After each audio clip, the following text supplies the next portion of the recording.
In this course, you will learn how to use basic modeling techniques such as extrusion, insertion, chamfers, among other tools available in 3ds Max. In this course, you will learn how to make modeling for objects using edge mode, polygon mode, vertices mode, and so forth. And we will get to know two different available techniques such as using modifiers, standard objects, shapes, and spline in order to create a model that is suitable to your project. We will learn how to set up the workspace for modeling so we can find the appropriate unit measure tool. Follow our channel and turn on notification to start this course and follow up with other future advanced modeling course with us. Welcome. This is Session from Egypt with you. Follow me and follow our channel.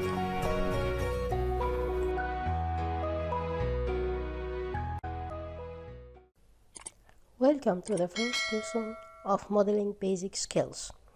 This course is the first one of a bunch or group of modeling courses that will start from basics to advanced.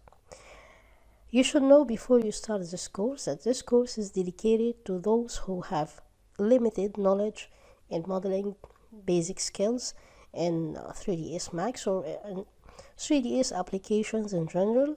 So if you have a good understanding of modeling techniques, just skip this course and follow up with the other courses. First question you need to ask yourself before you learn modeling in 3ds Max. Do I need to use the techniques of modeling every single time I create a model in 3ds Max? Do I need to modify things, to modify objects, so I can create a model like that one you see in this rendered photo here?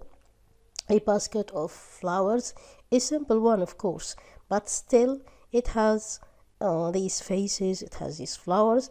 Do we need to model it from scratch? The answer will be no.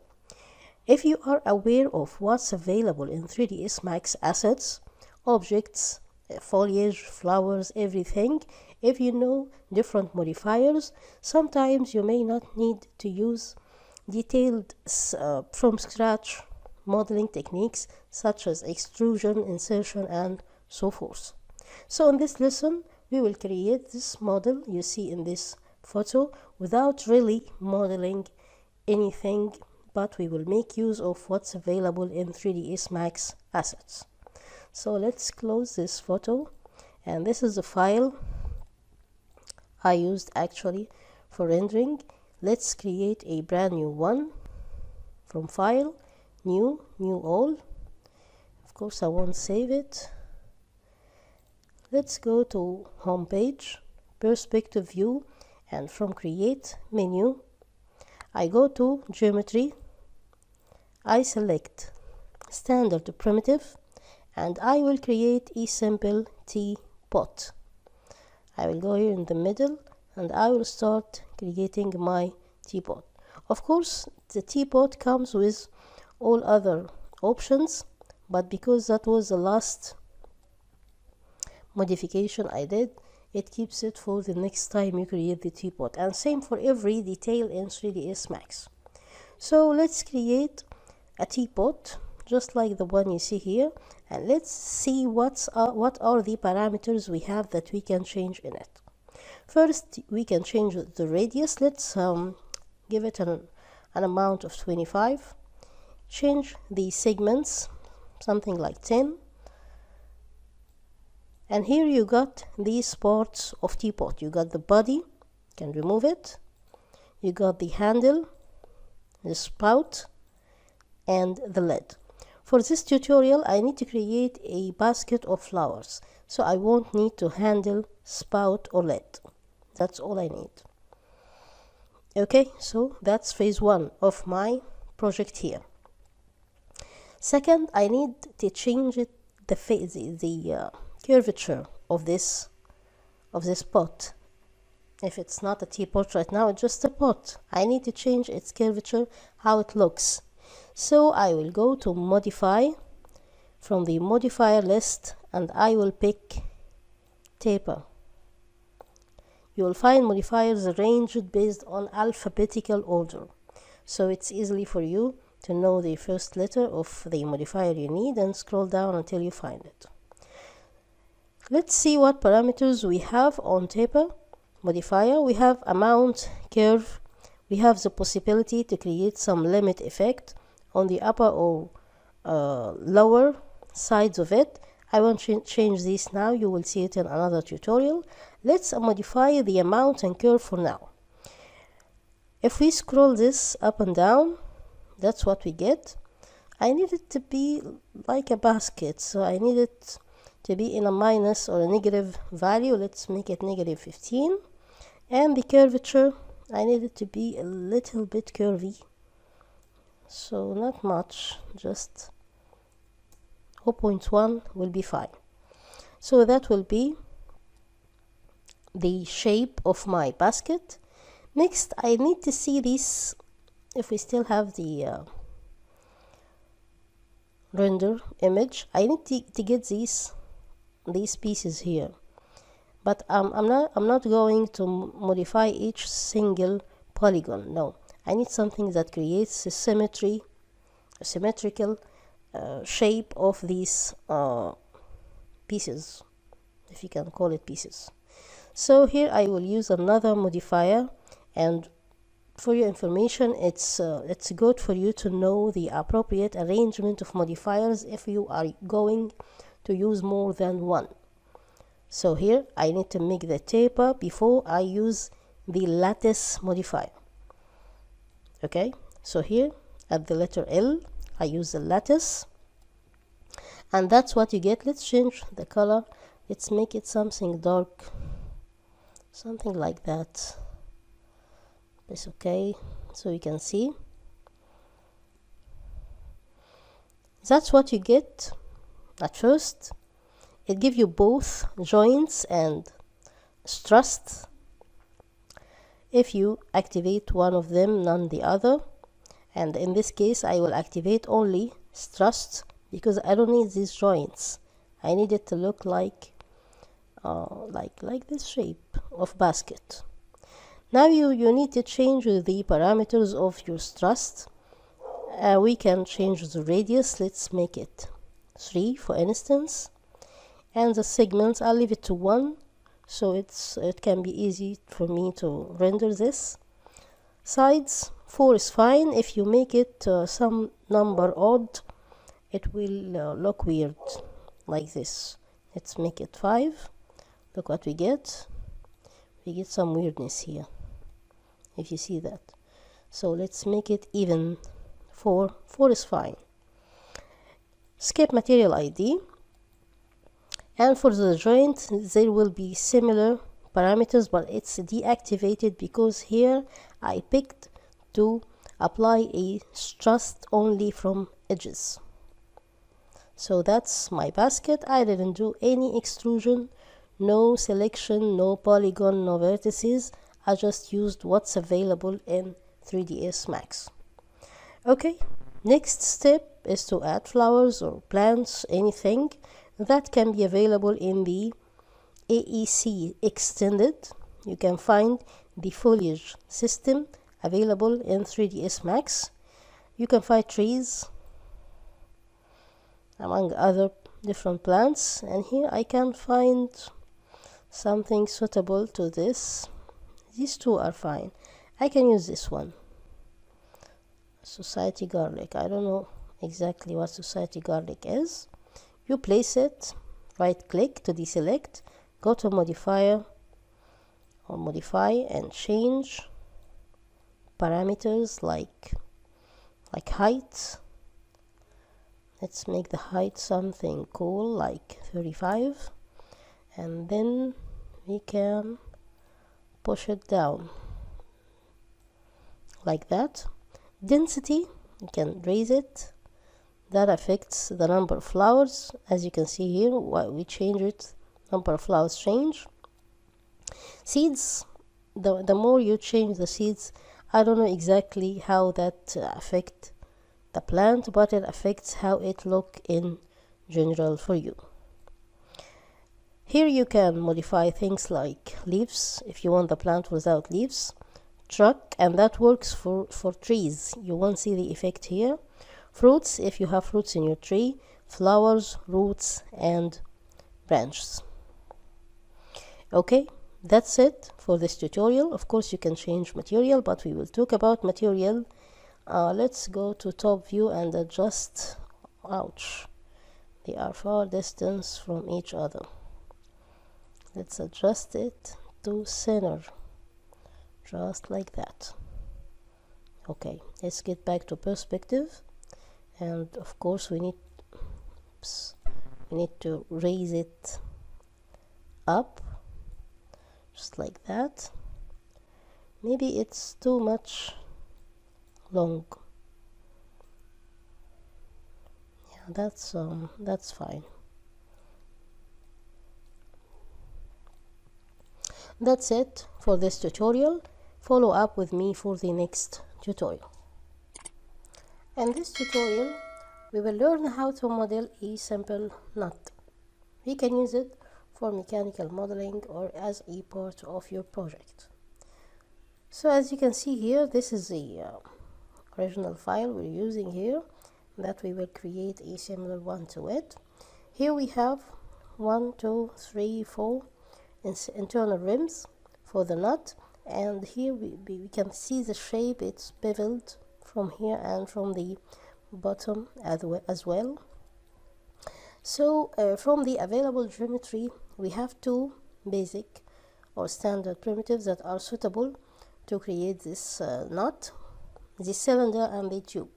But actually I will make use of the tube because it's gonna be simpler to model, as it's already has a hole inside, so it will take less time for modeling. But of course you can use a cylinder with different or additional steps for modeling. So let's create a brand new file. Let's go to top view and make sure we activate the snap toggle.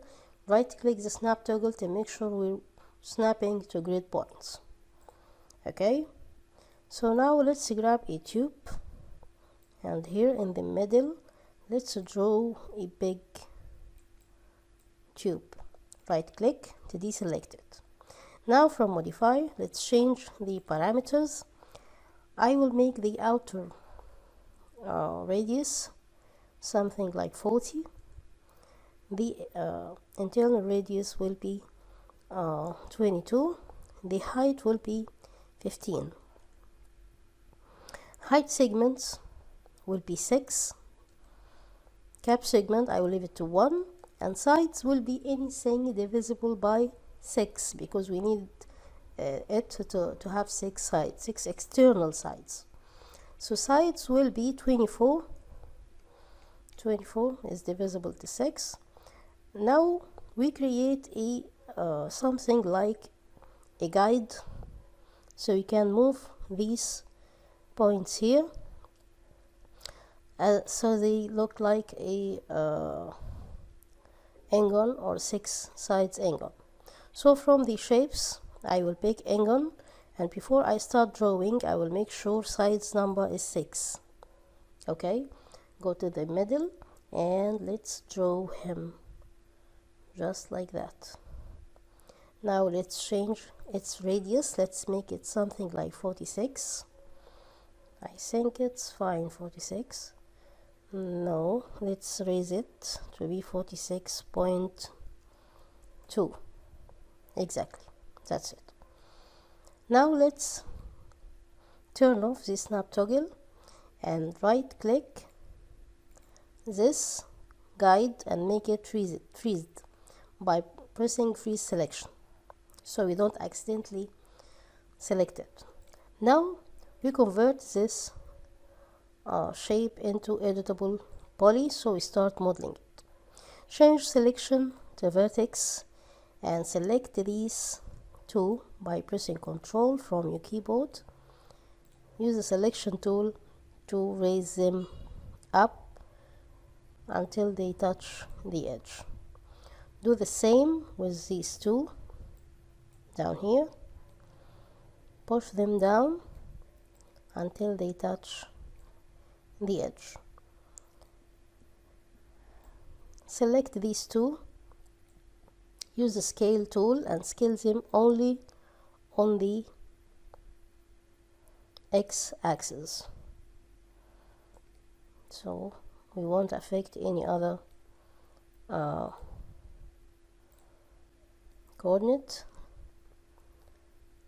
We need to do the same with these two.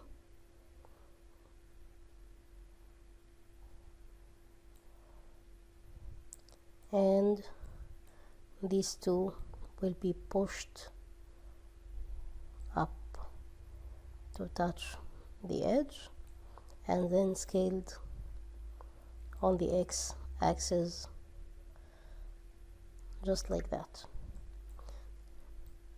These two, same thing, scaled, not much, just slightly.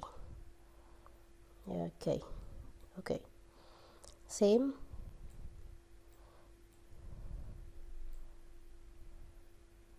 Okay,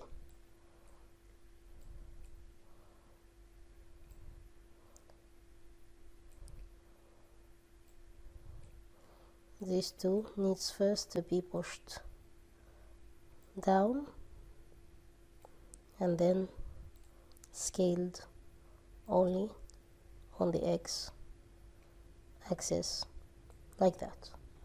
Okay, now we modified the outer radius to be 6-sided ingon while we still have the circle inside. Let's change the view to perspective view to make sure everything is fine. As you can see here, everything is really fine. What we need to do now, we need to create the internal rims. So we change selection mode to polygon, select each rim on its own by pressing shift, by selecting and then shift, select the rim. Then we need to insert it. We agreed that we don't press insert, we press or we click the setting box so we can change the parameter. 1 is too much here, let's make it 0.3 and press OK. Same for this guy, shift, select, insert, and as I told you before in previous lesson, 3ds Max saves the most recent last parameters you used in every modifier. So press OK, same with this guy, insert, finally insert, and OK. Now we need to reselect the newly inserted by pressing Ctrl and Shift, the newly inserted circles, so we can make them look like the one in the knot we created before. So that will be done using the bevel tool. So press the settings, and as you can see here, it's messy because we're working on group. We have 3 options in bevel: group, local normal, and by polygon. In this case, we will work on local normal, so they all are even, and we raise the amount to minus 1.15. And it's not 10, of course, we don't need 10, we need it to be 3. 10 is too much actually, and 3 is too much. Let's make it 2.5. 2.5 and minus 1.15, that's fine. Press OK, and here we got our internal rims. Now I need to modify this space and the similar one in the bottom. I need them to be a little bit lower, so I change my view to front view and I press F3 from my keyboard so I can see through the object. Now I change the mode to vertex mode. I rectangle select the upper control and the lower row of vertices, Then using my scale tool, I will scale both of them on the y-axis slightly, not much, just like that. Okay, let's get back to perspective view. Press F3 again so we can see everything, and I guess it's fine. I like it. Now let's change selection mode to polygon and select this upper surface here by press shift control. Do the same with that one, shift, and we need to make it look like the one here in this photo. It's beveled and higher and smaller, so we can do that using two tools. First we need to insert it, and we can raise the amount. Let's make it 1, press OK, and then we can use bevel.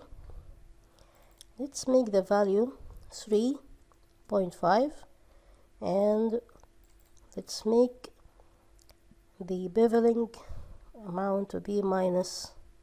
Let's see what -2 gives us here. Yeah, exactly, that's what I need. Okay, I press OK. I like that. Now before we apply the turbo smooth to make it look like natural, or the one we have in real life, the knot we have in real life, we need to make these edges a bit smoother by using or by selecting, double click the outer edge. Sorry, we need to change the edge mode first.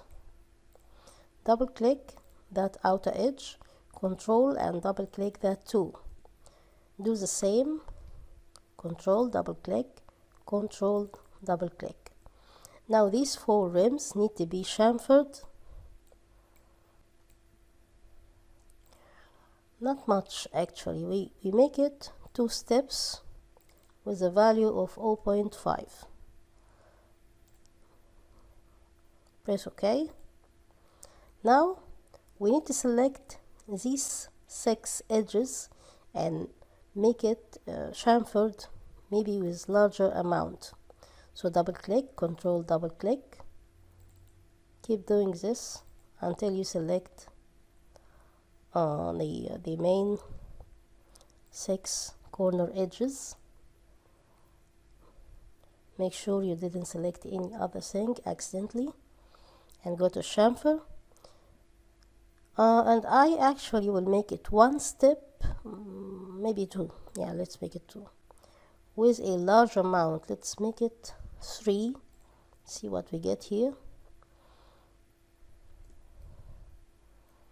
Let's make it not 3, no, 3 is too big. Let's make it 2.5. Yeah, it's fine, 2.5, and press OK. Now when we use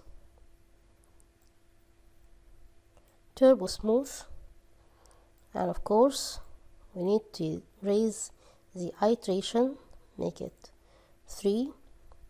Isolate, make sure you isolate your display so you can only see the editable poly steps or edges.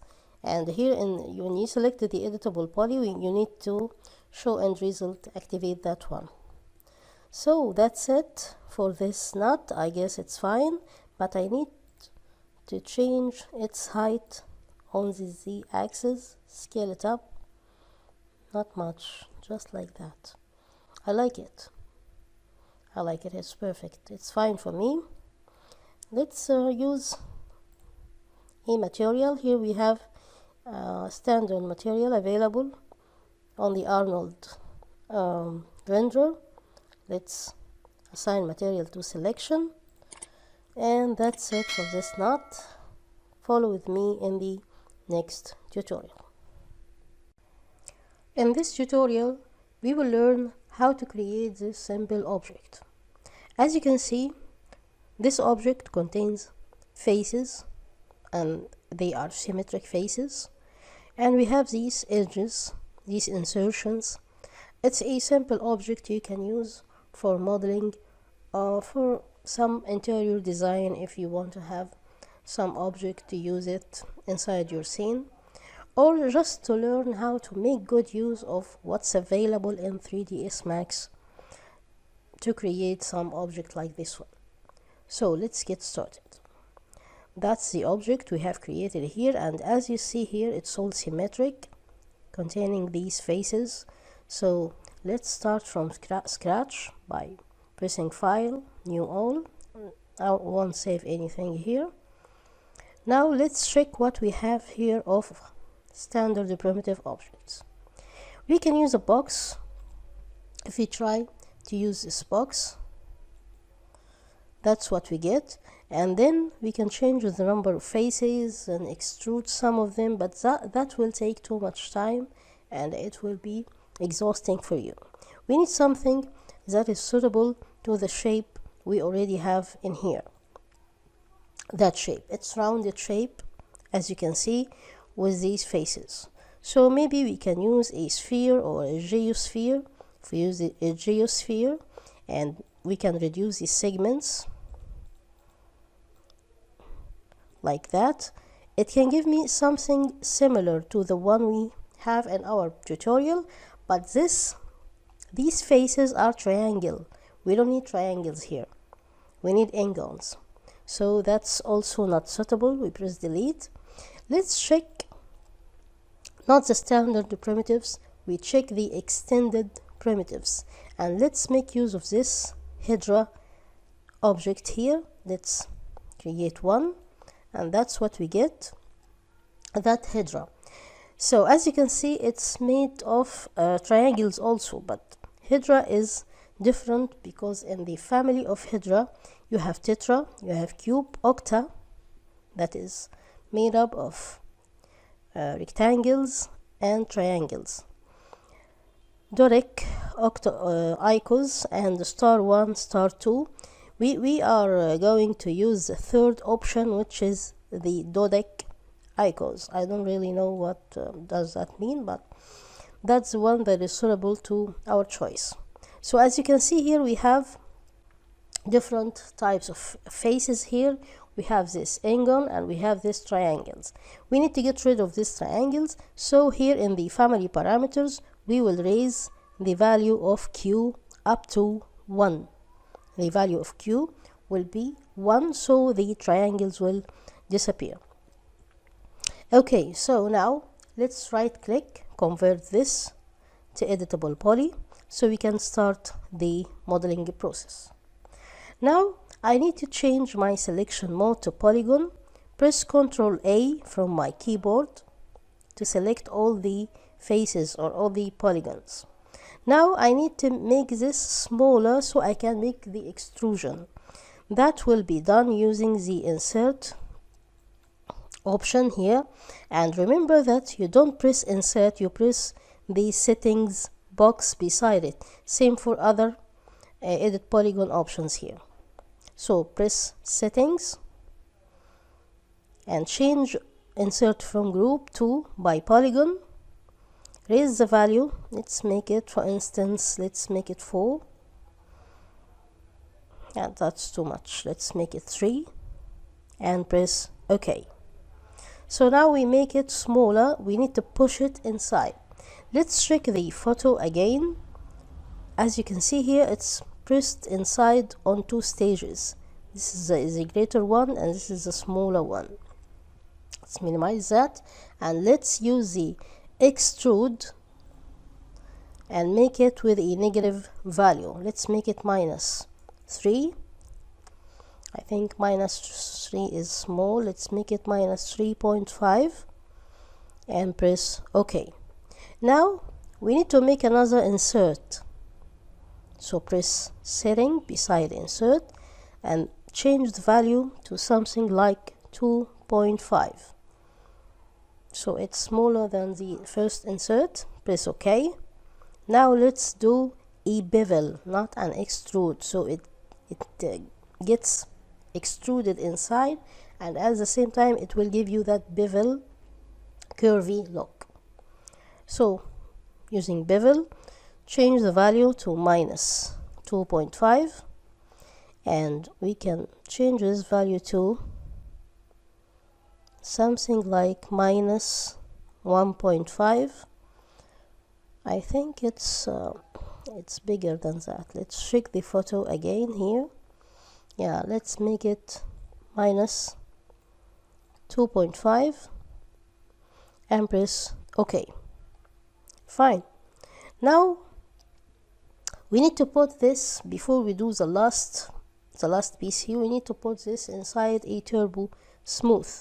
So from the modifier list, scroll down until you find the turbo smooth, and you will find the modifiers arranged alphabetically. So check it with the T letter, turbo smooth, and change the parameters of turbo smooth, change the iteration, make it 3, and check the isolate display so you can only see the segments related to your editable poly. Now when you select the editable poly, the effect will disappear because we need to check this show end result button here. So now what we need to do, we need to make this as smaller as we can. Let's use the scale tool, make it smaller on all axes, and we will do another insertion here. So we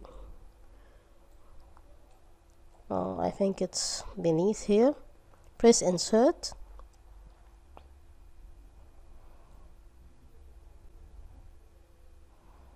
and press OK. Let's do another bevel, and the bevel value will be positive.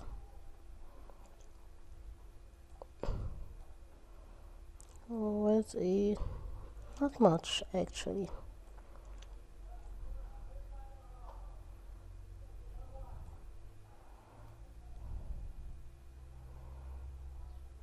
Let's make it 1.2.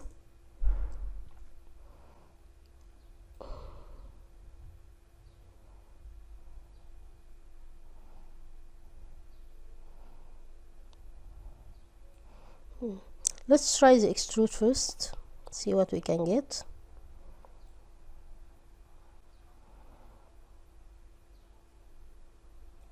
Let's make it 1.5. Press OK, and then with the scale tool, let's make it, I should drag it on the other direction.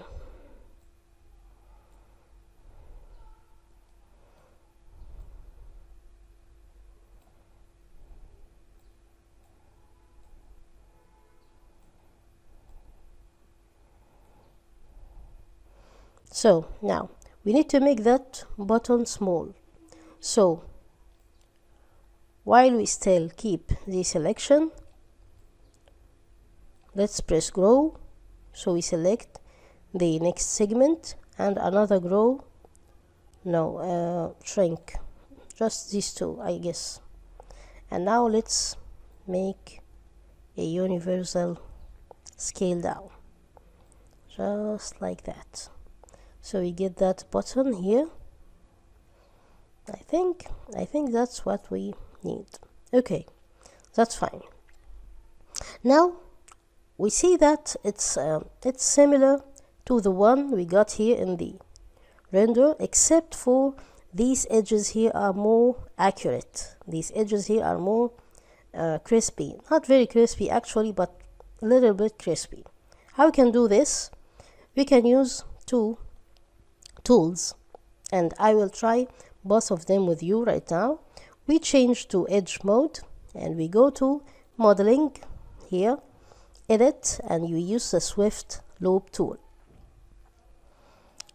We get closer and we create these edges as close as we can.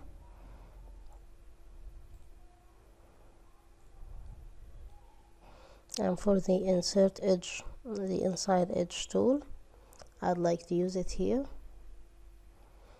Let's make the outside edges using swift loop and the other one using the other tool we talked about.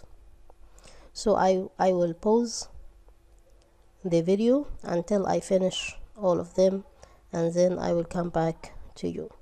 So as you can see here, we created these edges using the Swift loop. So let's use the other tool. Let's go back to edge mode and let's turn off the show end result. What we need to select here, or need to do, is to select these insert edges. I will right click anywhere so I can go back to my selection mode, and I will double click these edges that I want to make it crisp. How we gonna make it crisp? I will press Ctrl to select more edges. So I press Ctrl, double click to select these edges. How we can do that? We will use the chamfer edge tool. So we finish this side, another one here, and that one. I guess we'll still another one left here, and that one. This edge we double click while pressing Ctrl. I guess all of them are selected. These are all my edges. So I go yeah, I finished all of them. I select all of them. So I go now to this show end result. I will activate it again so I can see what's going on here. I scroll down until I find chamfer, and in chamfer I will raise the number of steps, make it 2, and we can change the value. Let's make it 0.5. That's too much. Let's make it 0.8. That's fine, and press OK. And now we get that shape that is similar to the one we have. Let's create a simple material for this. Let's go to material editor.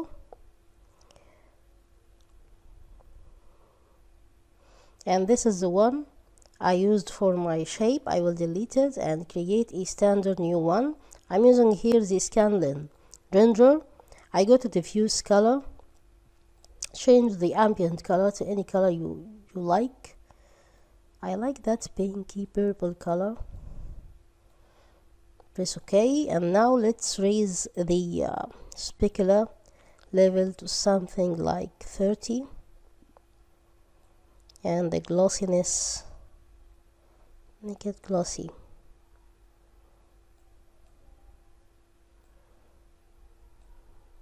Now assign material to selection, and that's for this lesson. Keep up with the next one.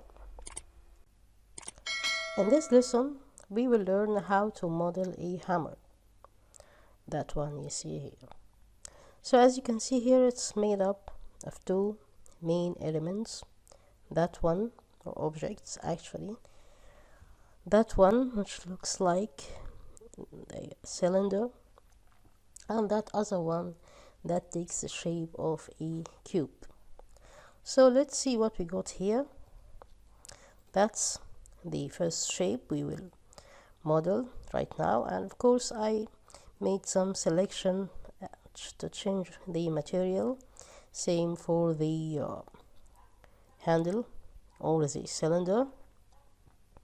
So what did we do exactly to do that? Let's start from scratch. From file menu, let's go to new all. Of course I won't save anything, and let's go to home page. So we need to create that. Let's see it first. We need to create that cube first, if it's a cube. Of course a box can work fine with it, but let's see what other options available for us to use. From extended primitives, we have this thing called hose. If we pick a hose and we go here, we can activate the snap toggle, so we can start from the middle. I can drag that shape of hose, right click to deselect it, and see what options available for me here. I got two main options to create a free host or a bound to object pivot. We will talk about that other type later in advanced modeling, but this time we create a free host. Let's set the parameters for that host. We can change the height. 30 is fine for this object. Segments, I actually will change the number of segments to a very low value. Let's make it 3, so I can get these 3 pots only. Of course, the more you raise it, the more you get more of these segments or pieces of the host. I only need the 3 pieces, so I'll let it to be 3. I'll leave the start and end values the same, but I'll change the cycles number. The cycles are the number of circles you saw, or these cycles actually has no other name. You saw created, the more we raise the amount of segments, these are the cycles. So here we will make the cycle to 1, and I will leave the diameter to minus 20%. Let's actually make it, that's too much, let's make it 10%, so we don't have too much of curvature here. And smoothing, I will check on none. I don't need any smoothness. Okay, of course you can change the parameters to see what is that host can give you. Let's change the diameter. Let's make it something like, it's not a round host actually, so let's not change the value of round host. Let's change the rectangular host. We pick the rectangular host. Let's make the width to 20 and the depth similar to 20. That's all I need from this host. Okay, so this is the piece I need here from this host, and it gives me the curvature I need for the hammer. So that's it. Let's right click, convert to editable poly to start modeling it. So I need to check the photo I have here. So as you can see, I have these 3 main pieces.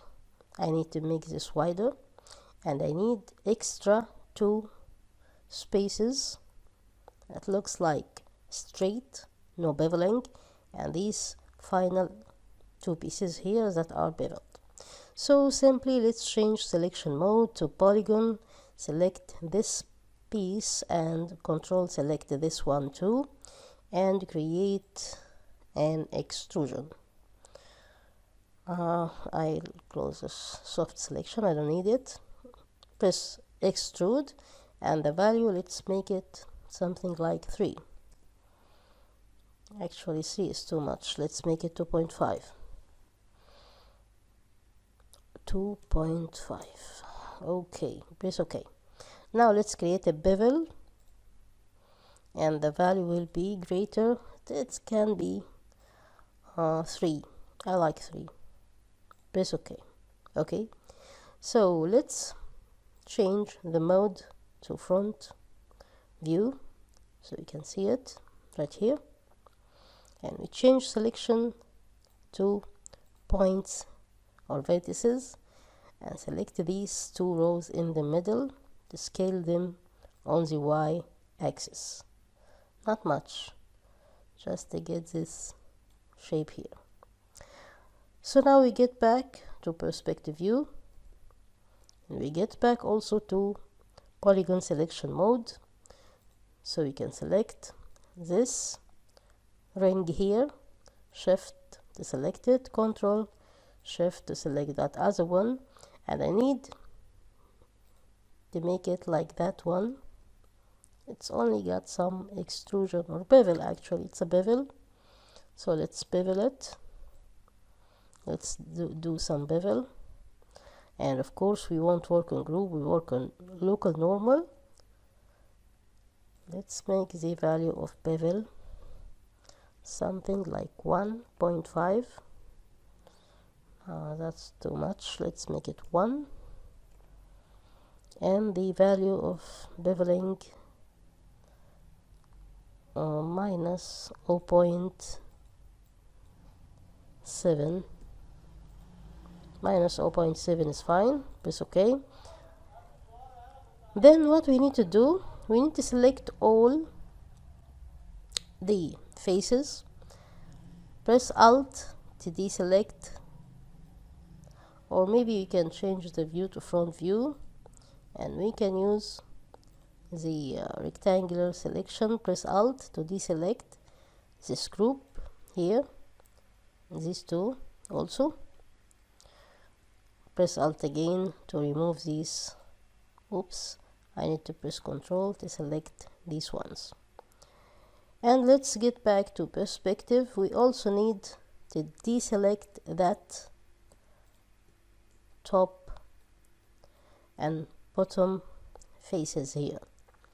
Now what we need to do, we need to do two things or two steps. Insertion first with a value of, and we make it by polygon with a value of let's see the photo, the render photo. That's something like 0.7. Press OK, and then let's create some minus extrusion. Let's make it minus 1.5 and press OK. So that's it. 1.5 is too much. Let's make it extrude minus 1.2 and press OK.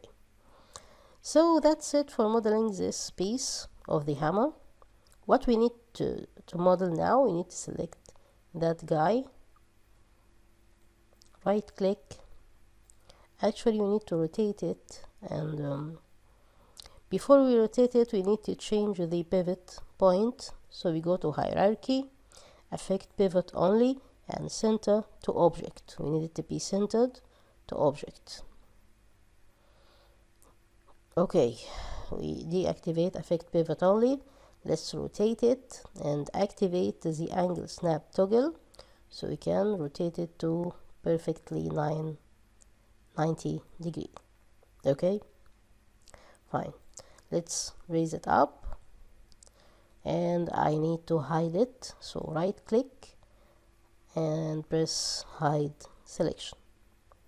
Now let's go to top view, activate the snap toggle tool, pick from the standard primitive, pick a cylinder. Let's create a cylinder. Right click, change the view to perspective view, and the value of its height, I care about the height. Let's make it 80 with a 5 radius. Height segment will be 30 is fine, cap segment is 1, sides 18, that's fine for that. Okay, so let's deactivate both of these snapping. Right click, convert to editable poly. Now we need to select, based on a polygon selection mode, these pieces here, that ring. I select, shift, then control again.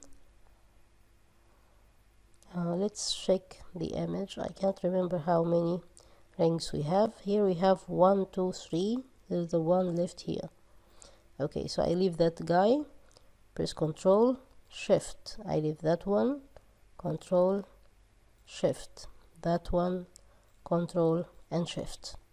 I need to do two things. First, let's make an insertion with a value of 0.1. Press OK. Then bevel on a local normal and the value of 0.8. with minus I need to get closer to see it. Minus 0.5 is fine, and press OK. So last I need to create the ball you saw here, that one, not a ball actually, that handle here. I need to make it. So I change the view while selecting this piece here, this polygon. I change the view to front view, and I will do multiple bevels. So first bevel will be to the amount of 1.5, and to that amount will be, I guess 1 is fine, maybe 2. Press OK. Second bevel,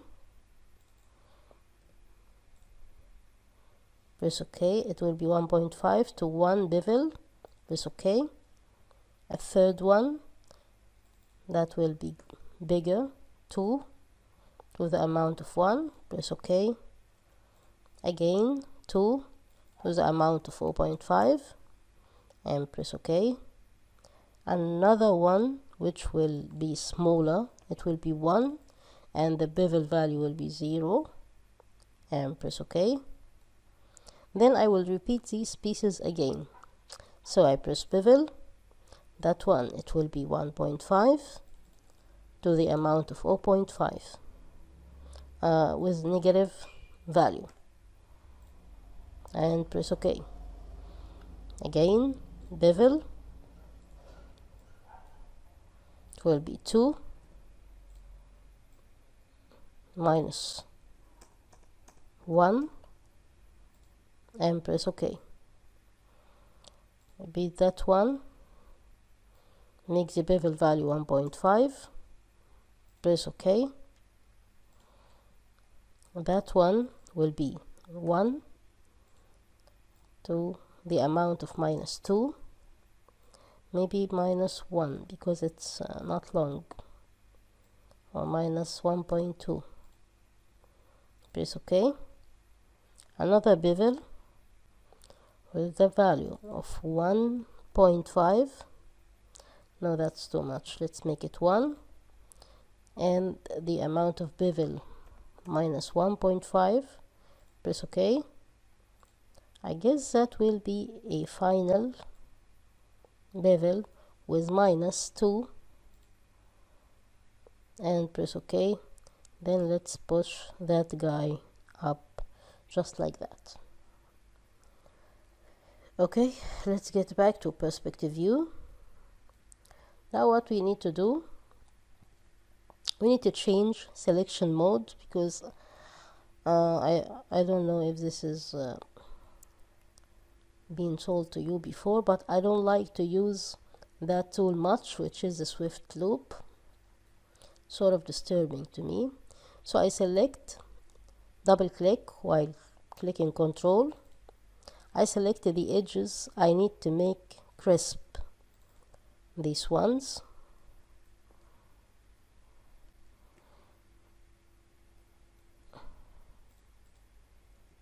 Oops, double click,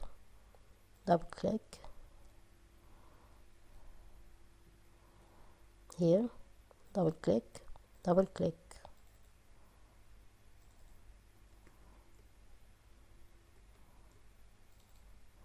The nice thing about all 3D applications is that selection can be removed using Ctrl Z.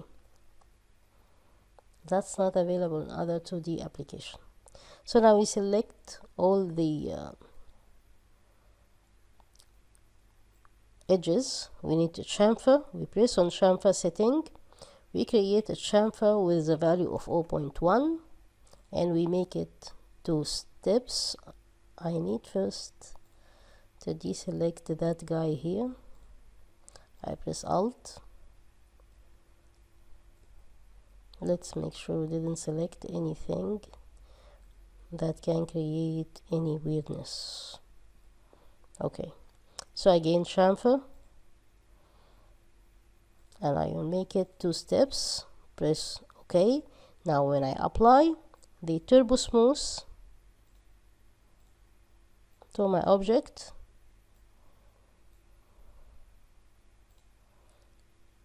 I will raise the iteration to 2 and the isolin display, so I can only see my editable poly edges. Now let's do like we did before.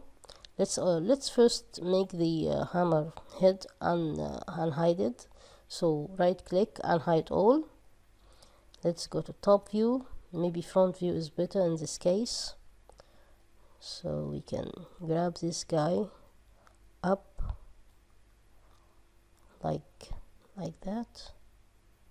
I press F3 so I can see through it. Yeah, that's it. Press F3 again. So that's my hammer. I check on both of them so I can start rotating. I press Ctrl to select both of them. Then let's rotate on each axis so nothing funny can happen. Let's go to perspective view and make another rotate that way and put him down on the grid. Now if you want to change the material, we need to select the editable poly and go to polygon mode. So like I did in the last one, as I recall, I selected that one. Maybe we can select that guy and grow selection, so we can select all that amount. Press Ctrl, select that guy too.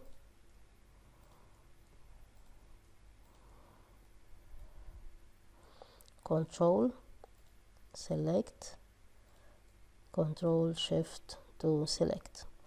Let's pick the material. I here created 2 materials. I created one with a diffuse map.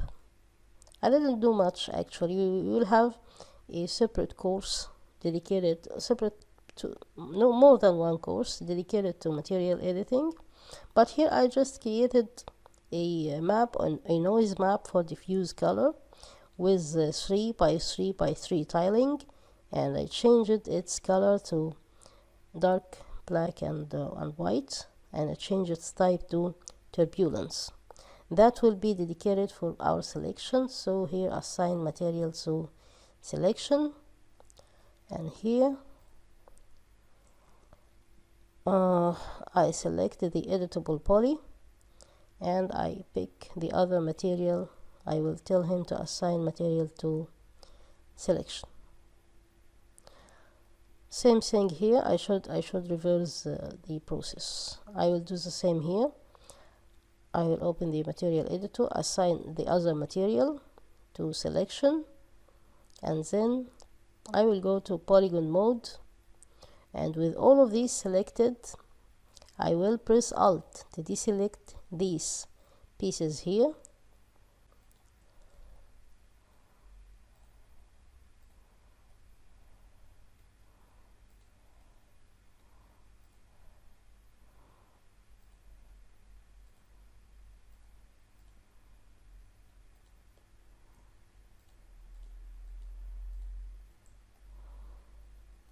And I will apply my selection, my material to this selection, the second material, assign material to selection. Now let's pick this guy, do the same.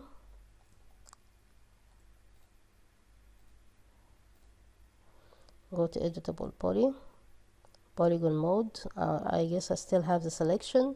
I will do the same, select the second material and assign material to selection. Okay, So you first assign the overall material of the object, then you make your selection and assign the second material to it. So that's it for this tutorial, and let's jump to the second one. In this tutorial, we will create a brief system of water tubes, like the one you see here. And I'm saying it's a brief system because we don't see much of differences between the pieces, but still it can be used for games environment or for architecture visualization. Okay, let's start a brand new file from file menu, and I will start my tube. If we check back that image, this is a tube. I will use a tube for creating this one, and actually I will duplicate it to have this other one. And similarly, I will have a tube for this, and I will duplicate it to have these 3 nuts. So let's start by creating a tube, and I will activate snap toggle. We'll create that one. Right click to deactivate it. From modify, let's change parameters. Radius 1, I will make it 10. Radius 2 will be 12, so I don't need too much thickness. Height will be 100. Height segments, I will leave it to 40. Cap segment, I don't need it to be detailed, so it will still be 1. And sides, 18 is fine if you want to raise it, but 18 gives me the smoothness I need in this tutorial. Now I need to create what you see here, this curvature here. I use a modifier called bend modifier. We never used it before, so I go to modifier list and I will use bend modifier, and then I will change the value of bend. Here we can look at the parameters. We have different parameters here. We have the angle, if I raise it, minus or plus, and I have that other parameter of direction. I can change the direction the bending goes.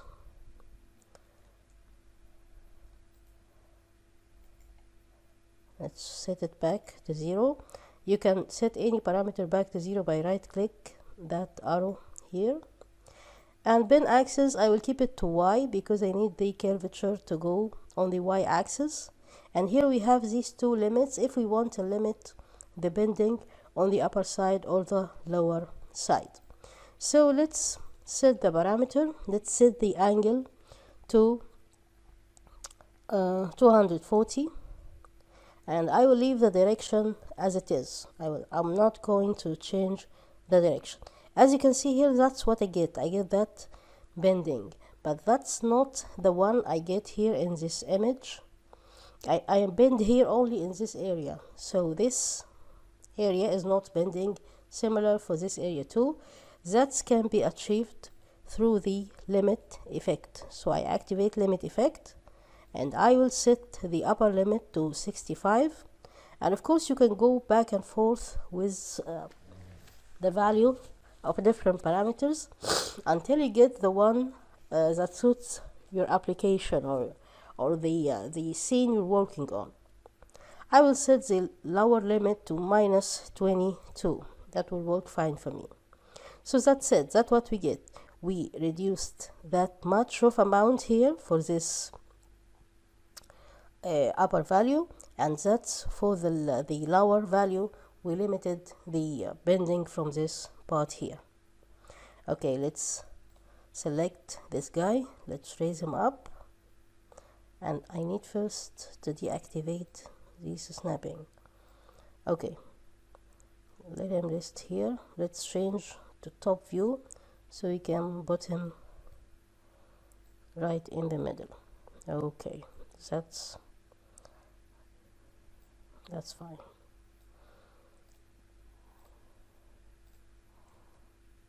Okay, now I need to create the other part, which is the nut. I need to create a nut because this one will be duplicated, and that's it for this piece. So let's get back to top view, and here in this area I can create another tube.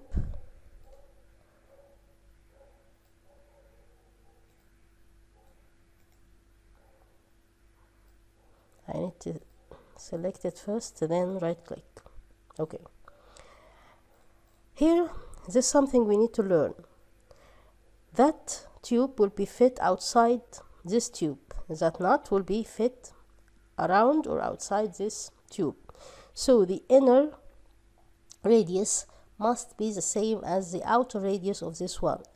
As you recall, it was radius 2, it was 12. So radius 1 here will be 12. And radius 2, we can raise it by 2 values, something like 14. Height, I will keep it to 2.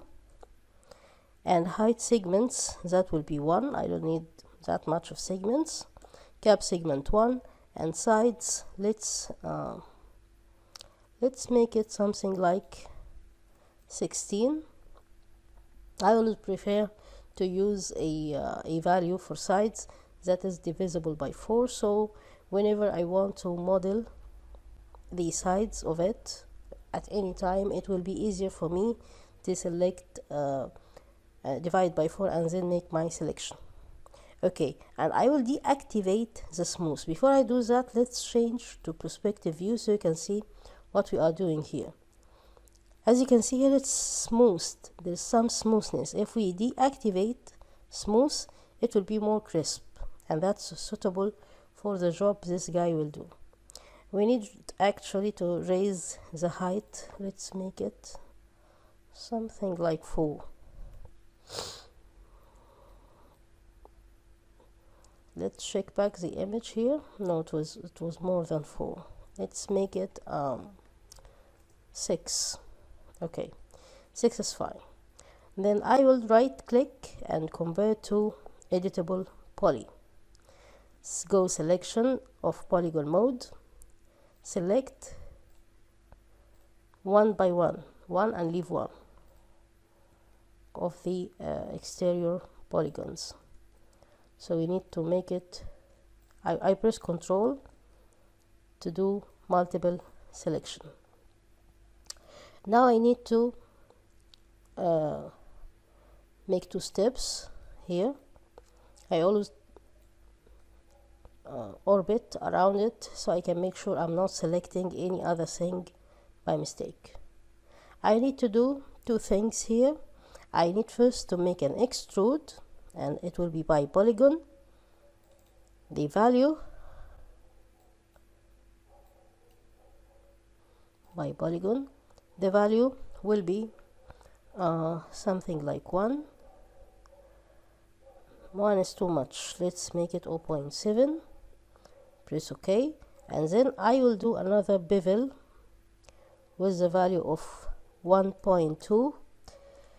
And let's make it minus the beveling minus 0.5. That's too much. Let's make it 0.3 and press OK. That's my my nut. Maybe I need to make it scaled up on the z-axis.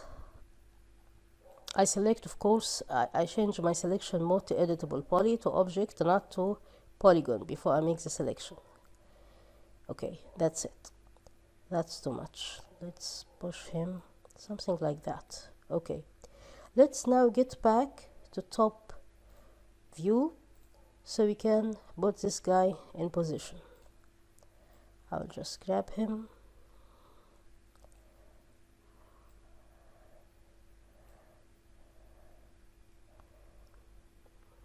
Let's change now to front view. Of course, you can use these abbreviations here: F for front, T for top, and so forth. I guess we need to push him down like that, and then I will shift drag him to create an instance of it. And why instance, not a copy? Because whenever I want to change it, I can change one and the other one will be changed as well. Then we press OK. I push him down.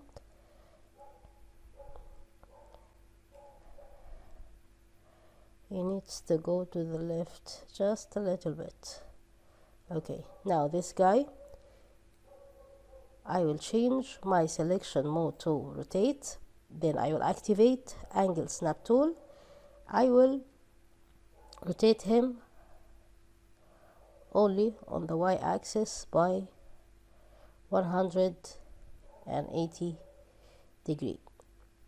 Exactly. I will make it an instance too, so I can change it whenever I want. And he needs to be pushed beneath that knot. Okay. Finally, I need to select this guy, shift, drag him, instance, and let him be pushed up just like that. See, it's easy. So without too much of modeling, we created something we can make handy in our project. Keep up with us in the next tutorial.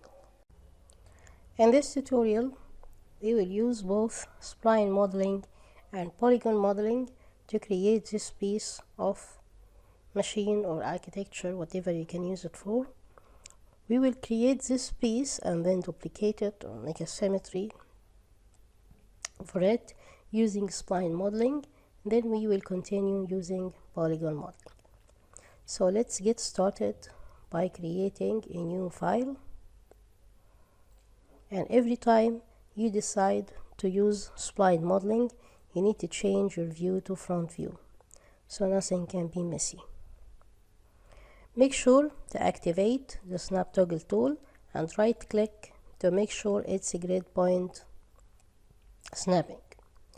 Let's go now to create and go to shapes, take a line from splines, take a line, and then let's draw a line that can give us shape. Oh, that was weird. Let's create it. We click several times until we get the shape we want. Right click to deselect it. Now we need to change how it looks. So we right click, convert to editable spline. Then we pick the vertex mode and start modifying it. So for instance, I will deactivate the snap toggle. For instance, we can grab these two, push them back. That one, it needs to be pushed back and needs to get down a little, just like that. That one, and as you see here, it gets handles. That one have a handle. That's because of the type of it. So right click to see what types are available for vertices. We have 4 types. We have the smooth. I don't use it and I don't recommend using it. It's suitable for splines that have too many points, but it doesn't give you full control of everything. Corner, and I will pick it for this one. It's suitable for having sharp corners like a beginning or endings. Bezier is the one we're using here, and it gives you handles like the one available in 2D applications like Illustrator. Bezier corner is a favorite one for me for the middle points, and that's the one I will use for other points. So now let's change this point to corner so we can easily move it without affecting anything else. And for these two, let's change them to Bezier corner. Now let's make them a little bit smooth. And I like Bezier corner because it lets me control both handles.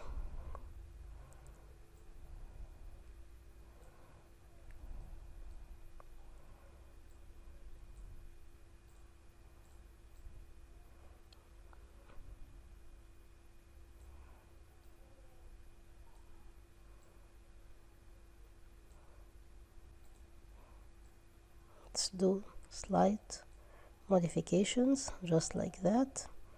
That guy needs to go up and then right. That's it.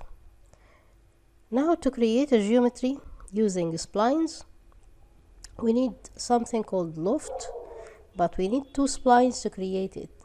So I go to top view, or maybe I can create it here in this view. I can go to splines again, and I will use an arc, and I will create this arc. Let's create it in the top view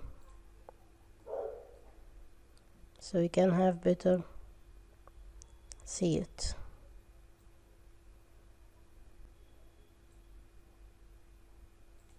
Okay,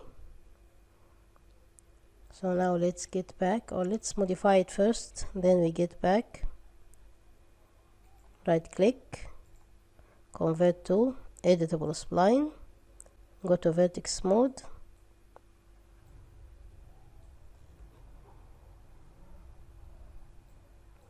let's take these down,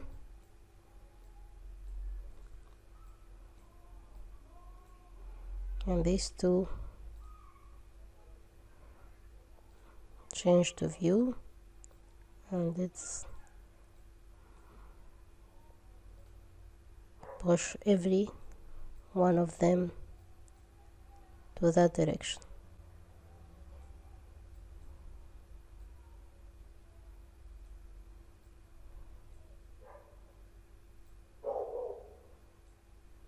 Okay, let's get back to front view. Now let's pick, we already selected the shape, so we go to create, geometry, compound object, loft. We have to option get shape or get path. We already selected the shape, so we get path and we select this one. Let's make sure we create it right. Exactly, that's what I need. So we get back now to front view, and I will pick this loft and push him to the left like that. He actually need to be rotated.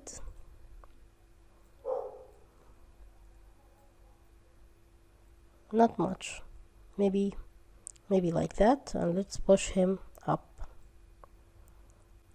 Now what we need to do, we need to create a copy of him, so we can use it using the rotate tool. I press shift, but first I need to change the position of the coordinate system or the pivot. Look, if we create that rotate, he will give me the copy here in the middle. I don't need that, so I go to hierarchy, affect pivot only, and I will drag no, by selection I will drag the pivot point here. Maybe I can drag him down. Okay,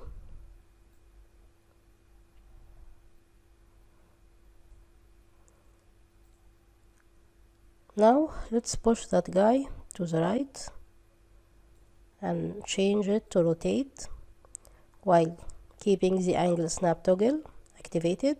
Let's press shift and turn around 180 point. We need to make it an instance, not a copy, so we can change it every time. I press OK. Now I get two versions. Let's go to perspective view to make sure we have them right.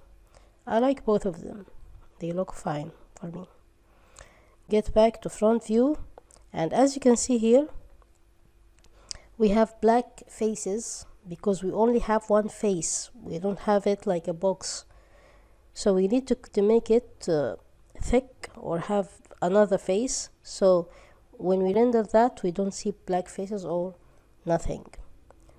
So from I select one of them, that one, and I go to modifier list and I pick shell, and that will make both of them shell because we created instance, not a copy, so any change for that guy will be affected on the other one.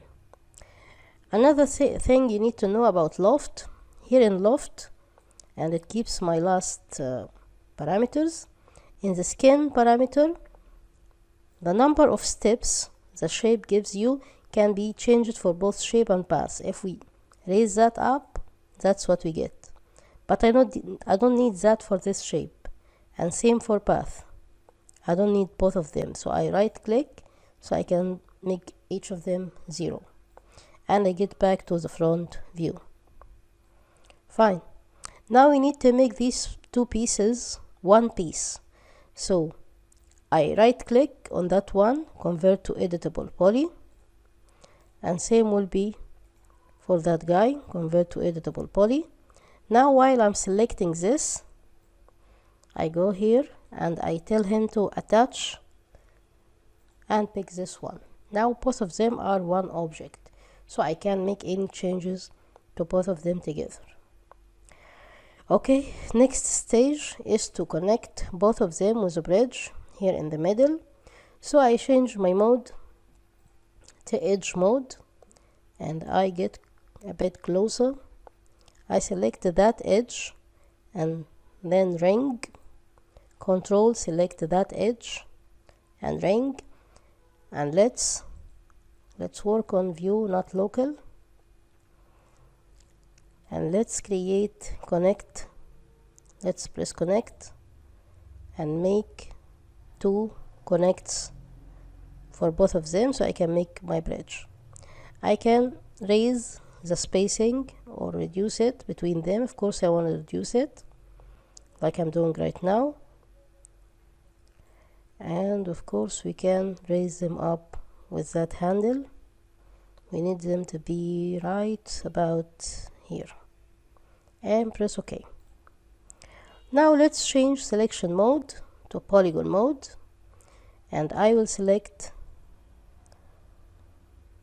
let's make rectangle selection. In fact,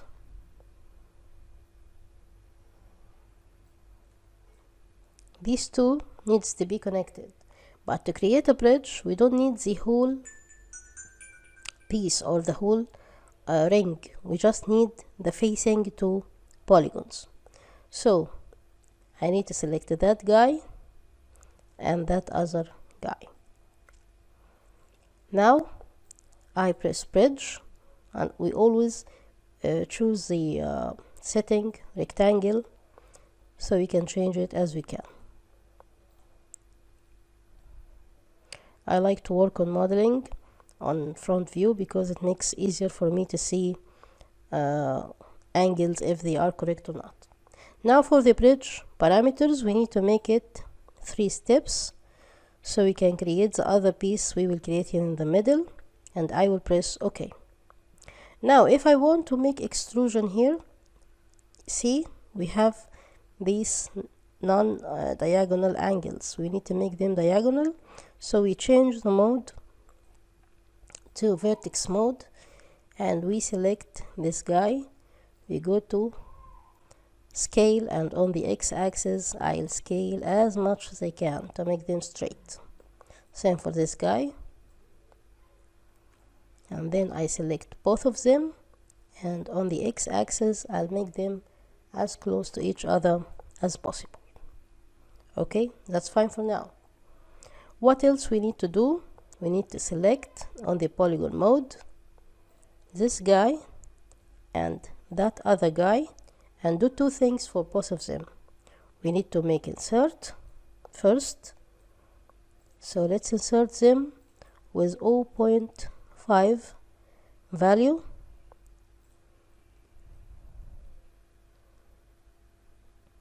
and then we need to create extrusion, so we extrude them with only 2 points value and press OK. That's it. I press Alt and deselect that upper part. I won't change anything else in the upper part, and I need to create the rest of it. Let's check the image. We need to create here a bevel, then an extrude, then another bevel, then another extrude. So while selecting the lower piece here, change to front view, I will create a bevel, and as I recall it was a wide bevel. No, it was a lower bevel. Okay, so the value will be 2. 2 is too much actually, let's make it 1. And the amount of beveling, we need to make it less than -1. Let's make it -0.5. 0.5 and press OK. I think this space is very small, so let's change to vertex mode, select all those guys and scale them on the x-axis to make them a bit wider. Okay, let's get back to polygon mode, and it keeps my selection. Now I need to make an extrude with a value of 3.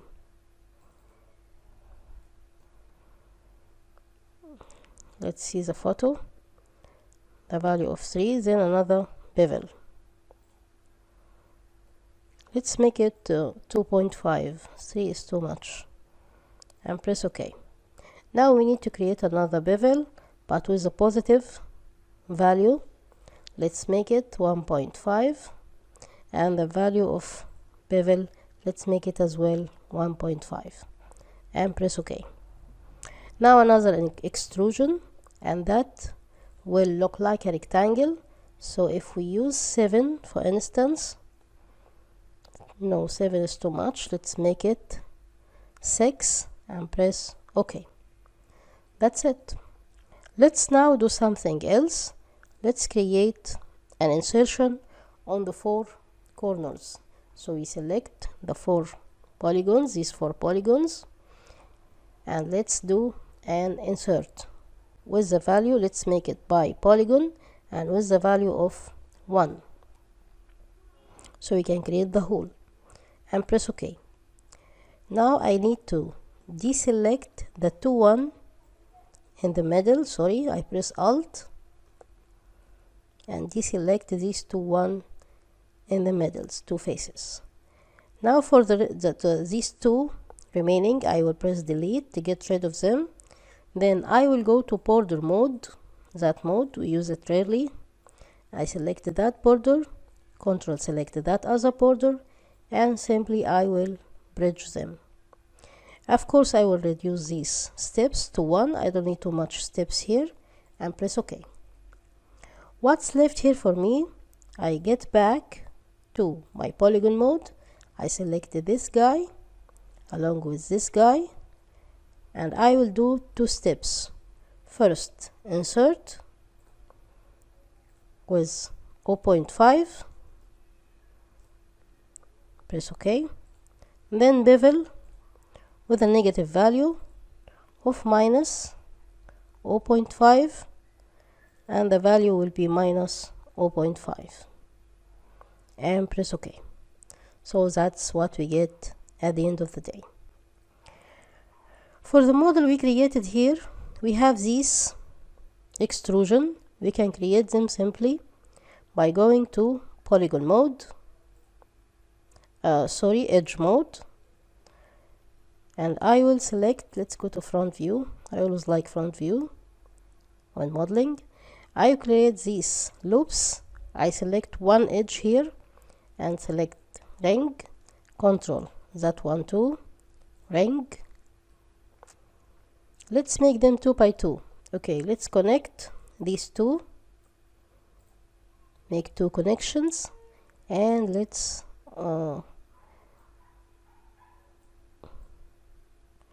push them like that and transfer them up. Okay,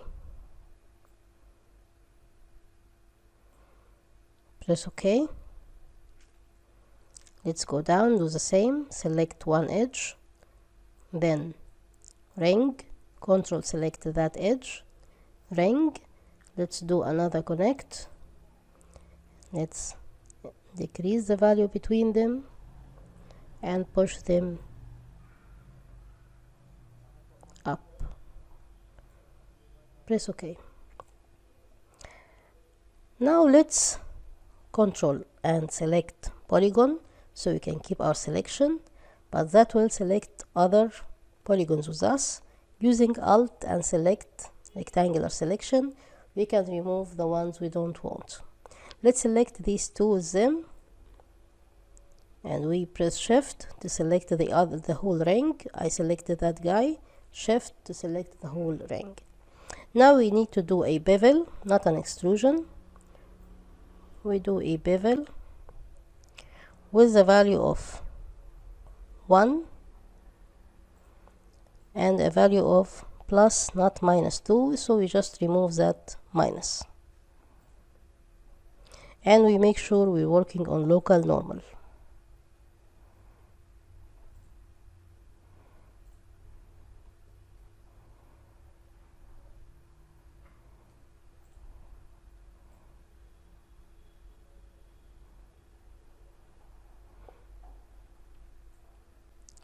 Oops, we need to make that guy plus, not minus.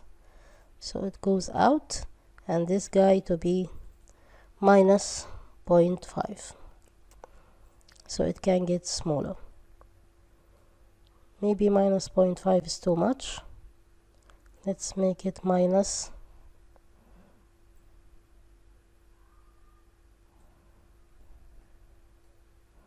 0.15.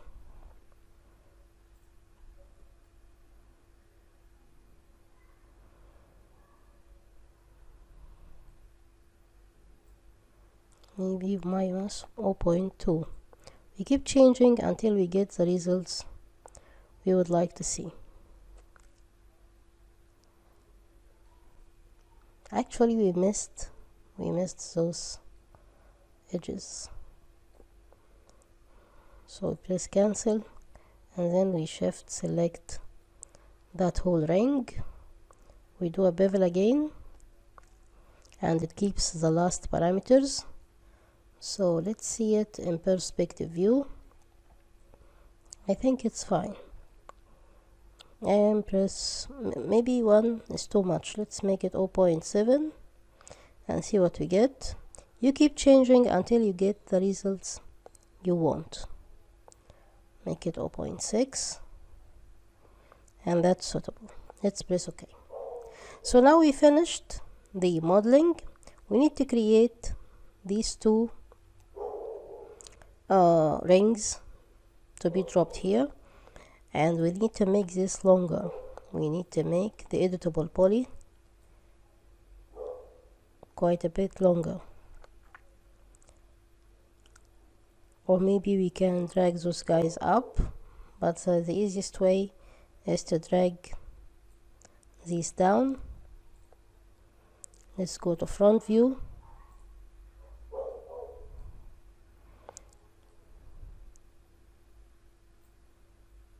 and drag them up, and then we scale on the X axis. Maybe we need to do that separately. Push that one and do the same for this guy. Fine.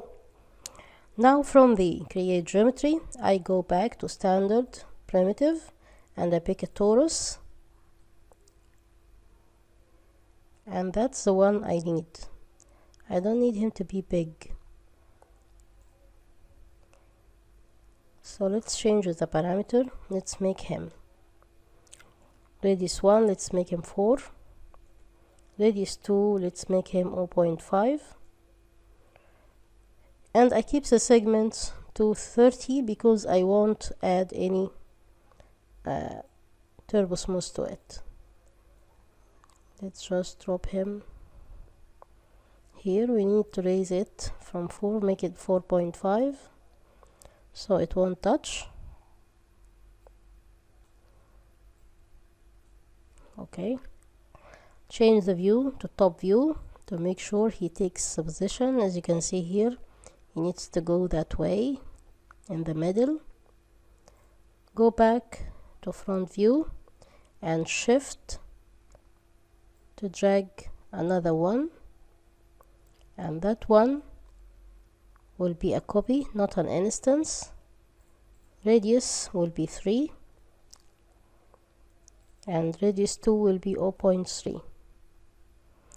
Then we rotate it while keeping angle snap 90 degree to the right.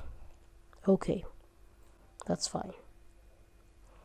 Now we need to select this guy, and from modifier list we pick the turbo smooth, change iteration to 3, isolin selection, select editable poly, show end results, and let's use our modeling basic tool, the swift loop, to create the needed cuts. Let's make a cut here.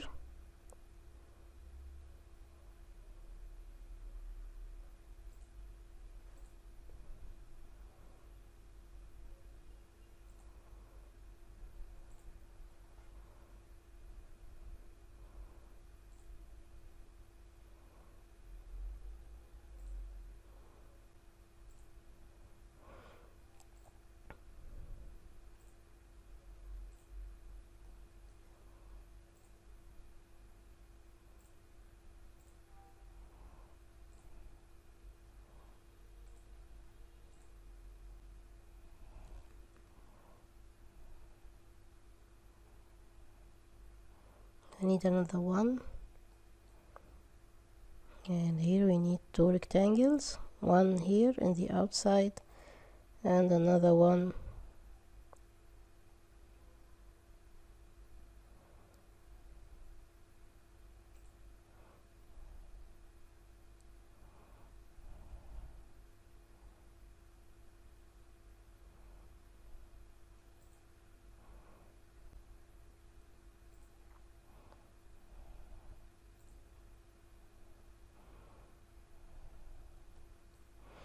here. For these pieces we need 4.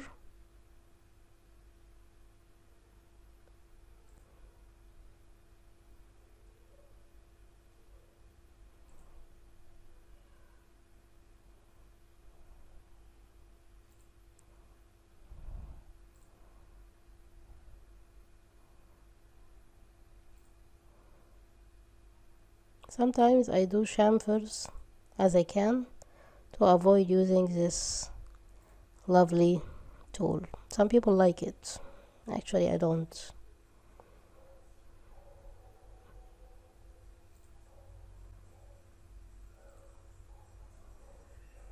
Because sometimes you're a human after all. You may forget some pieces or cuts.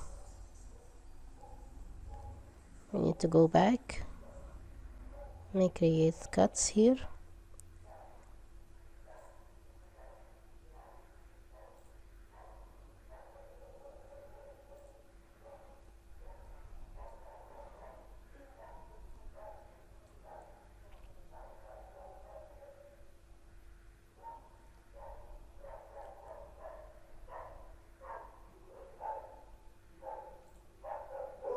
Need to do another one.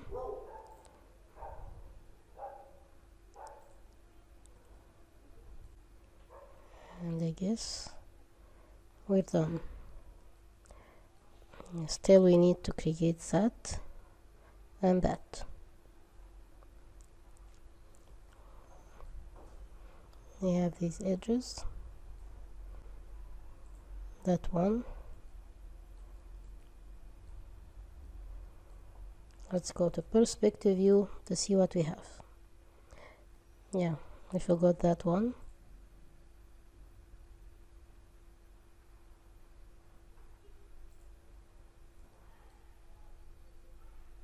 And that one.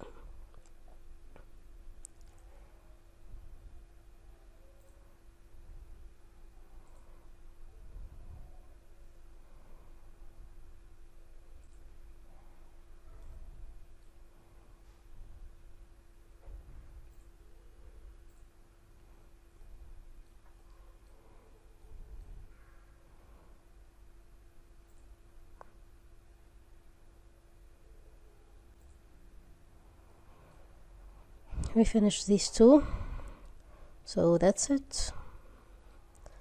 Oh, that one.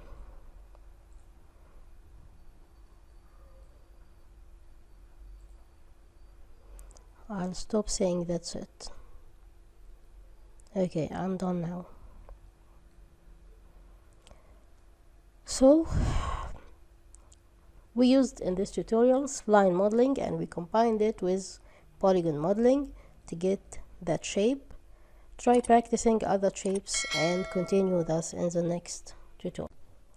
In this tutorial, we will discuss or talk about two features in 3ds Max.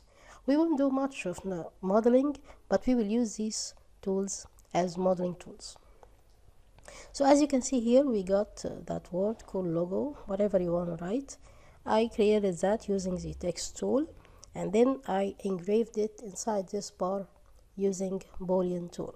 These are the tools we will talk about in this tutorial. So let's create a brand new file. Let's go to home, and now here from create menu I go to geometry, and then let's go to standard primitives, and this is the text plus tool, but I prefer working on the front view, so I pick that text plus and I will put in here. Let's write anything inside it, and here you get the parameters for it. You got point or plane. I pick points so I can see it, and here it gives you parameters for length and width if you decide to have region, and there goes your text. I will write my name. I use upper cases for letters, and then here we can change font. Let's pick something cool. I like Comic Sans Mark. I can't find it. Comic Sans Mark is fine, but we need first to select the font we have here. So I select it. Oops. I select the font, then I pick Comic Sans Mark so I can change it.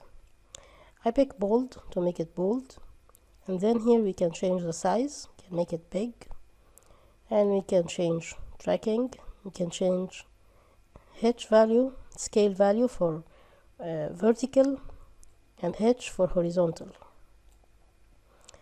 Okay, and here is the extrusion value. You don't need to use extrude modifier for this, just raise the value of extrusion, and when we change to perspective, that's what we get of extrusion. I raise that up as I want. Let's make the extrude segments up to 2, and here we go. Of course you can add enter and write new words like the name of the channel, the advertiser, and once you write, it writes with you on your viewport.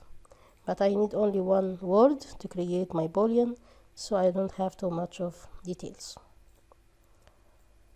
Let's get back to front view and let's create a standard primitive. I won't use box, I will use chamfer box, and you can find it in extended primitive. That's chamfer box. Let's activate the snap toggle, and I will create it at this part here. Right click to deactivate, remove snapping, and get back to perspective view. And because, as I told you before, my last setting, it keeps it which was the number of segments, but actually I need to change it. Let's make the length 40, width let's make it 100, height 100 doesn't work with the word, let's make it 120. For the height I will make it 40, and for the fillet I will make it 1. Maybe we can raise the fillet, and then I change the length segments. I will make it 50 for now, 50 by 50 by 1. For the height I need only 1 because this is the height you see here, and fillet segment I will make it 5. and I need it to be smooth. If you deactivate smooth, you won't get smoothness on the surface. Let's change the view to top view so I can push the text object up to the front so it gets inside my box partially. Of course, you can make total holes if you want to make this box smaller in terms of width than the word.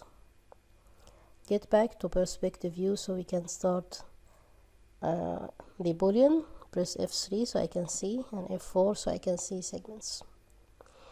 Now while I select my chamfer box, I get back to extended primitive, I go to compound object and I pick boolean, and here it tells me boolean parameters. I only have the chamfer box. Then I press add operand so I can pick that name. So far nothing happened because the types of operands here is union. I don't need to union them. I need them to be subtracted. So I press subtract for both of them, and the one that will subtract the other should be beneath. And that's what we get. We get holes. If we get closer, that's what we get. We get holes with the same shape of letters. Let's do it again, but we will change. Let's press Ctrl Z several times, and let's change the thickness of the word or the system word, and same for the box. Let's set the extrusion value to 12, not 1, and then the box I'll change the height to 7. Then I go to top view and push him to be in the middle, just like that. Get back to perspective view to see what we have here.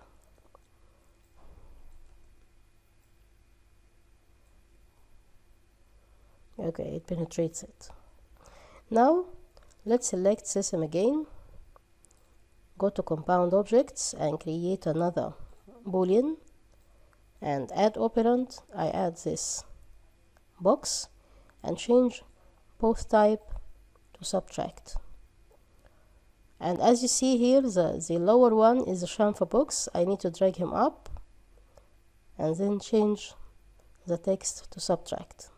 So the effect comes from the one beneath. This time we created full hole that can go through, anything can go through these holes. And that's it for this tutorial. It's a simple one, just to let you know the useful tools we have, such as boolean and using text in 3ds Max. Continue with me for the next tutorial. In this tutorial we will learn how to model a matrix or matrices and these two pillows using geometry, simple geometries and 3ds Max modifiers. So as you can see here, you see these curves and how the let's zoom out, how the matrix is responding to gravity here, to responding to different forces. I didn't do these curves, these curvatures. I didn't do any of these. And same for these pillows. All of these can be done using modifiers. So let's start with a brand new file, and let's create first the matrices. Before I create the matrices, I need to create the base for the bed where everything will be put on. So I change my view to top view. I go to extended primitives from geometry and I use a chamfer box. And the reason I'm using a chamfer box, not a regular box, let me snap toggle to red. The reason I'm using chamfer box here is because I want some curvature on the edges. I guess this is fine. And then right click. Oops, let's do them again.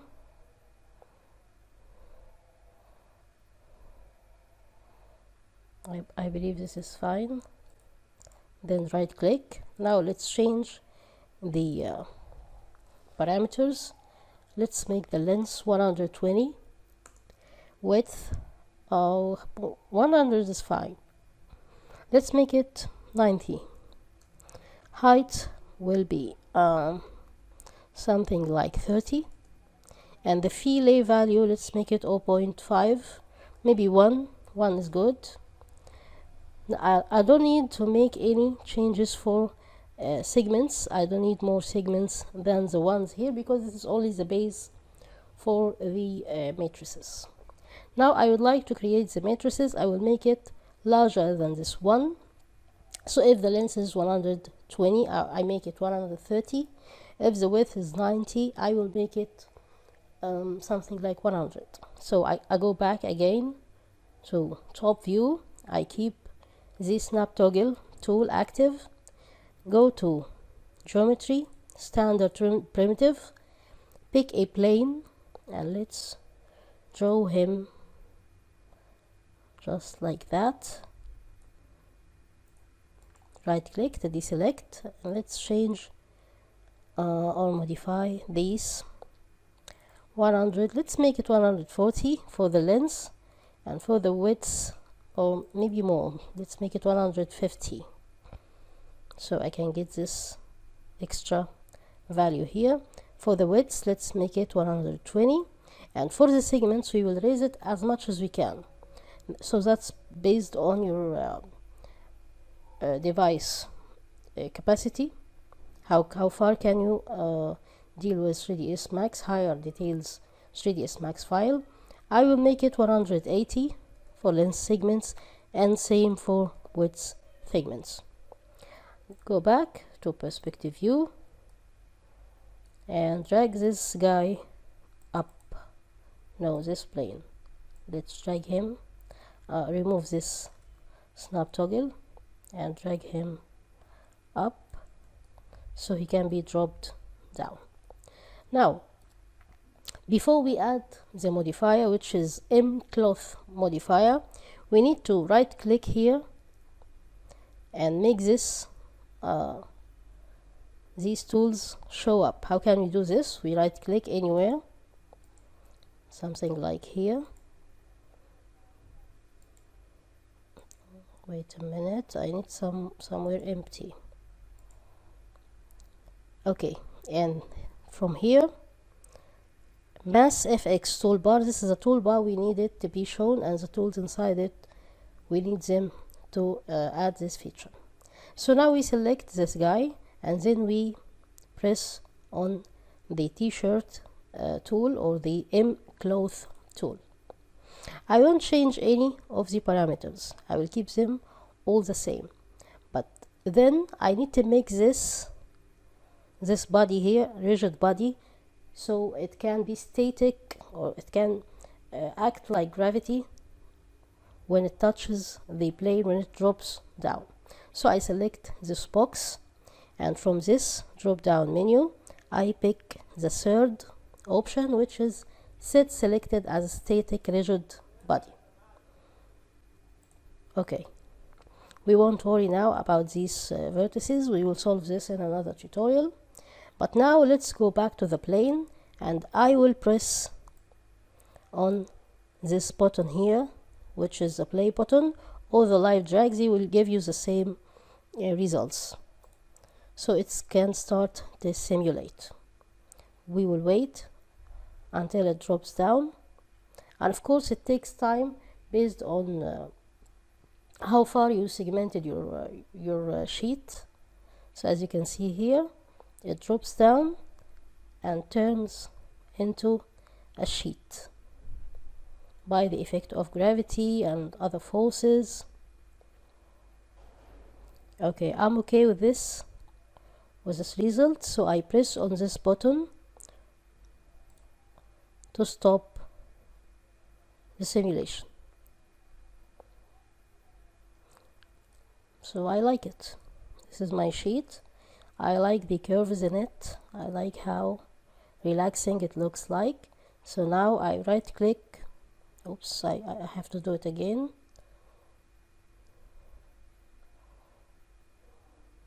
It takes some time, sorry.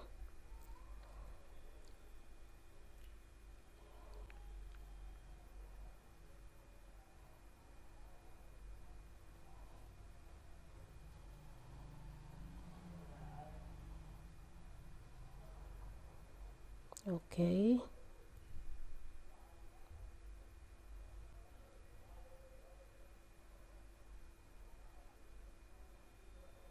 Now it's simulated like a sheet or a matrices.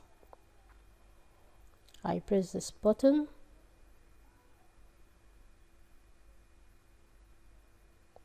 Right click, convert to editable poly. Now I have this sheet or matrix. I need to create the pillows. So these modifiers makes file work slower. So I need to hide what I have right now until I create the pillows. So from here, from layers, I open the layer explorer and it opens here. I need to make it larger so you can see him.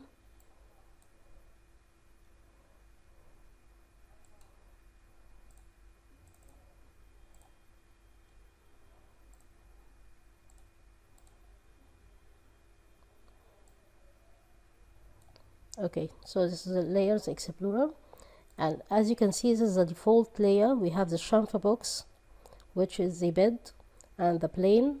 Of course you can change its name, but for now let's fold this up and create another layer, and we can call this one pillow or pillows, and we need to drag it down or drag this plane up to the default layer. Then we fold it and make it, press this icon, so make it invisible. Now I create the pillows here, and when I finish I will collect everything up. So now from geometry I create a box, and I prefer to change to top view. Don't worry about the parameters, we can change it later. Let's go back to perspective and change him. Let's make him for length. Let's make this guy something like 35. For the width, it must be half the bed. The bed was 120, I believe. So this one width will be 50 or maybe 55. And the height, let's make it 15. Segments, we can reduce the height because I don't want to make too much of editing, so let's make the height 0.1 so it can pumps up without making any other modeling. Let's change the length segments. Let's make it 70.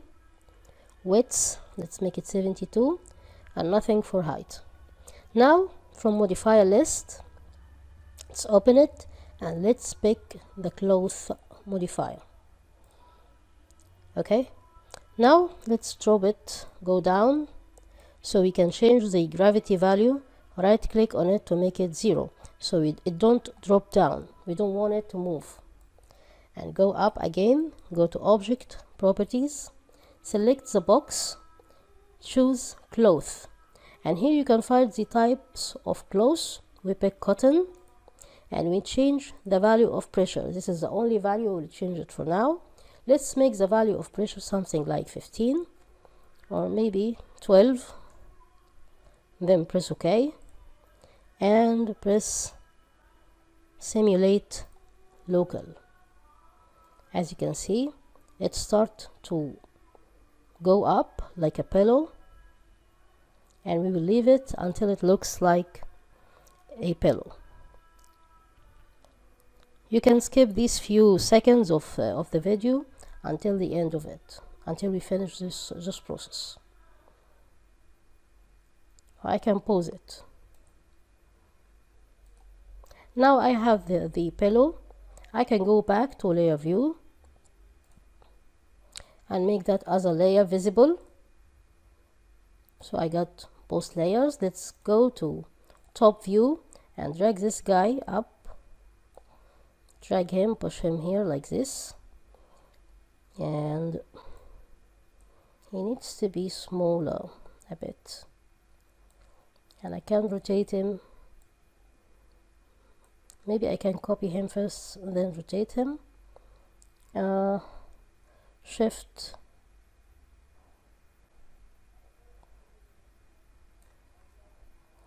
I need to activate the angle snap tool first and shift to 180 and make a copy. Let's push them, push this guy like that, and take this guy, only the pillow,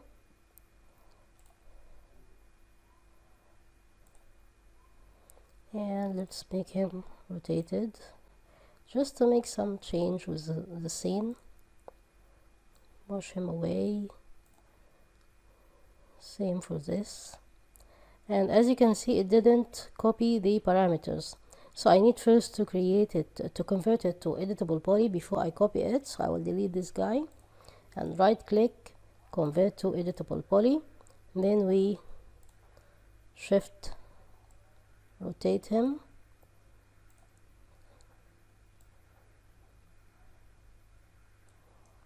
okay, and push this guy to the right.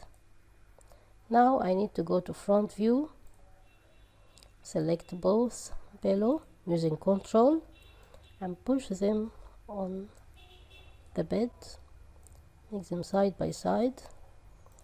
Now in perspective view, that's what we get. Of course you can change parameters like size. You can rotate it so you can get the shape you would like to have. Let's push this.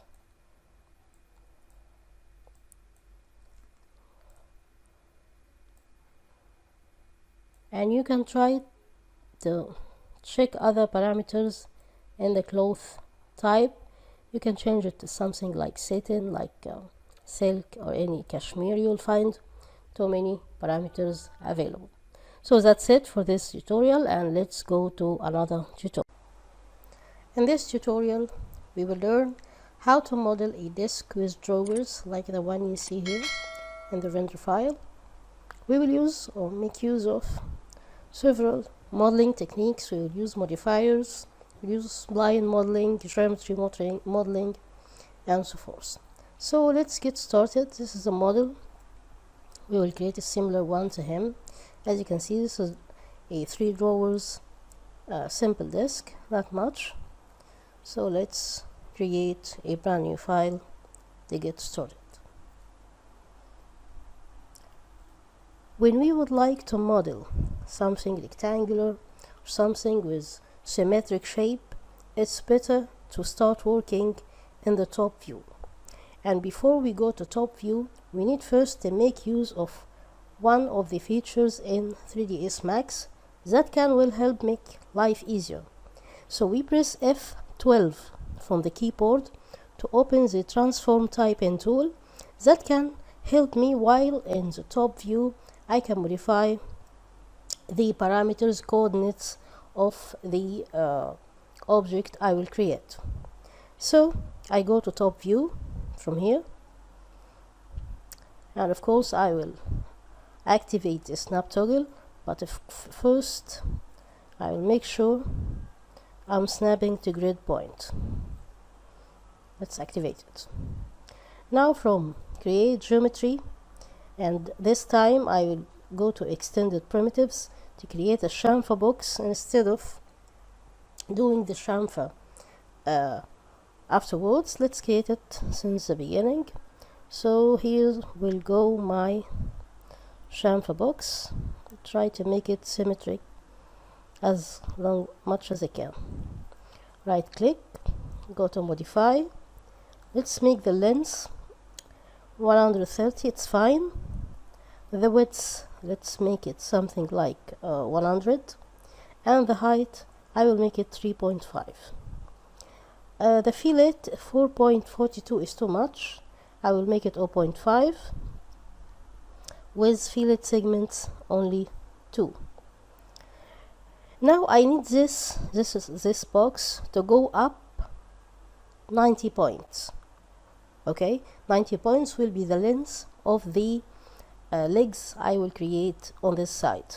Like we see here in this photo, I have 2 legs on the right side, so I need this length to be 90 points, or as you wish, of course. So I select the box, and here in the Z value I will write let's make it 100 so it can go fine with the width. I press 100, and if you would like to make sure you're working fine, that's what you get. So it's raised up 100 points. Let's get back to top view.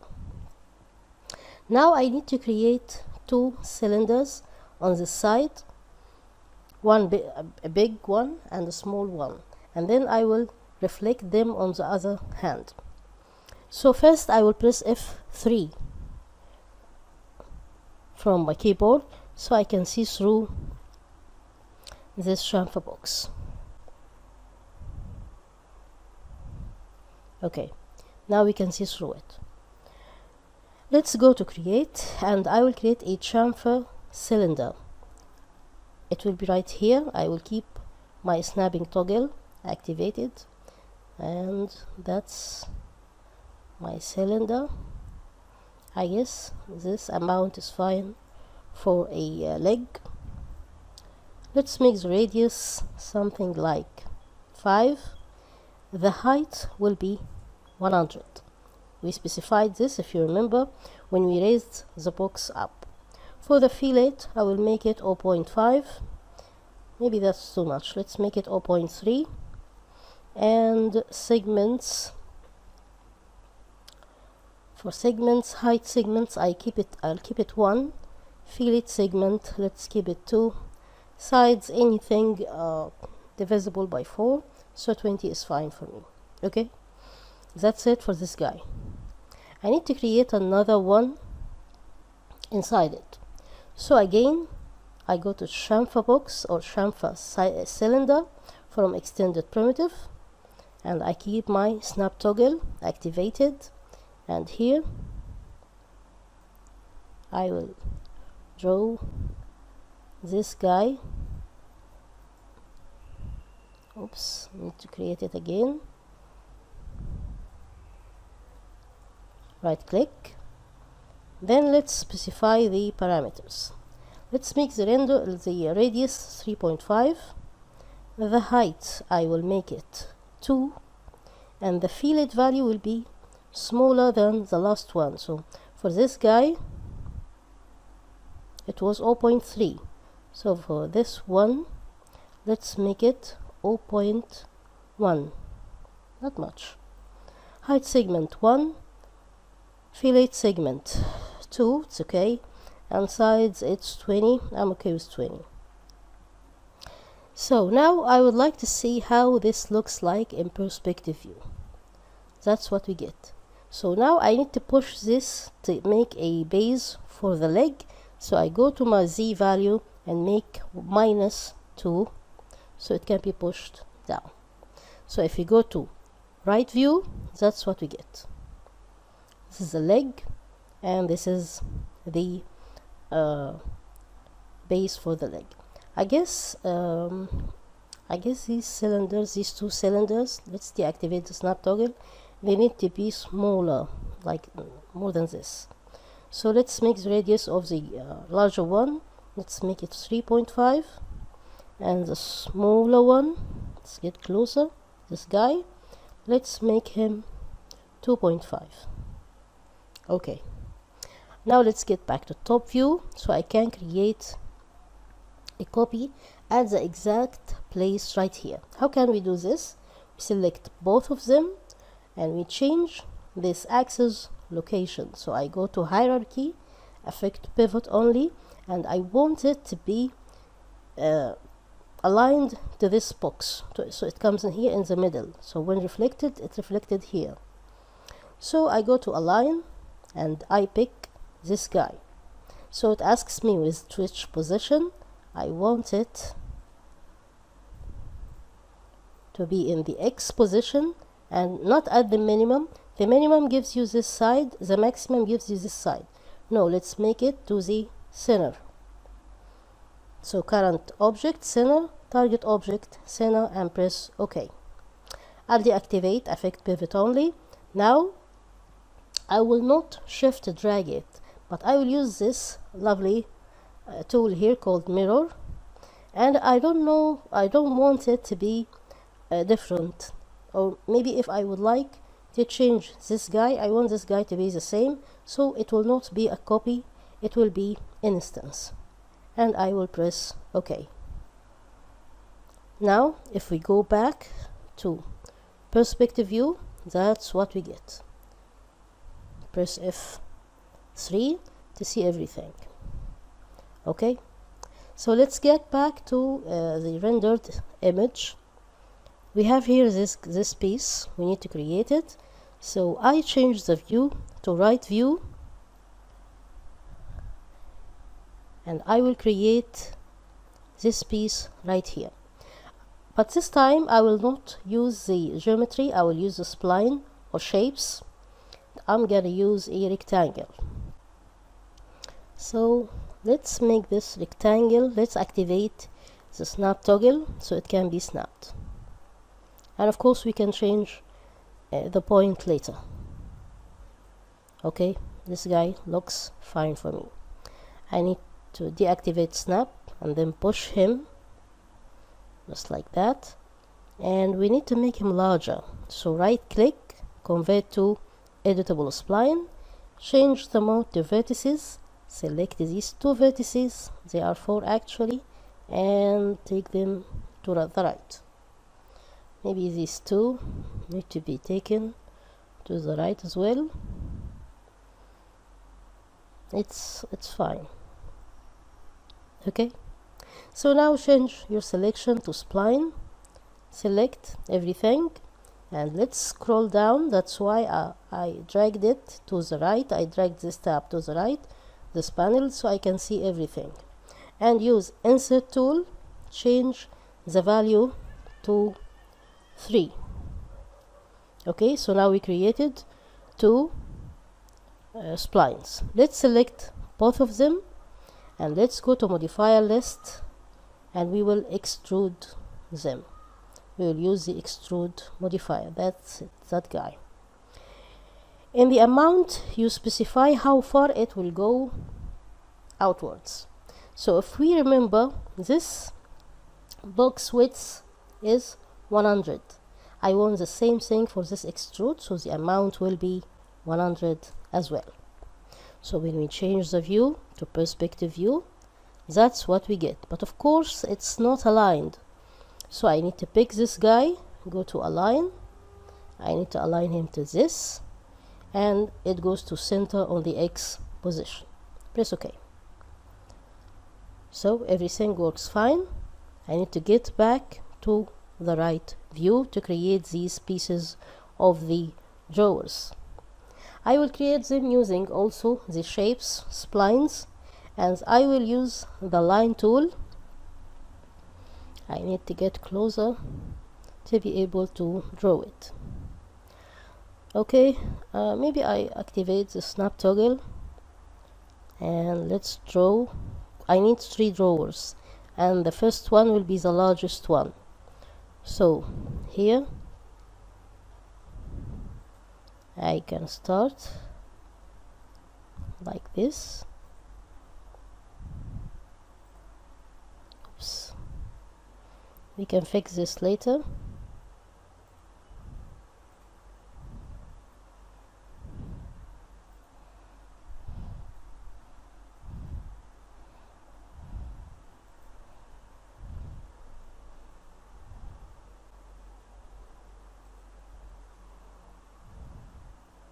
It will ask me if you want to create a spline. I will press yes.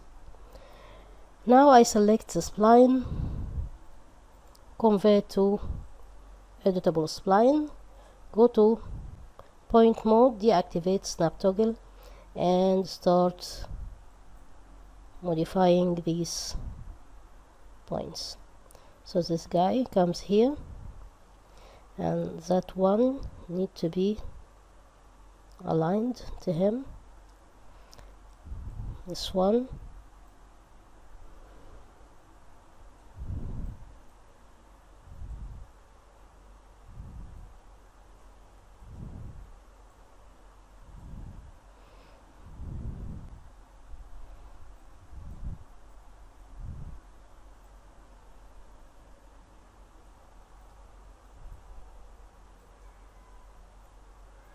and these two will be pushed like that, and these two I think we have the same space.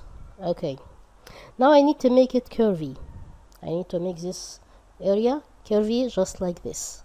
So what we will do, we will select these 4 vertices, slide down, and use the fillet tool, then raise the value until you get the shape you want. That's it. So I like it. Okay, so let's select this line, zoom out. I zoom out most likely using the wheel. Okay, let's shift, drag him like this, and it will be copy, and I need 3 copies, and I press OK. No, I need first to modify this point, because as you see, this change.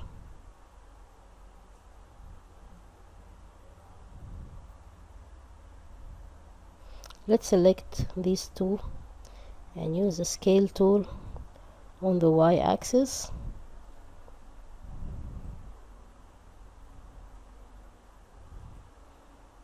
Okay. Okay, let's do it again. I need to make this one a little bit bigger, so I'll drag it slightly, just like this. Now let's select the line, shift, drag, and copies. I need 2 copies, and I press OK. So the first one will be the larger one, but this gap is too much, so I need to Ctrl Z, go to vertex mode, and this selection is still kept, so I can drag these points up a bit. Let's do the last process, and let's make 2 copies. Press OK. And why I'm using copy, not instance, because the last one will be modified, and as I told you, I will make it bigger. Now I need to create this to be extruded like the one in the photo, so I will use extrude. Where is it? That's it, extrude. And of course the value will not be 100. Let's make it only 5. Let's make sure it's good. No, 5 is too much. Let's make it 3. Let's get back to right view, and this time I will not create the modifier every time, but I will drag him and drop it just like this. So now I need to use Ctrl to select these 3 guys, and I will go to perspective view to make them aligned. Align to who? Let's press align, of course, to this one, and that will not be to center, it will be to the maximum, and press OK. What's left for me? I need just a piece in the back, so instead of going to the right view, I will go to the left view, so I can create this box. This time I will right click on the snap toggle, and I will deactivate grid point, but will activate end point, so I can be snapped to these points inside the rectangle. And I will use a simple geometry. Where is it? A simple box, not a chamfer box, of course, and that will be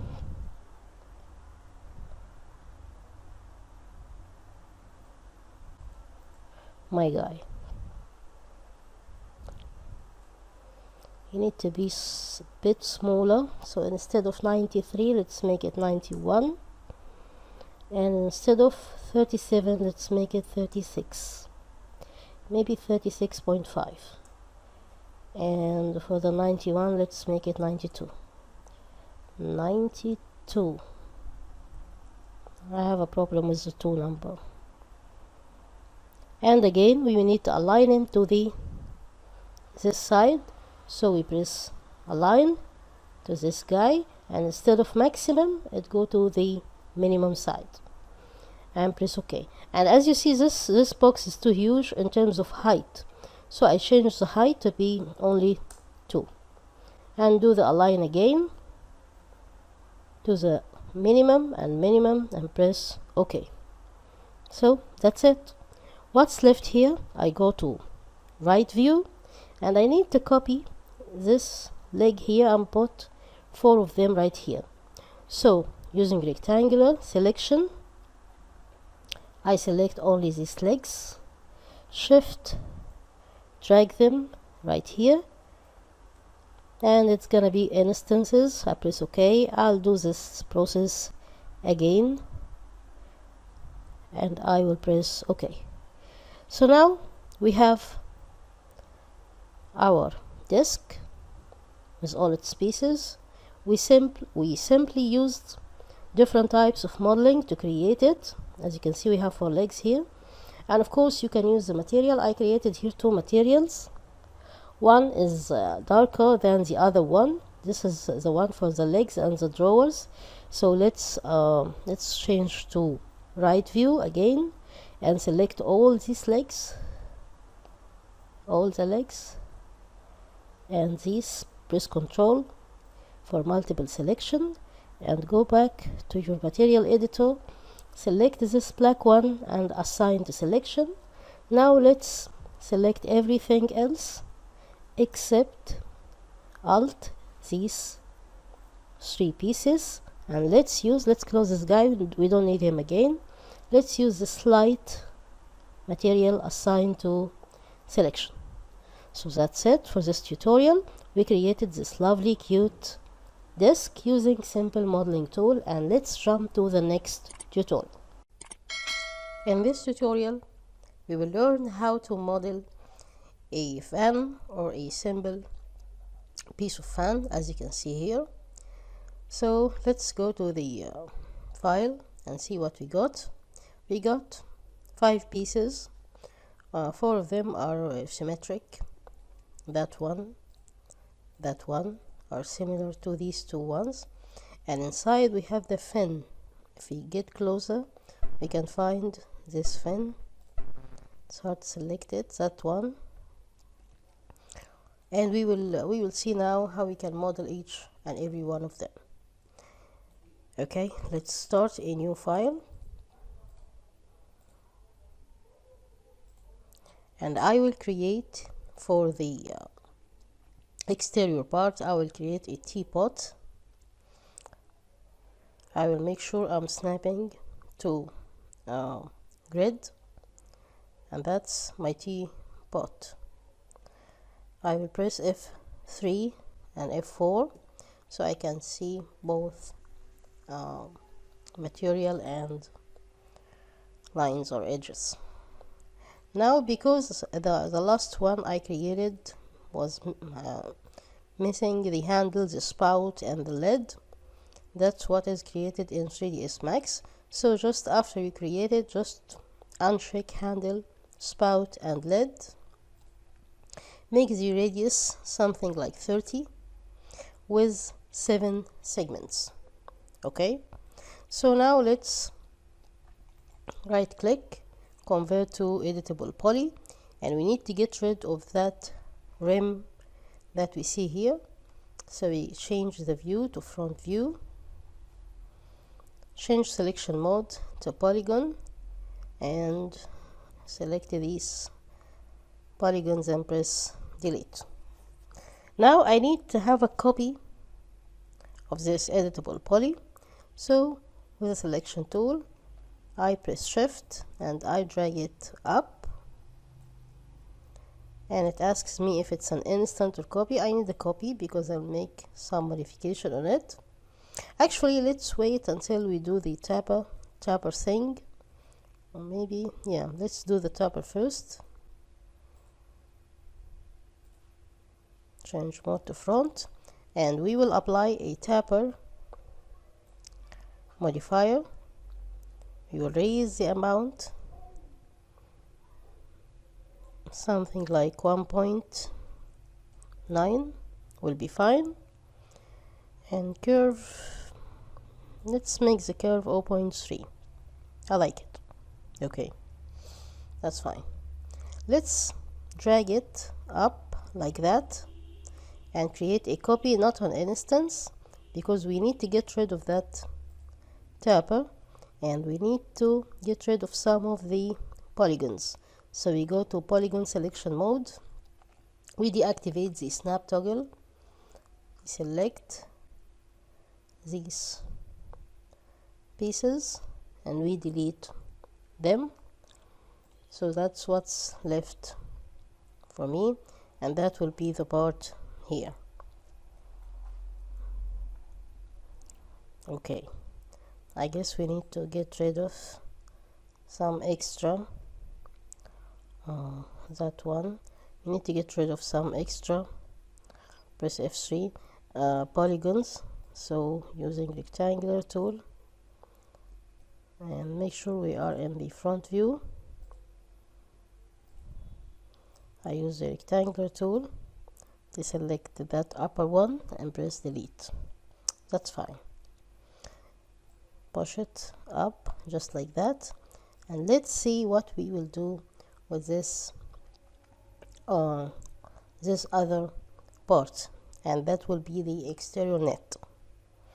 I will use another modifier with that one, which is the lattice. And for lattice, where is it? It's in the L letter. With the lattice, I will press F3. I will use only stressed, and let's change the values of the radius. Let's make it 0.5, maybe 0.3. Let's make it thin. Segments to 1 is fine, maybe 2, so you don't need to use the hyper turbo smooth. Let's raise the sides to something like 12, so it gets smooth. And now let's select both of these objects, press Ctrl to select both of them, activate the angle snap tool and change to front, not back. Use the rotate tool to rotate it to 90 degree, just like that. Okay, so that's the front part of the fan. Let's change to top view, and we will press shift, and on that, let's get closer.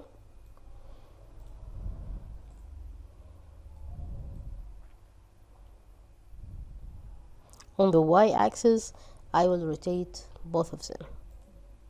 Let's select both of them by pressing Ctrl. Now I need to rotate it while pressing shift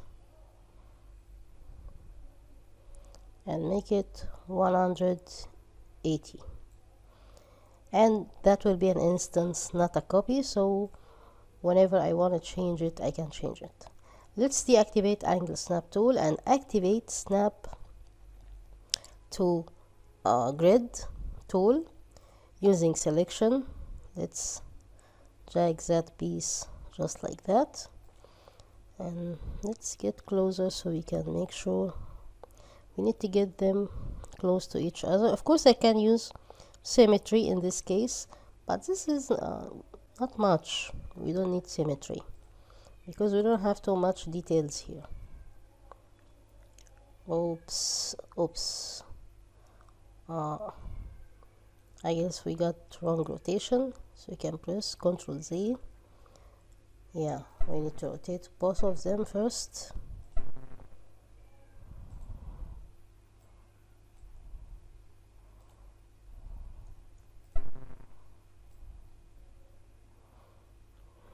Let's change to front view. Maybe left. Okay. So now it's 90 degree. So I can, let's do it on the x-axis on the front view. Press shift. Make it 180. Make it an instance. Press OK. Push it while snapping.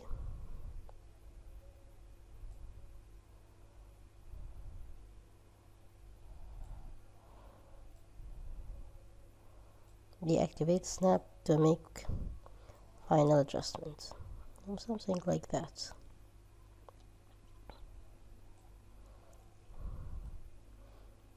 It needs to be raised up just a tiny and pushed forward like that.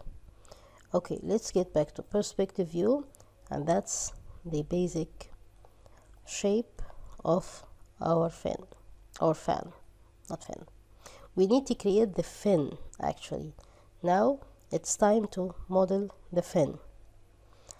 So let's get back to top view. Select all of these and push them, something like that. And let's go to create. Let's create a plane. Let's make a plane here. And as you see, it keeps my last parameter. I will make it something like 100. Let's make it 120, so we won't need to modify it by 120. And segments, I will make it 5 by 5.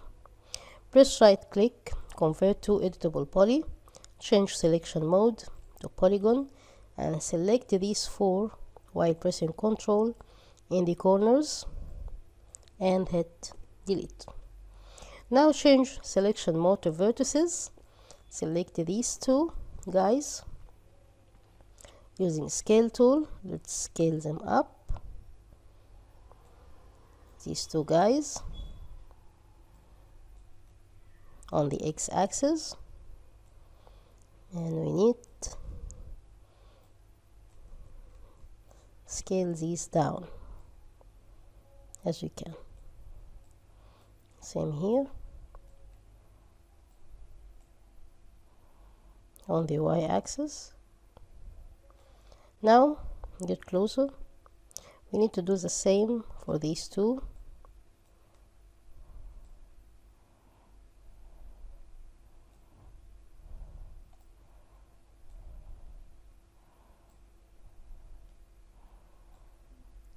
Now let's create or use the shell modifier so it can have some thickness, and then we use the turbo smooth. We raise the iteration to 3 and isolate selection. Okay, now I need to rotate that piece while activating snap toggle on the y-axis. Oh, not the point, the turbo smooth. So minus 90. Now let's move it to its position, just like right here. Change view to front. Yeah, we need to push it up. Make it in the middle as you can. And as you can see, we need to make it bigger and maybe we can slightly rotate it. Okay, I guess it's fine. Okay, let's get back to perspective view. So now we got the fan. Of course we can modify it, and that's a simple fan actually that we can use in a scene, not used for electricity modeling purposes, but this is, as we said before, this is a simple course for learning basic skills of modeling. And let's continue. Let's see it first before we finish this video. Let's see it on render production. Maybe we need to make that piece a bit smaller. So let's select it and press using scale.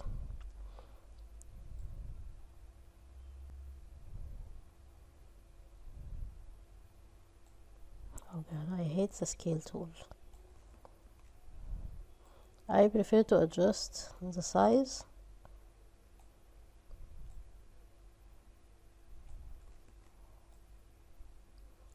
At the beginning rather than using that scale tool. Now let's go to left view. Oops, we should do the same with that other one.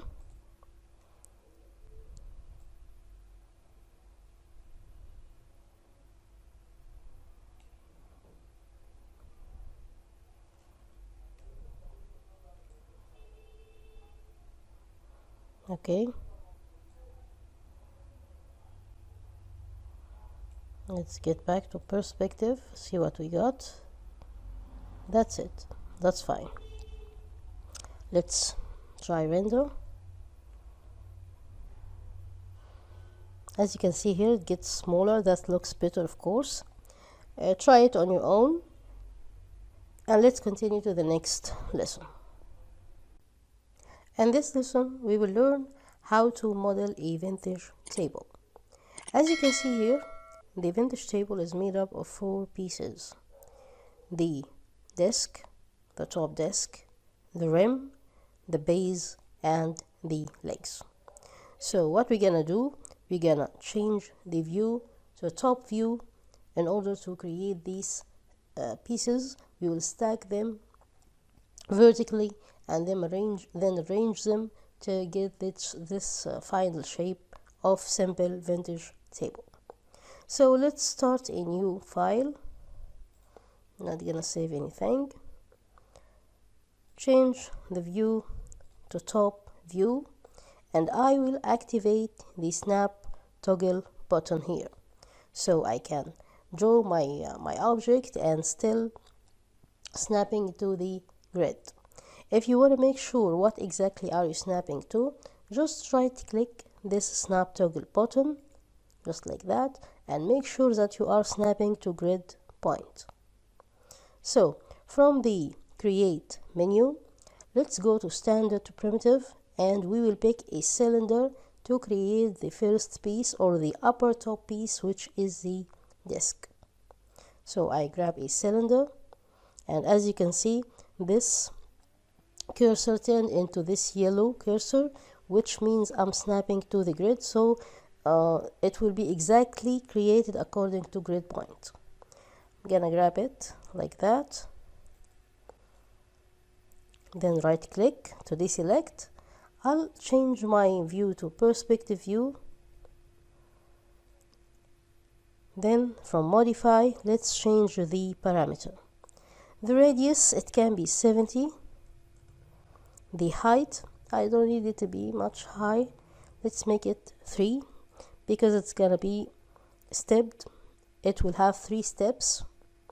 The height segment 1 is okay. I don't need it to be more than 1.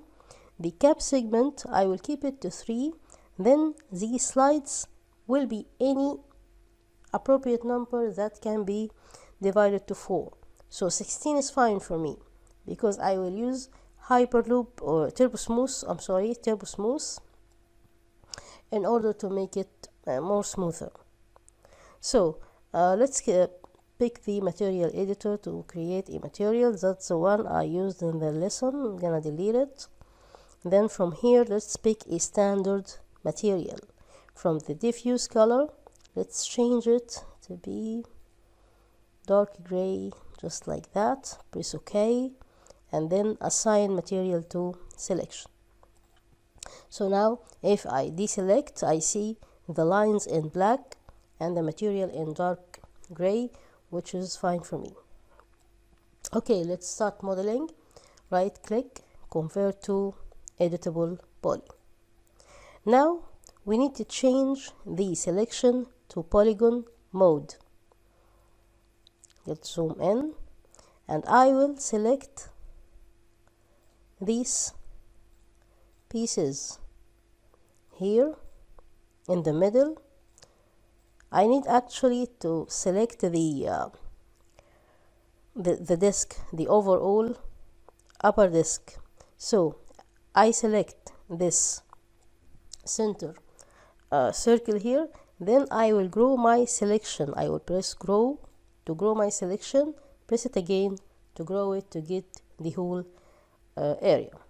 Now what we need to do, we need to do two steps. First one is to insert, and I can make it a value relevant to the height, which was 3. Let's make it 2.5. Press OK, and then extrude.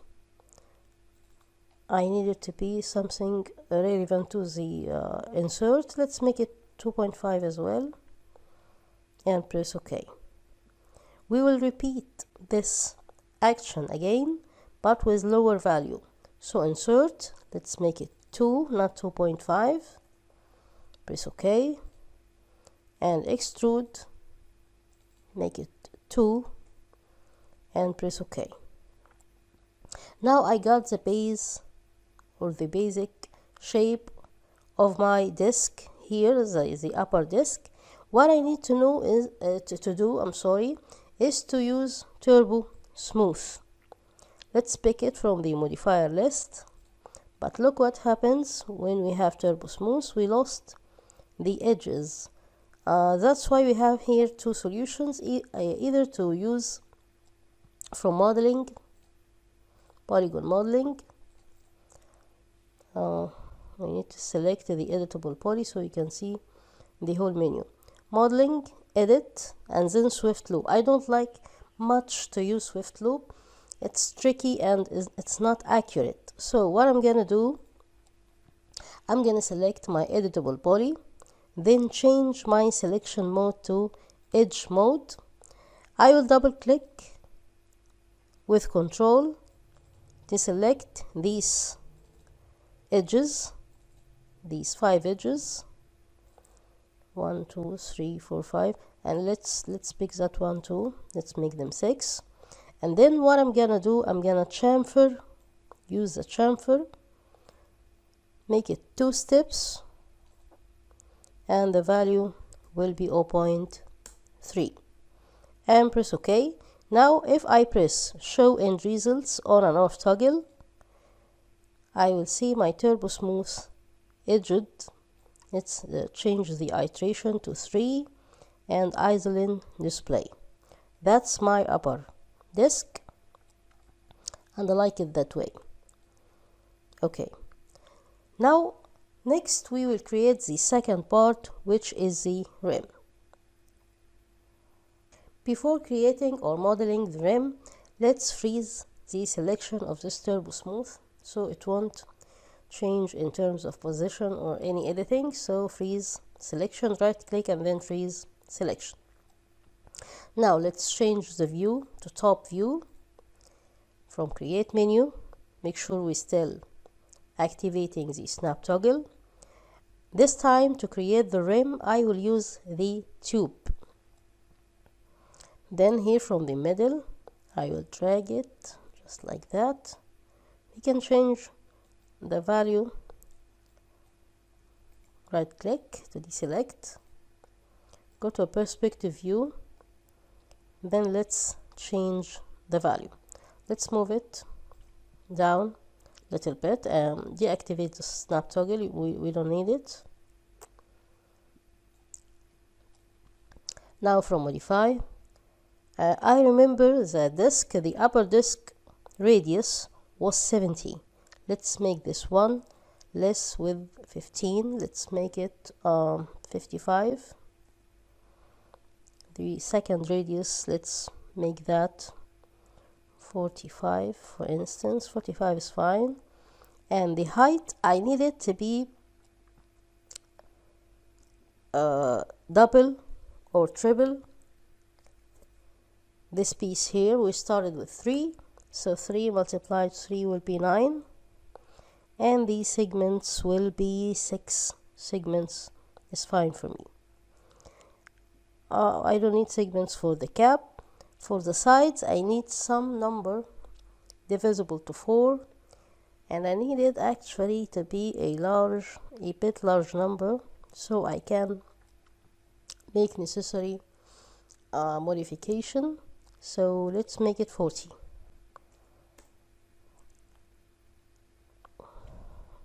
From material editor, let's apply the material or assign the material to selection. Now I right click, convert to editable poly, change the selection mode to polygon, and then I need to select this piece here, and then shift, select the loop of polygons. I will change to top view so I can see what exactly will happen. I will change the shading mode. I will press F3 from my keyboard so I can see the wireframe. Then using the scale mode, I will scale it down. You see this red line moving? That's exactly what I need here. I need it scaled down. Go inside. That amount is fine for me. Let's go again to perspective view and press F3 to see it shaded. That's perfect. Okay. Change to selection, and let's select with Control and Shift these other two pieces here, or two loops. We will raise them up as much as we can.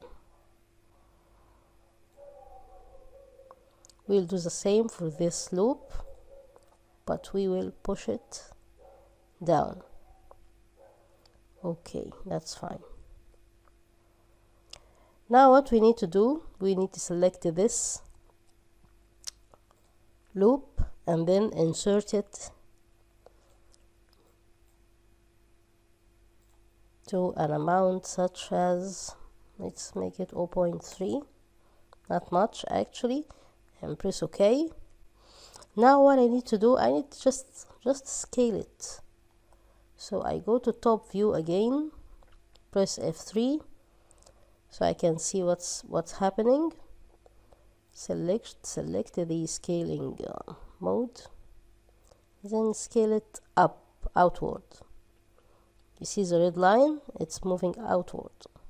Not much, just this amount. Back to perspective, see what we got. Press F3, and here we go. Let's raise this up a bit, not much, just like that. We can scale it down on the x-axis, on the z-axis, make it look smaller. Now I want to make sure that the modeling we made here makes the edge for the rim exactly like I want it to be. If you remember here, if you press the render frame window, that's the edge I want to get. So I will use from the modifier list a turbo smooth, change the iteration, raise it up, and isolate display. Isolate display helps me see only the lines of the editable poly.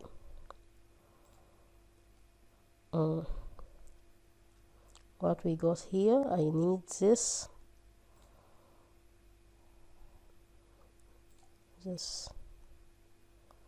to be raised up just like that.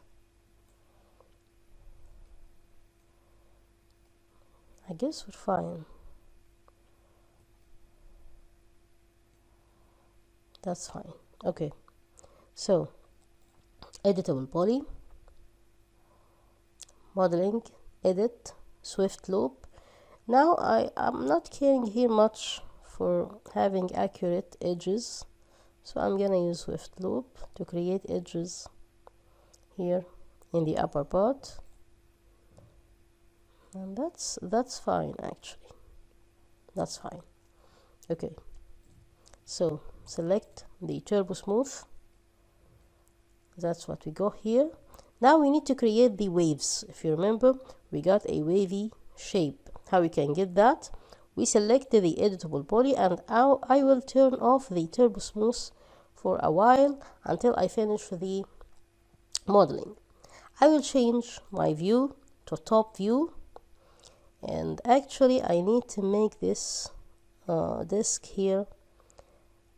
I will unfreeze all, then I select that disk and I will hide it. Hide selection. Okay, so I can only see that guy here.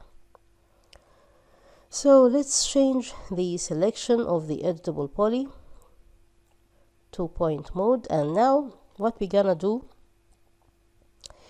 I will select this group of points, then I will count 1, 2, 3. Take the second one. 1, 2, 3.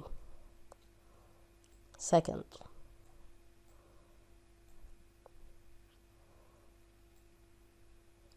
And then we will count them after we finish selection to make sure I selected 10 of them, because as we remember we have 40 1, 2, 3 segments.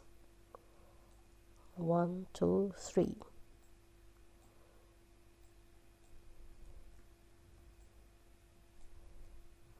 One, two, three.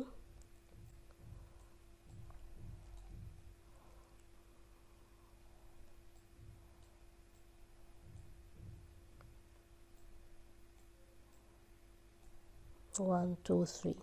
Now let's count them. I got 1, 2, 3, 4, 5, 6, 7, 8, 9, 10. Exactly, that's what I need. Now let's change to front view, and I need to deselect the upper line here. So I press Alt from my keyboard and then select this line and deselect it. Now we use the scale tool to scale it as much as we can on the y-axis, then using the selection tool to raise it up. Okay, now what we need to make this piece here downward. We will make some scaling downward this time. So we'll change again to top view,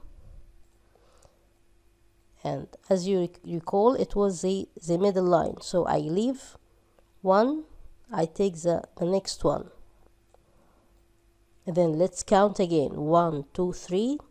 Take the fourth. 1, 2, 3. 1, 2, 3.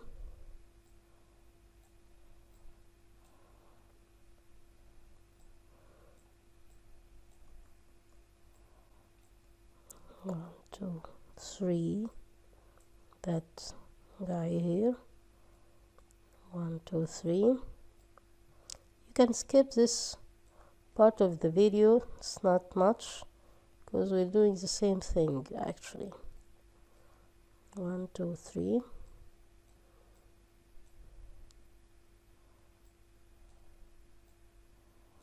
1 2 3. Now let's change the mode to front, sorry, not perspective yet, and using Alt I will deselect the upper line, push it down so we can get that shape of the rim. Let's activate the turbo smooth and see what we got. I think it's fine. I see it fine. It's fine. Let's go to perspective view. Now right click and hide all, so we got back our desk. Push it up. Let's make it on front view better. It's better to do the arrangement here in front view, and we need it to be a bit wider, so using the scale can scale it up, not much, just like that. Okay, so now we got the first two pieces, the disc, the rim. We need to finish the other two, the base and the legs. As you remember, we mentioned at the beginning of this tutorial that the base will be a simple cone. We will use a cone. So let's change to top view, activate the snap toggle from create menu. We use a cone here in the middle. We will create the cone.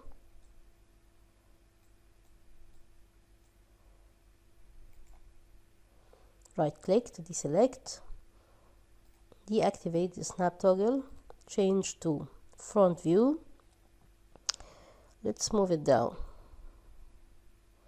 and now let's change the parameters. Let's make the radius something like 25, second radius. Let's change the height, then we decide second radius. Let's make the height 30. Height segment will be 5 is fine for me, and sides 24. 24 is fine as long as it's a number divisible by 4. That's the position. So the second radius, it's gonna be wider. No, let's make the first radius, let's make it 15, and radius 2, let's make it 30. Okay, this is the base, and not much we will do with it. Let's just apply the material here, assign material to selection, and then right click, convert to editable poly, change to vertex mode. What I need to do here is to change, let's change to wireframe, is to change the shape by selecting all the points, then using the scale, let's scale them. Let's just make it on X, and then Alt to remove the first line, scale it down. Keep doing this.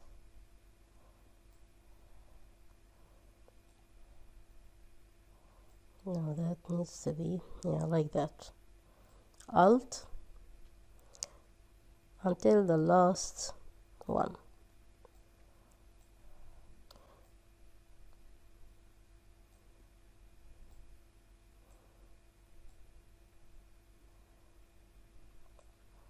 Press F3.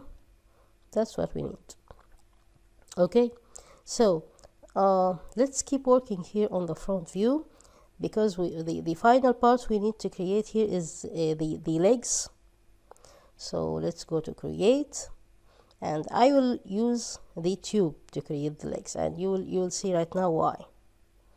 Let's use the snap toggle, and that's my tube.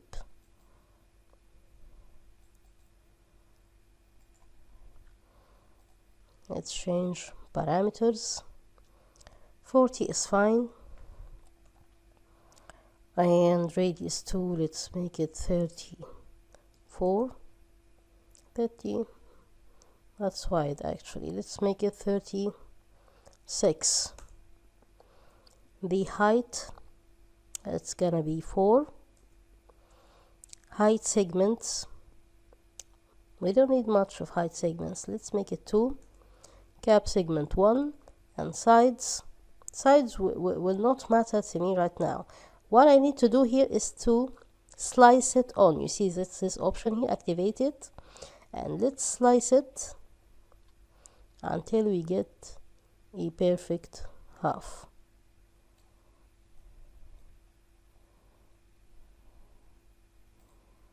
That's it. Turn off snap toggle, and that's my leg. I guess 40 is fine for sides because I'm not gonna use turbo smooth with it. Using the select and rotate tool, let's activate the angle snap toggle and rotate it for 20 minus 20. Then shift, rotate it to 20 on the other direction. Yes, make a copy of it.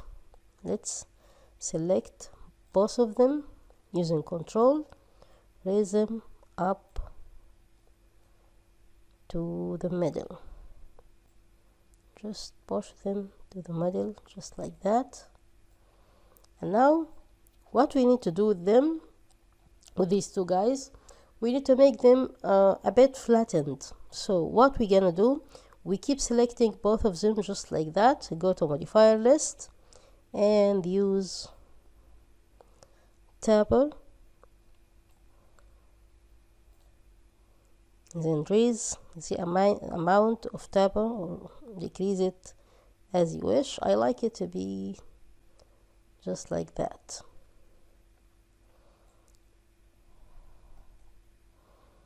That's fine for me. For this part here, we need to change or to make these two loops more smaller.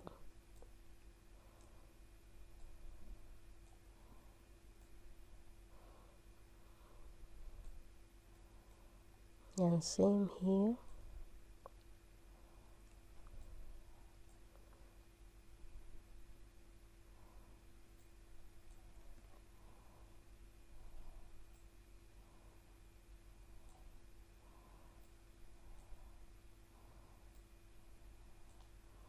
Okay.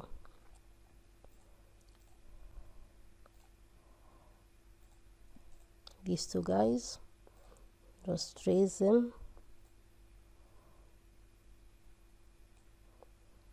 Let's change to perspective view so we can see what we got here.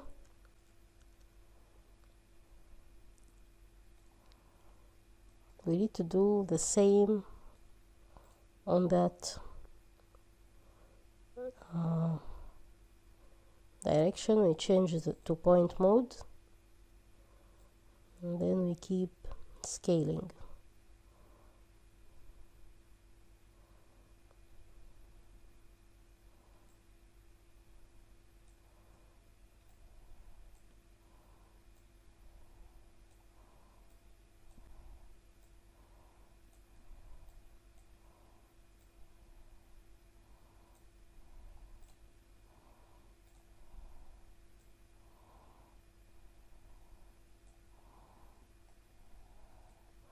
Okay, for the legs,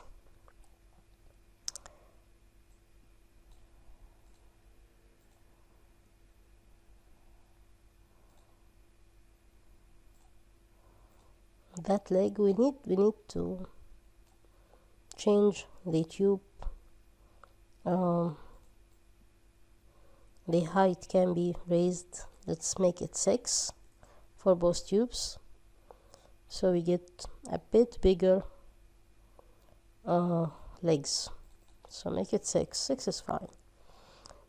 Let's select both of them, go to material editor and assign material to selection.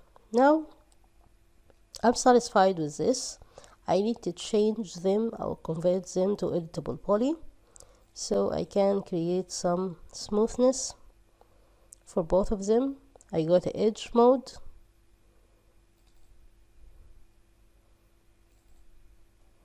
I select these edges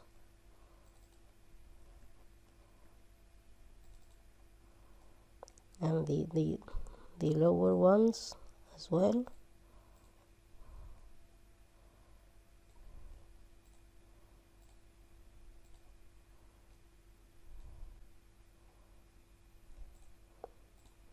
I keep pressing Ctrl so I can keep my selection.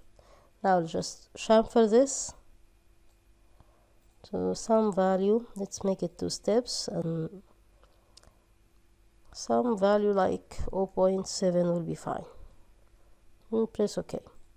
We will do the same for this other leg. Go to edge mode,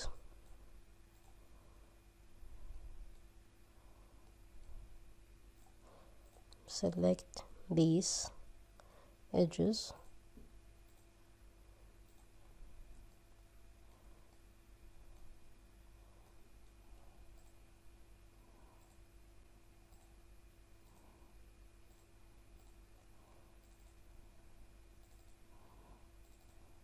still just one edge remaining, that one. Do another chamfer with the chamfer,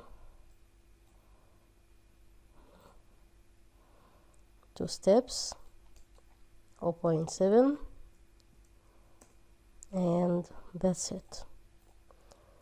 So using 4 basics or 4 basic geometries we created, and some modifiers, actually we created this simple vintage table. Of course you can change other parameters, like the number of segments here to increase this wavy look.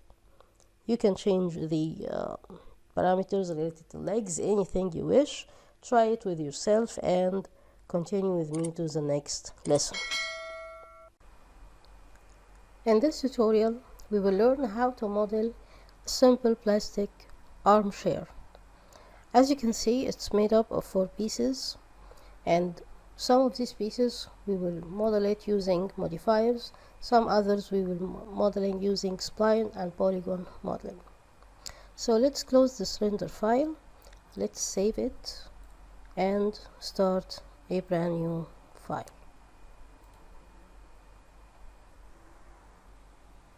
So we need first to know that in this tutorial we will work on 4 views, so we need to see what's going on different views.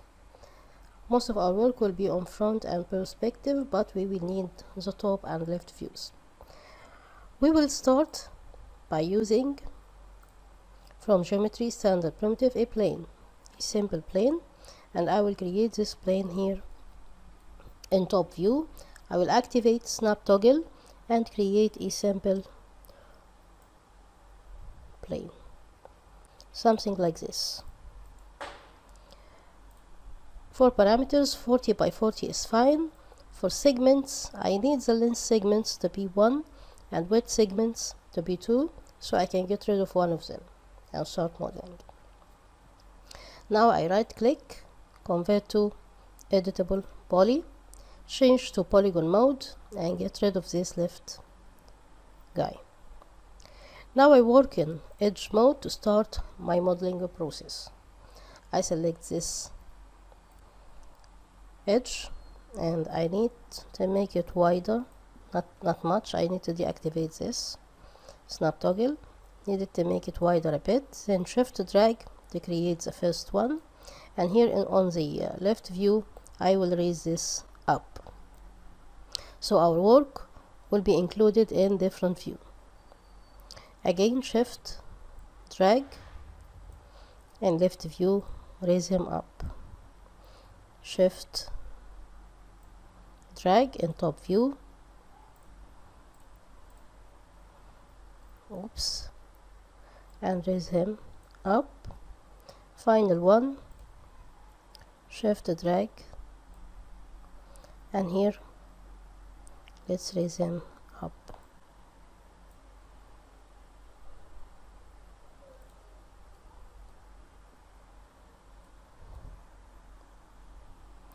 If you don't see your object in any view, just press F3, because now I couldn't see it here in the front view, so I pressed F3 from my keyboard. Now I need to model the back of the chair, and I need to make it a bit less wider, so I select all of these but in the vertex mode, and I will push it slightly like this. Now what I need to do, I need to select all these edges,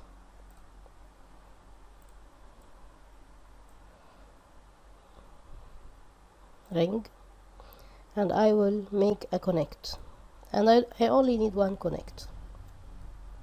So here in the vertex mode I need to do some modifications, so I select this one and I will take him to the right, not much, maybe to the top and then to the right, just like that. Good.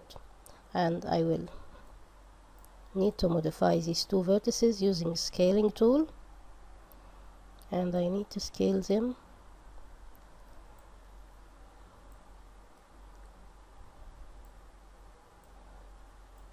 together.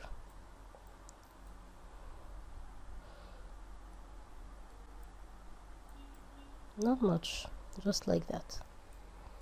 Okay. Let's push this bunch of vertices down slightly.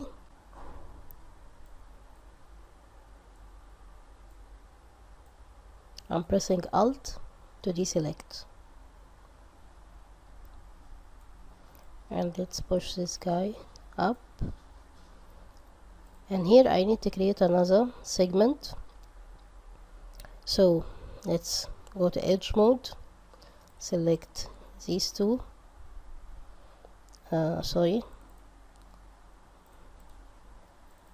this, and I actually want it here in this area only, so I select these three and I press connect so I can have another segment.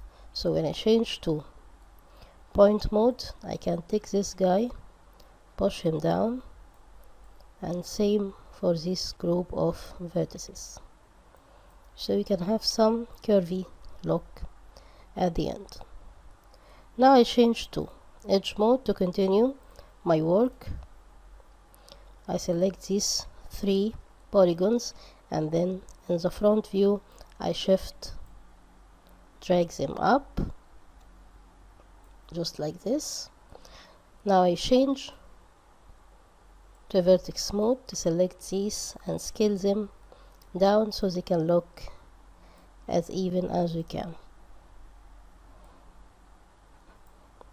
I like this. Get back to edge mode and do 3 more pieces,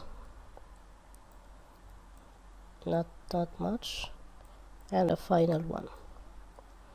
Okay, now let's make our bridging by selecting these two and go to bridge, and by default I have only one, so I only need one segment here. I need to close this gap, so in the border mode I select this border and I tell him to cap it. Now I can keep working on other pieces if you would like. Some people would like to make it only look like one piece, but I don't like it here, so I'm not continuing with bridging, but of course you can do this on your own. I feel like the chair is a bit large, so I need to go to the vertex mode, select this group, push it, Alt to deselect this group and push it again, Alt, keep pushing until you get the size you would like to have, and push this guy finally. Now let's modify this to make it curvy, but I need to cut this piece into two. So in the polygon mode, or we can keep to vertex mode, I can use my cut tool. I prefer to do it here in the perspective view. Maybe we can keep it. No, we can, sometimes we can have triangles, it won't hurt. Now as I created this cut, I can modify the position of this point, just like this. And same for this guy.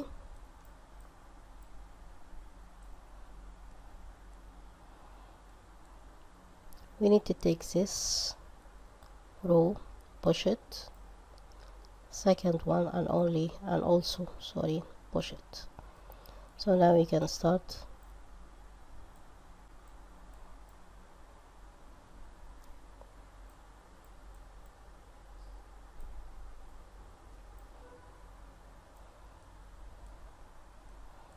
our modification.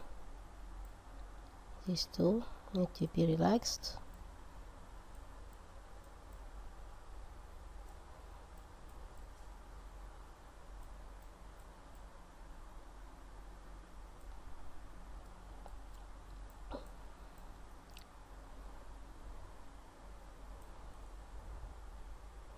We need to create another segment here.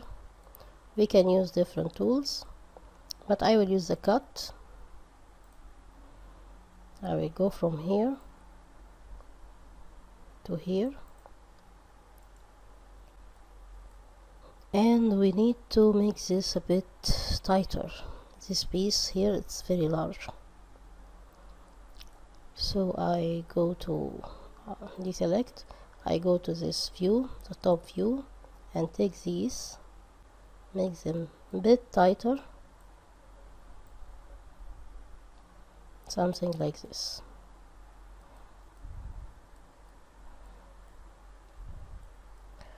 Okay, that's it for basic modeling. Let's now create a symmetry and make some thickness to this guy. So here from modifier list, I will use symmetry, but before I do this, I need to make sure that editable poly axis lies here in the middle, because symmetry works based on the axis. It will be flipped to the left side. So if it's not here, you need to change it first using hierarchy. So I use symmetry. Symmetry to create another piece of it. Okay, it looks fine. And now I need to make it thick, because if we flipped it to this side, you don't have a back face. So we need to create a flip of it. But before we do this, we will go to editable polygon mode, select all polygons, and then we go down until we find this option, which is relax. So everything is relaxed, and then we don't need to see anything funny. So under polygon smoothing group, we press clear all, and then we pick one for everything, so we don't see anything funny, as you can see. Now symmetry will do the same, and we will use actually I don't like this point position. Let's change it before we can do anything else. This point here. And as I told you, you can keep modifying based on your desire.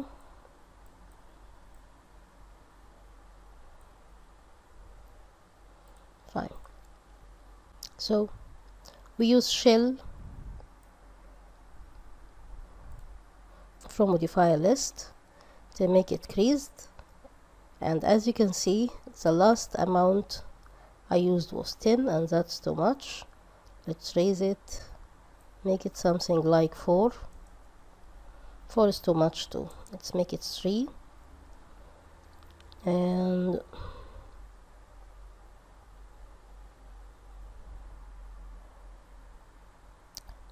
We may not use shell now, we need to do extra modifications in our editable poly.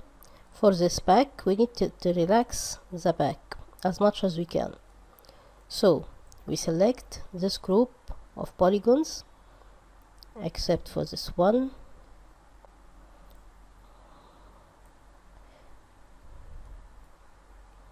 We don't need these two. And what we're gonna do, we're gonna take them back. No. I always accidentally click this guy.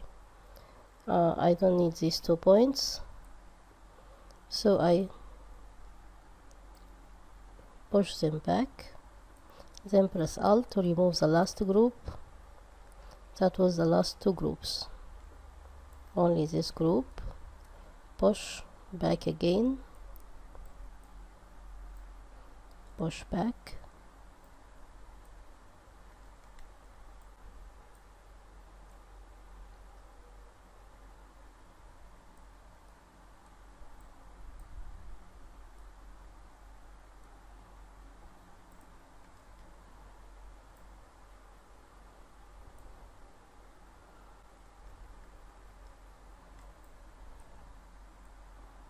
this is one group.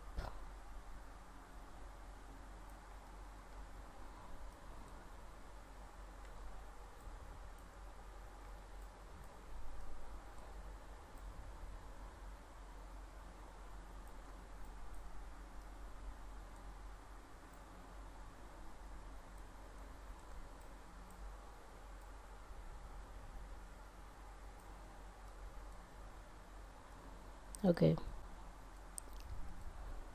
so here let's check perspective.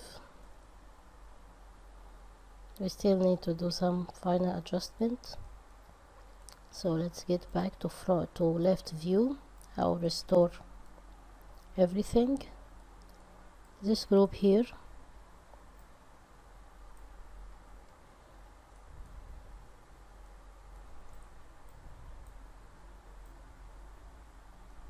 not much, just slightly.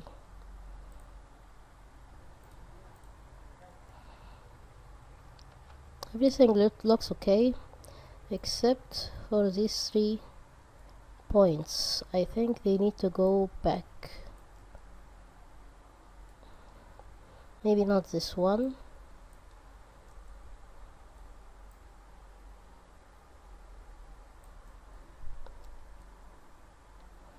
Okay, and now let's take them down.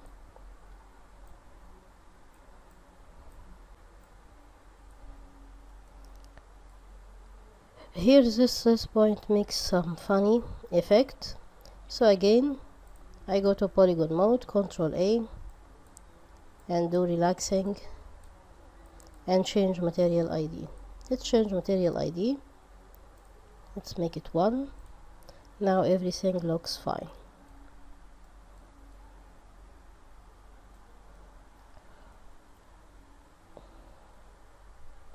We need to make this edge here, we need to push it down a bit.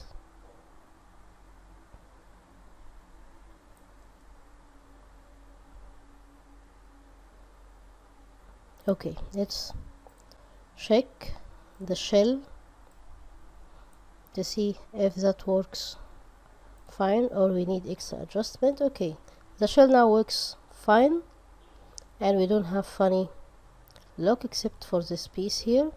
We can modify this in the editable poly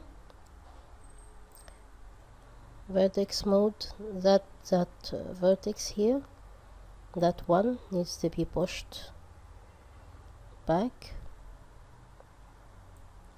and that guy needs to be pushed forward.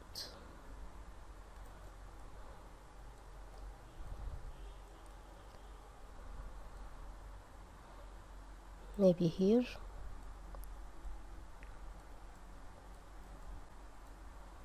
This one.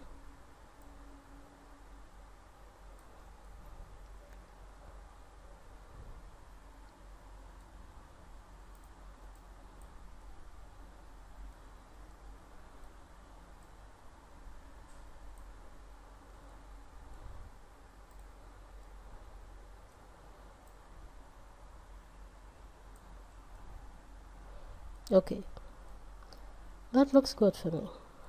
I press Ctrl S, and let's call this guy arm chair. And now let's do some other modifications, but first we need to convert this to editable poly before we do anything. So on the shell, right click here, convert to editable poly. Now we need to do some modifications with the edge. So we select this edge, and because we have a new shape, the loop has changed.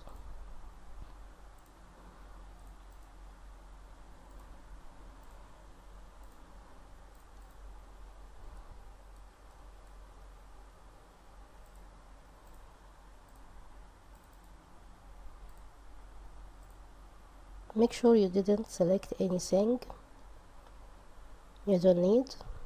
Now let's do an extrude for this guy, and it will be by negative value. Let's make it minus 0.1, and here's a value 3 is too much. Let's make it 0.1 as well, maybe raise it 0.3 and press OK. Now I need to select this loop,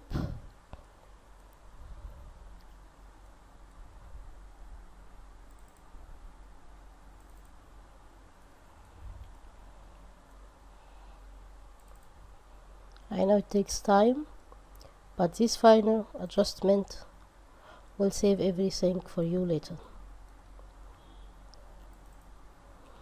And same for that outer loop, press Ctrl, deselect it, and apparently that selects the whole loop. Okay, fine. Let's chamfer these two loops, and the value will be not much. It will be 0.3, and for the other value I'll leave it to 1 and press OK. Now we need to make some places here, or some vertices thinner, so I can have thin edge here. Same for this area, so I change back to 4 views to see everything. I need to work on left view and perspective view, so you're free to drag these up like I'm doing right now. Let's change to vertex mode, and what I need to modify here, I need to get rid of half of this and then create another symmetry first. So I change my view, or I can just work on front view and change polygon and select all this group and delete it, so I can be working only on this. Now let's change to vertex mode. I need to make these vertex a bit lower, so here in top view I select these two groups, maybe the 3 groups. Let's take those as well with them, and then I use a scale to scale them on the z-axis. Then I will deselect by Alt this group and do another scale on the z-axis. Okay, I'll do the same for the back. So I need to select this group of points, and on the x-axis I will scale them. Then I deselect this group, do the same here as I did, but now I figured that I need to push them back. Not much, of course, but we need to adjust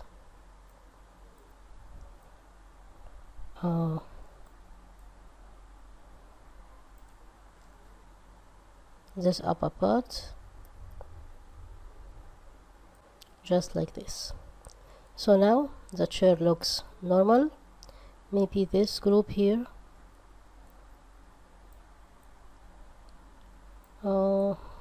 maybe that's point, only this one. Oops, we have this point here, we accidentally pushed it, and we can adjust it here in the front view. Get back to your place. And here, this guy,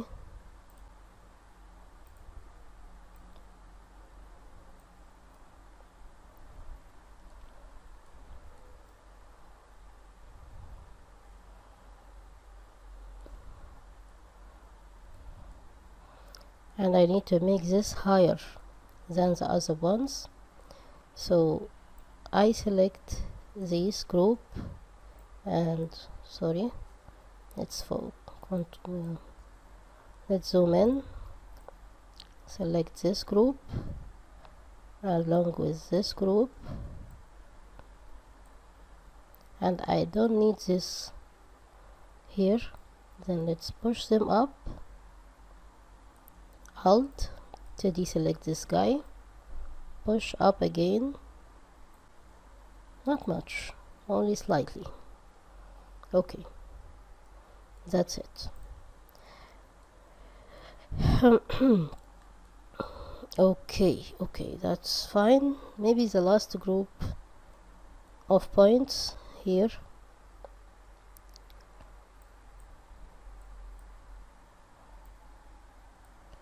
needs to be pushed up, so that's okay. So let's take him on the polygon mode, Ctrl A, and again specify one material ID, clear all, and specify one for everyone. That will save you too much work with modeling.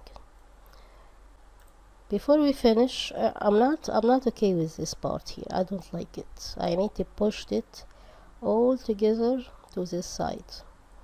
Maybe the front view will help me.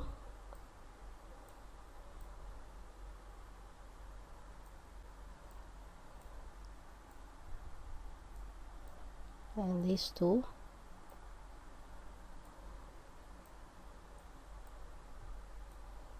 Something like this. Let's make sure these points here on the middle, or on the they will be in the middle, are even. So use the x-axis scaling to make sure that's fine. They all look fine. Now I select the editable point, and again I need to make sure the axis or pivot lies here in the middle, and use another symmetry. I may split this lesson into two parts, so you won't work too much on it. You won't have too much to listen actually. I still need to adjust this point here. I need to raise them up. Let's see end results. That's it. So this is your chair in its simplest version.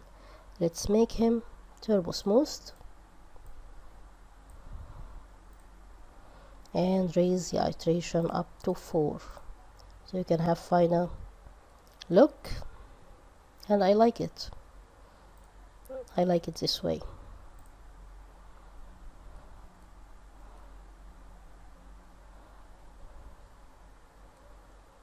If you would like, in the editable poly, you can select, let's deselect it, show end results, and go to editable poly, polygon mode. We can make selection of if you want to make some final adjustment of these two, and we can do some insertion and extrusion if you want. Let's close the soft selection. We can make some insertion,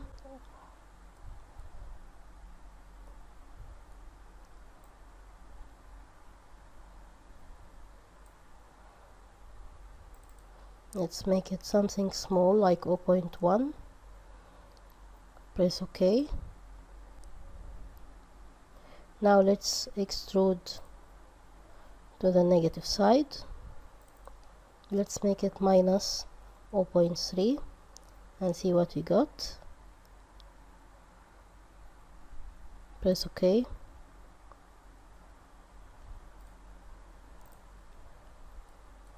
So now we have final adjustment with this armchair. Not much. And if you don't like it, just don't make it. Now we need to create the cushion. I will create it in the front view, and here I will create a box.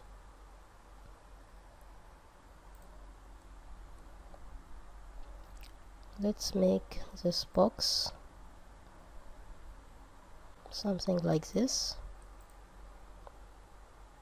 and here in the perspective view I can see how he looks like. Of course I need the length. Let's make the length to something like 9. Width, let's leave it to 29. And height, I can make this height something like 35. That's too much for 35. Let's make it 20. And here in the top view I need to push him backwards and start adjusting by right click, convert to editable poly.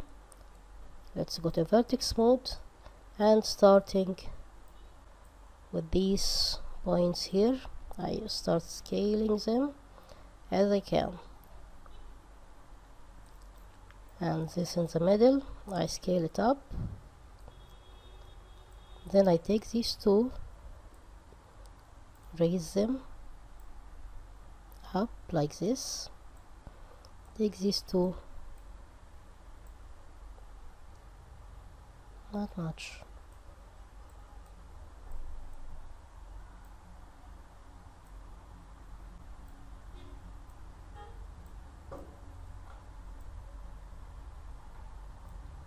now in the left view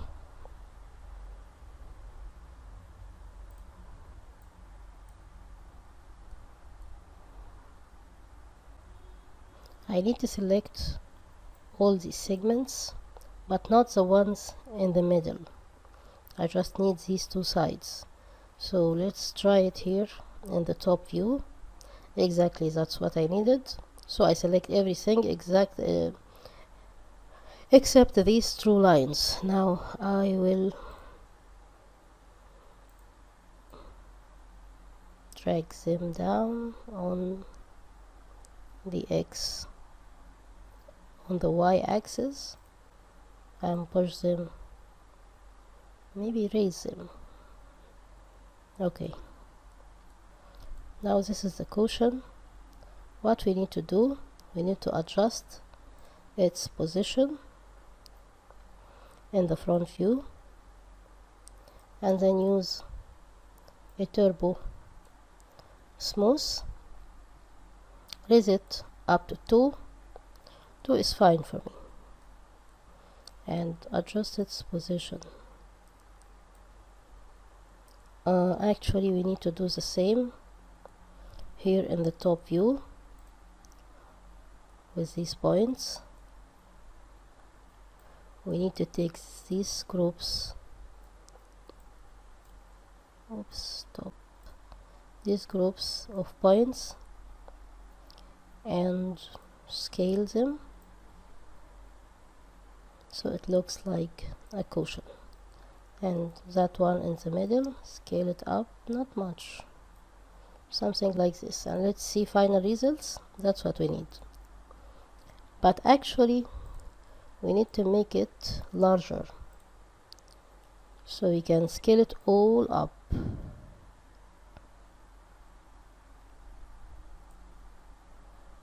But on the Y axis we need to scale it down, not much.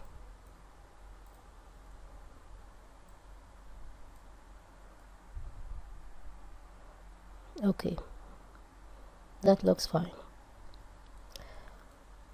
What's left is to create the legs, and I will make use of spline modeling. I will use a line and I will create,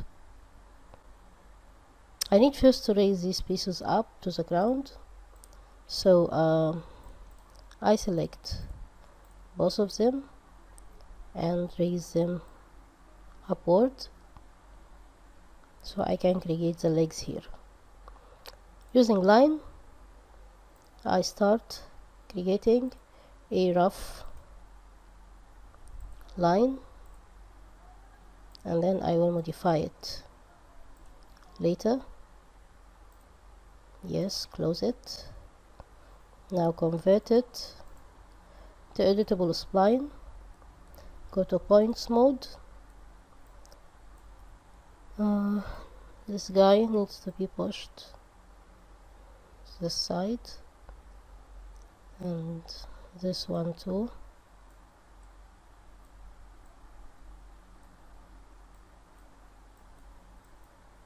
All of them needs to be raised. These two, so they can touch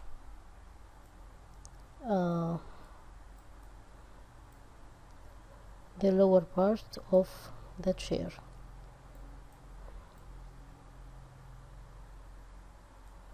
Okay, now for these points here, what I need to do, I need to use one of the tools. I don't need soft selection.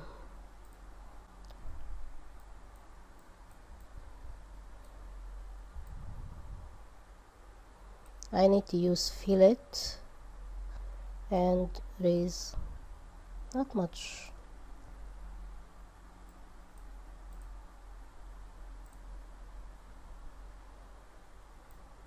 Let's do it again. Okay, so it looks curvy, but not much curvy. And this guy here, we need to raise him up. Now we have the base for the chair, leg. I need to extrude it using the extrude modifier.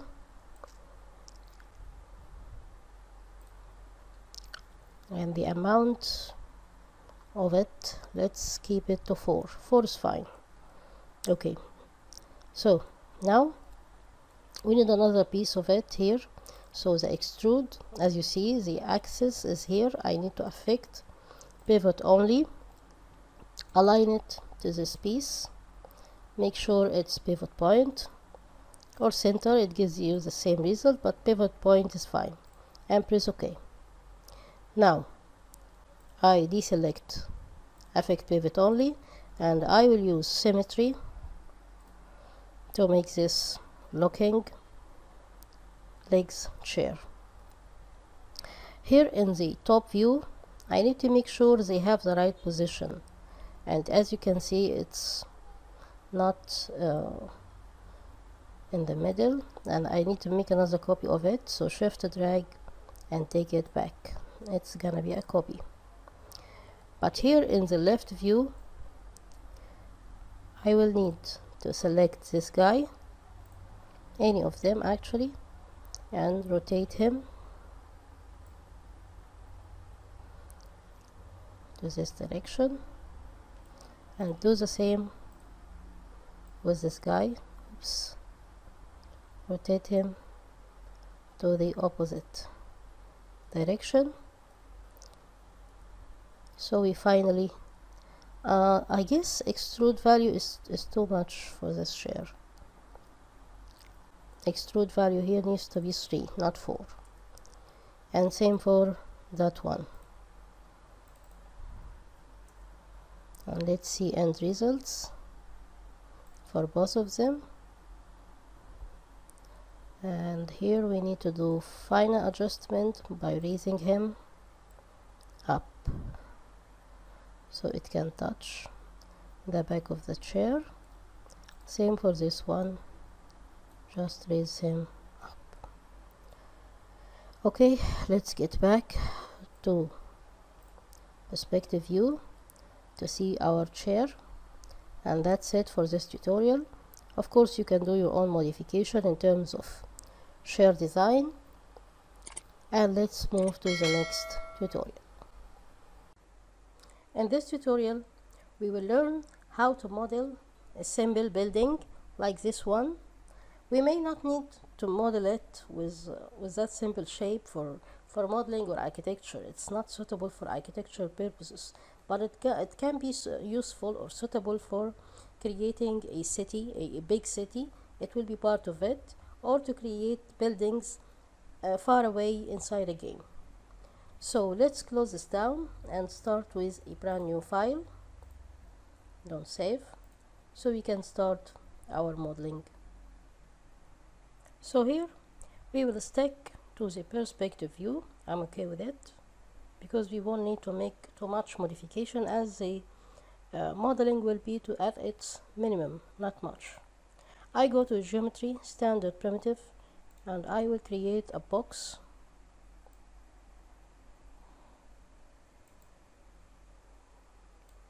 Something like this with this height. Right click to deselect, and let's make the length 25, the width let's make it 50, for the height let's make it 80. For the length segment, that depends on how many sides we need to have, and here I don't need to have much sides. I need to have only one side because I will do no modeling on these sides, and actually the length needs to be less than this. 25 is too much. Let's make it 20. 20 is fine for me. For the width segment, I can make them only 3, and I will move this one to the right. For the height segment, that depends on how many level we need to have here, so we make it 20 or maybe 10. 10 is too much actually. Let's make it 9 so we can see it better. So that's it for the base building. We right click, convert to editable poly. I need to move on the edge mode. I need to move this guy. I need to move him to the right, sorry, and this one I have to move him towards this side. Okay, now on the using polygon mode selection, I will select these parts here, and I need to make them a separate object. So from here I will press detach, and I will call them right side. Okay, now we will work on this first, then we continue with the rest of the building. Now this is a separate object, this guy, this one here. I will use a modifier, we used it before, it's called lattice, and that's what lattice gives you. It gives you the ability to have both joints and struts. I need both of them actually, but I need to modify some of the parameters. For the radius of the strut, I need to raise it up to make it look like windows, make it 3, and for the segment I'll leave it to 1. Sides, let's leave it to 4, and let's check the joints. I need them to be tetra, and the radius can be raised up a bit. Let's see what other option we have. Tetra's fine, and the segments we can leave it as it is, but we need to change let's show end results. We need to change the size of this editable poly, so we scale them down on the y axis, not much.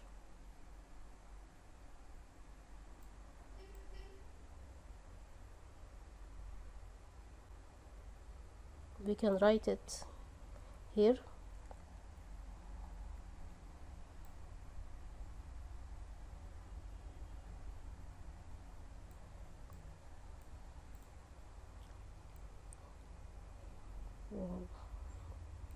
That's it. Okay.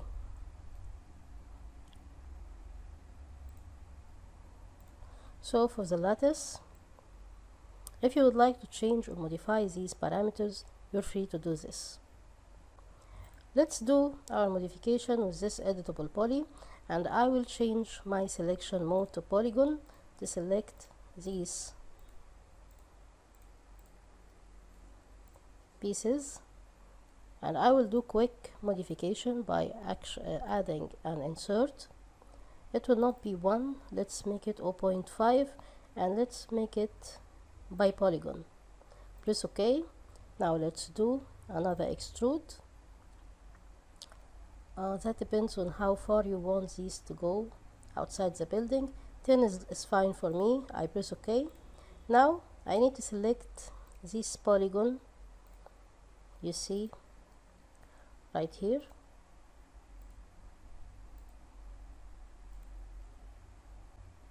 Then we need to make an inner extrude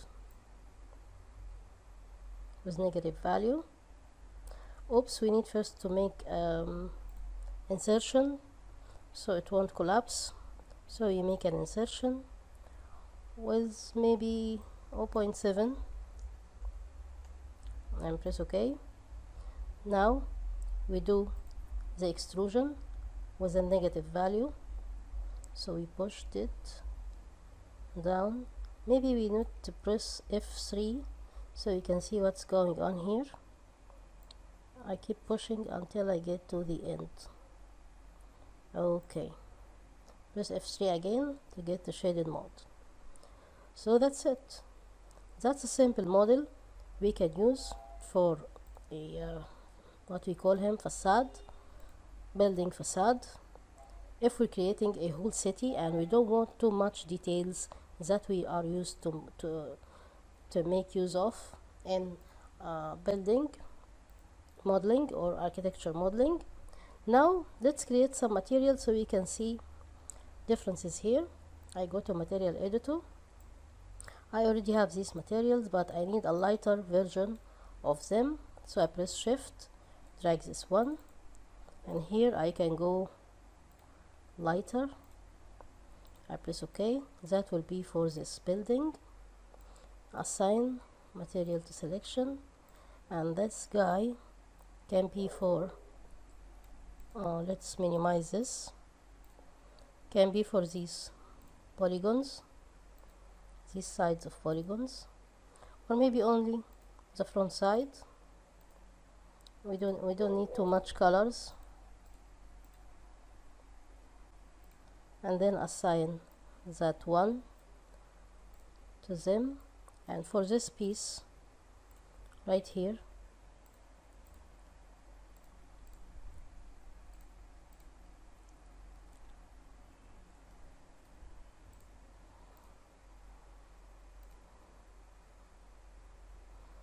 I can select him from here, from this piece here or this part, and I will apply the medium material color. So that's it. We created simple building. We can use it in a city as a piece of it, and it doesn't have too much polygons in it, but it gives me a shape of a building. And let's continue in the next tutorial. In this tutorial we will model this simple vase or shape, whatever we call it, but this is a simple tutorial. We won't use too much of modeling to create this look. However, we will make use of modifier basically with few adjustments such as extruding and so forth. So let's close this render file and let's start a brand new file. We don't want to save it.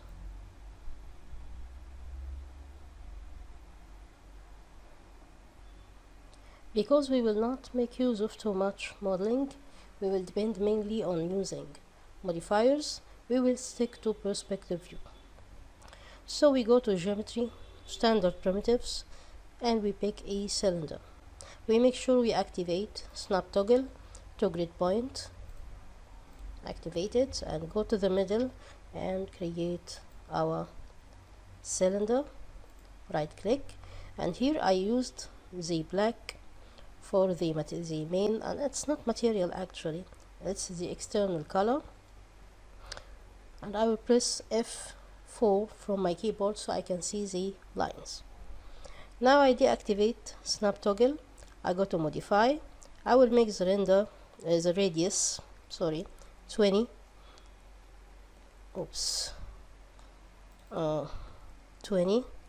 The height will be 80. Height segments, we can raise it up based on how much details we would like to have, so I make it something like 20.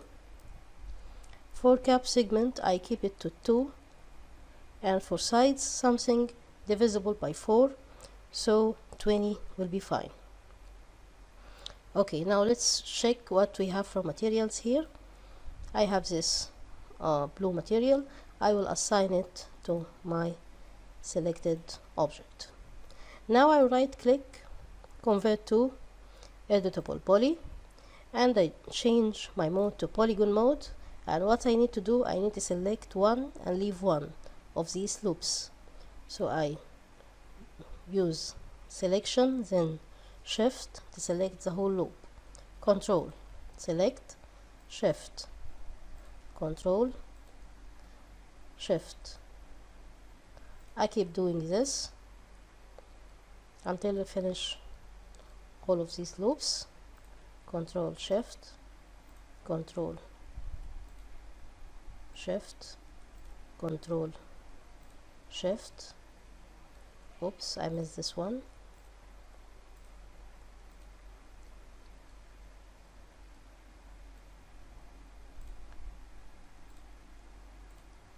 Okay, now I need to get rid of this upper selection, so I change to front view, zoom in a little bit, press Alt to deselect this, and press Alt again to deselect this, and we get back,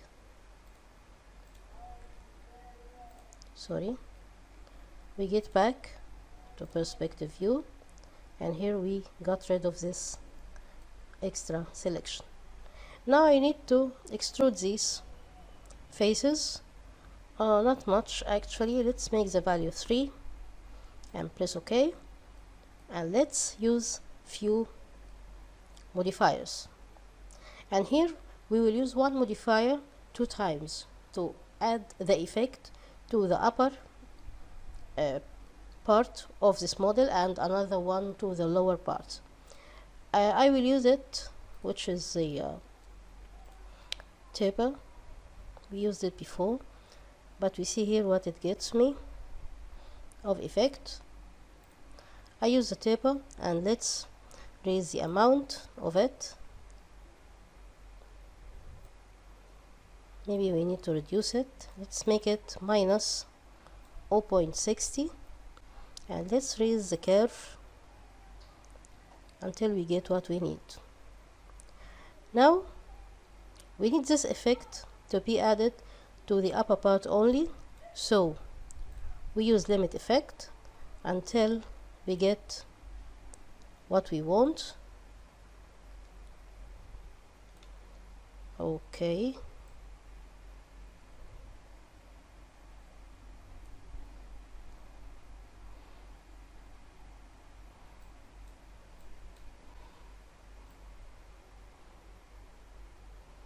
that's the effect I want.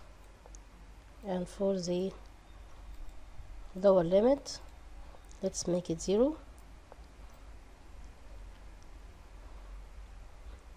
I need the effect to take this part only, so I figured that I need to raise the curving value, and now I will add another taper for the upper part.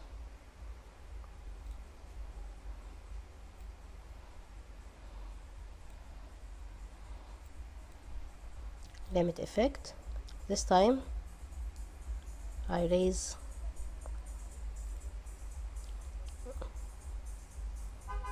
this amount as much as I want.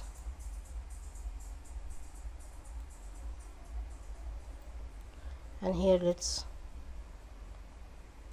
take this down, not much, and raise the curving value.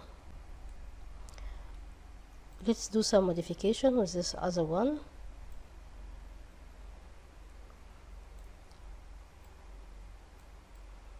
Maybe the limit need to be lowered. You see this limit, the moving line. Let's make it up to 55 for upper limit, and we leave the lower limit to 0. For the second one, let's make it 70, and we leave the lower limit to be 0, so it affects these parts only. We can, okay, let's make it 63, and we can reduce the amount. I want it to look like a bottle, like this. Now I need it to look more funny, so I use another modifier, which is the twist modifier, but it will not affect the editable poly. It will affect these two tapers, and that's something I don't want, so I will drag him and put it right below these two tapers. So arrangement is very important in using modifiers. Now let's twist it, but not much, to have this lovely look of a vase. Maybe 200 is fine. I like it. So this way, with the least amount of polygon modeling, and these lessons in this course are for skills. Just you can practice. Of course you can check other parameters here and try modify it. It's not really modeling, it's basics of modeling or basic skills of modeling. And let's jump to the next tutorial. In this tutorial, we will make use of some useful tools in 3ds Max to create walls and simple buildings, walls and doors, and other tools, stairs for instance, in order to create a simple building or simple basement like the one we see here, level of building, or as we can call it, architectural modeling. So as you can see here, we created all of these walls not using box modeling, and these doors and these doors have features we will see while we are working. They can open, they can be closed, they have hinges, they have different features and parameters, and we will create this based on something we call blueprint. Blueprint is a photo. You can download it from some websites that are provided for free, or you can trace it with your own hand on Illustrator or any other 2D application, and then you bring it to 3ds Max as a guide or a map for you. So let's close this render file, and this is the shape that we will create in this tutorial. Let's close it from file and create a brand new file, and we don't save.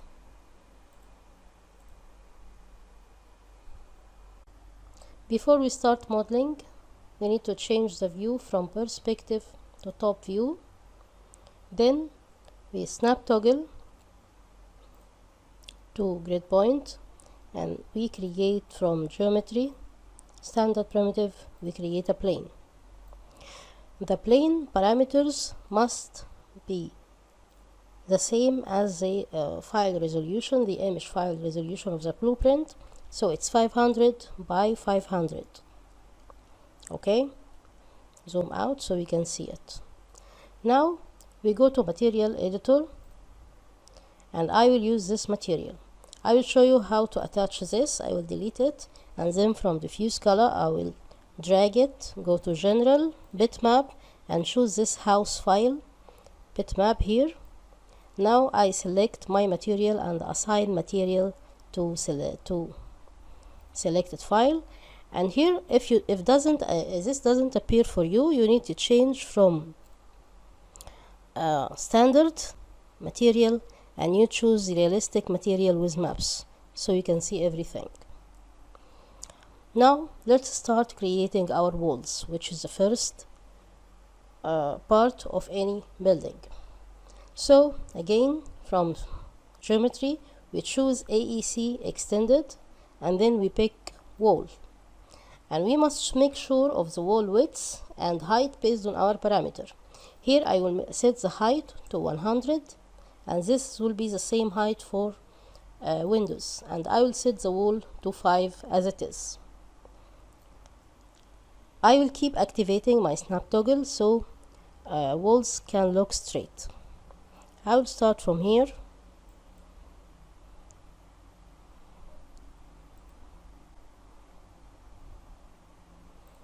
We click and drag with left click. If we want to deselect, we just right click. So here I will right click. Now I create this room, right click.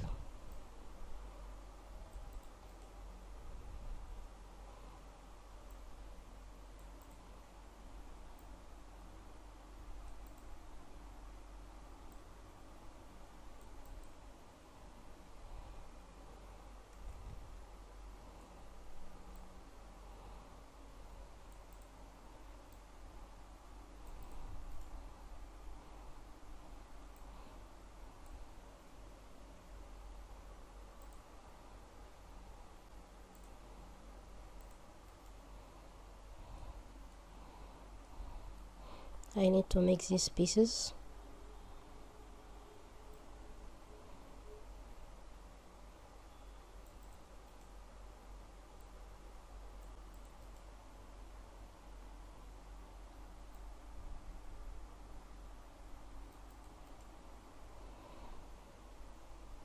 For this room, we start from here.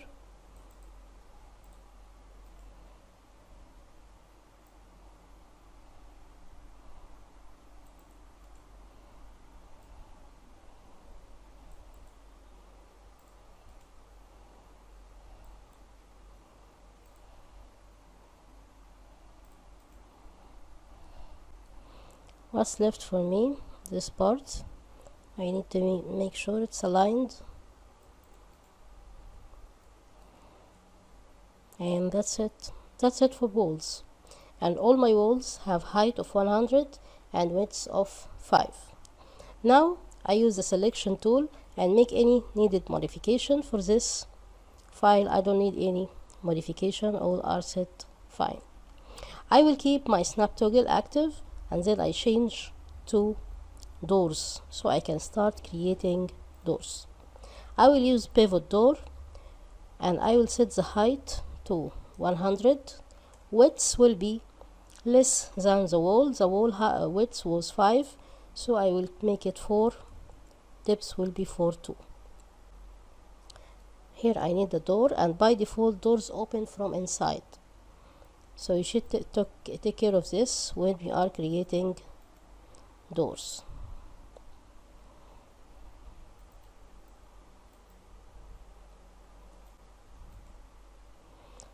Let's select this door. Let's drag him just like that in the middle. Here, let's open it to make sure it opens from inside or outside. We want him to be opening from this side, so we flip the swing and flip the hang.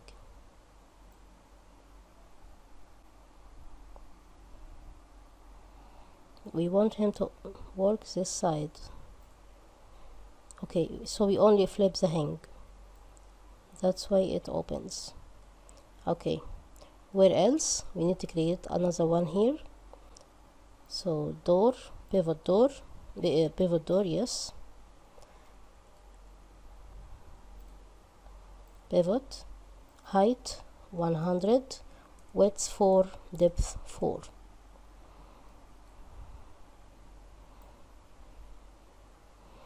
And because the last one was open, this one will be open too. And you can see here it's difficult for me to adjust the straightness, so I activate the snap toggle again. And as I remember my parameters, I will make it every time from left to right. I will drag it from left to right. And now let's change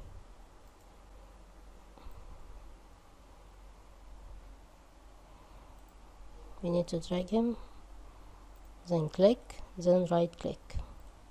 Now let's modify him, thickness 4, and let's push him just like this. Let's make sure it opens right. Yeah, it works fine. I need another door in this place here, and same scenario, dragging from left to right.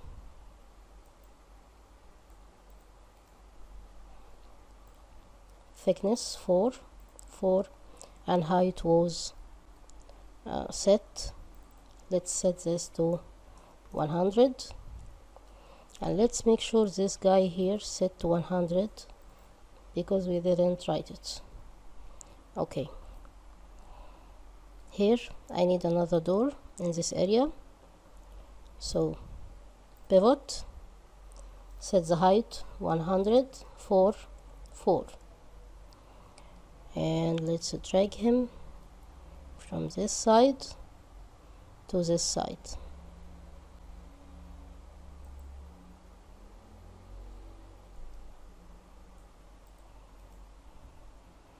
Now let's push him to position. Let's make sure of parameters. Height 100, and it opens as we want it. If you want to make sure you're working fine, just go to perspective to make sure everything is fine for you. And of course we will change this material at the end. Let's get back to top view and create another one here, and I want him to open this direction, so I make him from here. Sorry, I don't need a wall, I need a pivot door.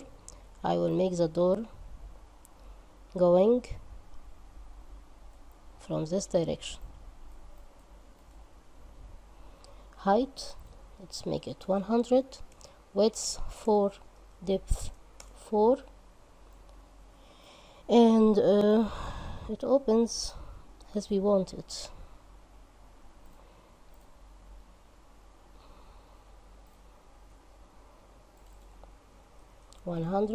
Width 4, depth 4. Oops.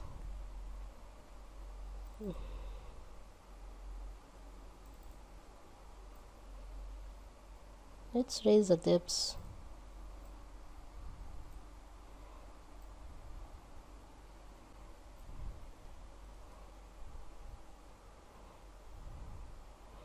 Okay, top view again.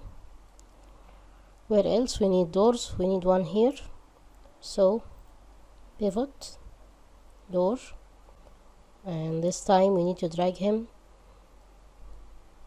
here. We drag him from left to right, so same will be for here. We drag him from left to right, then we change parameters. Height will be 100, thickness 4, rail 4, and we can change this value, so, or maybe we need to flip the swing to inside. We need another one here. Oops. We go to pivot and we create it, and it will take the same last parameters.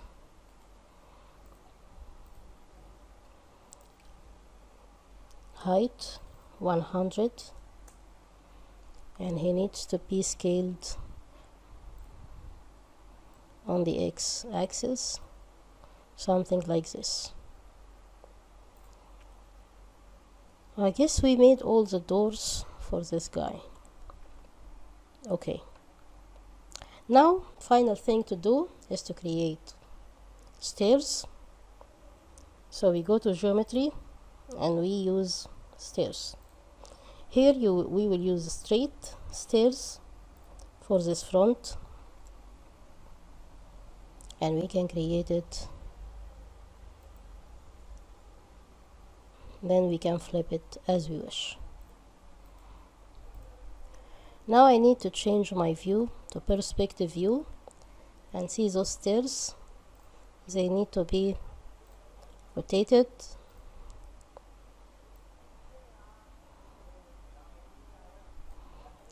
And then dragged to the front door.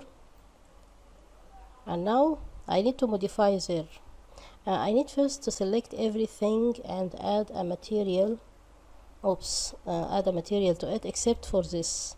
I press Alt to deselect this plane, and then I will add this other material to them, aside material to selection, so I can see them better.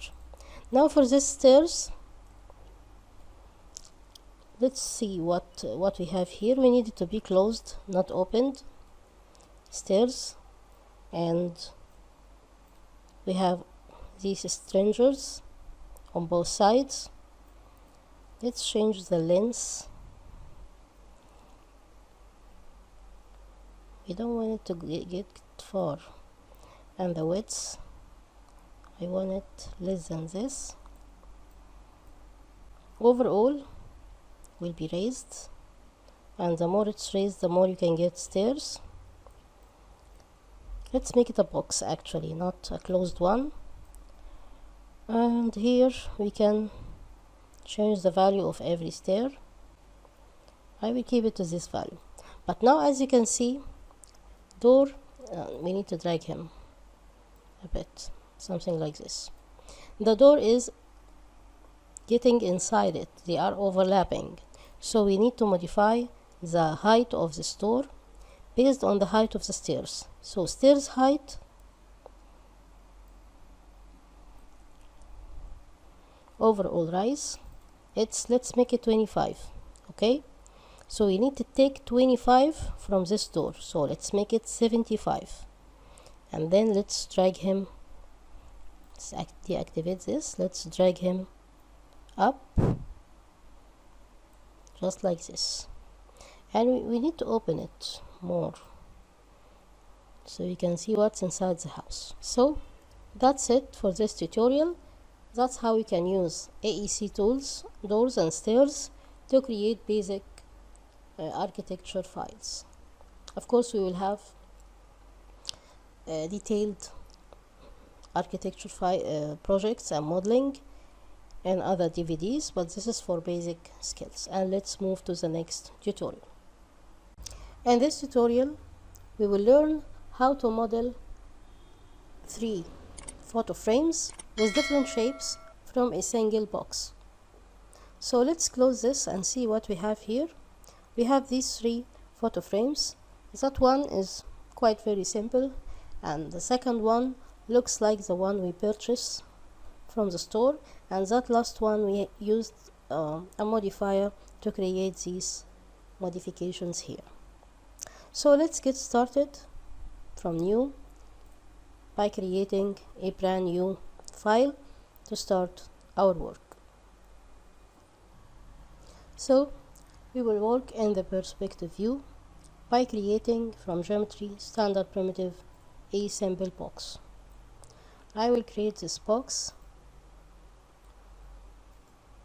and I will change the color so I can see it. I click OK. Press F4 so you can see edges. Let's change parameters of this box. I will make the length 6, width will be 50, and height I will make it something like 70. I will keep the segments as it is because I will modify it later. Now right click, convert to editable poly, change the mode selection to polygon, and select this polygon here. Now I need to make an insertion, and I want this insertion to be relevant to the length. Remember, the length was 6, so I need the total value of here to be something relevant to 6. I will make this 2.5 and press OK. I need to make it to look beveled from the profile view, so all I will do here is to push it forward, not much, something like this. Okay, push it forward, and then I will create a bevel, or maybe another insertion before that bevel. Oops, I pressed extrude. I used to make another insertion, and remember that was 3, so let's make this one to be 2, and maybe 2 is too much here. Let's make it 1.5 and press OK. Now we need to bevel it inside, or maybe extrude with changed value. I will make it minus 2.5, and the bevel value I need to raise it to be minus 2 and press OK. So that's it for a simple frame. We will do some other adjustment for these edges, but I need to copy it first to create the other one from it. So I select the editable poly, I shift drag it, but before I do it I need to make sure that material are set fine, because it will be the same material for the 3 of them. So I go here to material editor, and with this selected I will select everything else and will assign this material, but for this piece inside where we put the picture I will assign this green material. So I keep the material, the same material for the whole or the 3 frames. Shift drag it to create another copy, and that will be a copy, and get back to this guy so we can make edges smoother. So we go to edge mode, double click this or these edges, we need to make it smooth, and that one in the back, no, not that one, this one. Actually we need to select it one by one. Okay, so these will be beveled or chamfered. We use chamfer tool, and we use the least amount of it. Let's make it 0.1 and press OK. So we're done with this frame. Let's modify this other one. For the second frame, I want it to look like the one we buy from the store.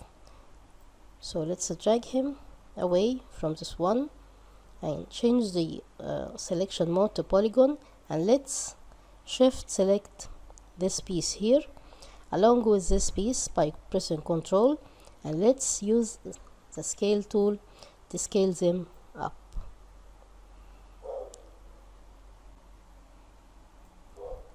Okay, but now what else we need to do?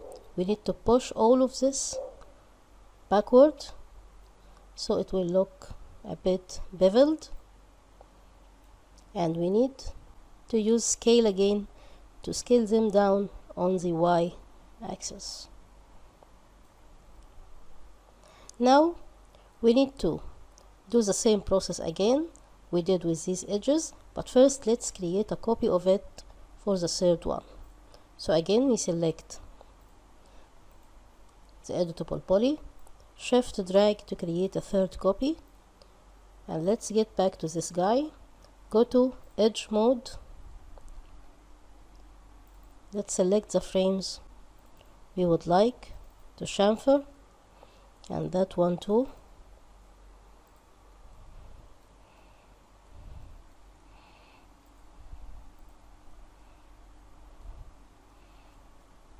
And let's do a chamfer with the same amount. It was, as I believe, 0.1 and press OK. And that looks like the one we usually purchase from the store, that one in the middle, but let's do some changes with that last one. So we select, we select the last editable poly,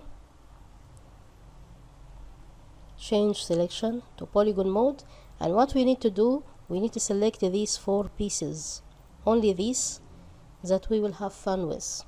We will use some modifier from modifier list. It's called tessellate. What tessellate does, tessellate creates or changes, as you can see here, the view into polygons like faces or polygons like rectangles, and make it face center, which is edges, or make face center, which is the one we will use in this tutorial. So you have too many parameters here, but the one we will choose polygons and face centers. Of course, you can raise the tessellation. We can use 2, 3 or 4 tessellation, but I only need to make some modification with this to have a fine look of a frame, so I will keep it to 1. Now what I need to know while I keep my selection, I'll go to convert to editable poly and go to polygon mode, so you will find that the last selection is still kept. What we need to do, we need to make an insert, and of course that insert will be by polygon, and the amount of it, let's reduce it to make it 0.5. Press OK. Now let's change this to make it have grooves, so we use extrude, and let's make it by a minus value. Let's make it -1 and press OK. So simply from one cube we created these 3 shapes of 3 photo frames that you can use in any file, especially when you are creating interior design. That's it for this tutorial. Let's jump to the second one.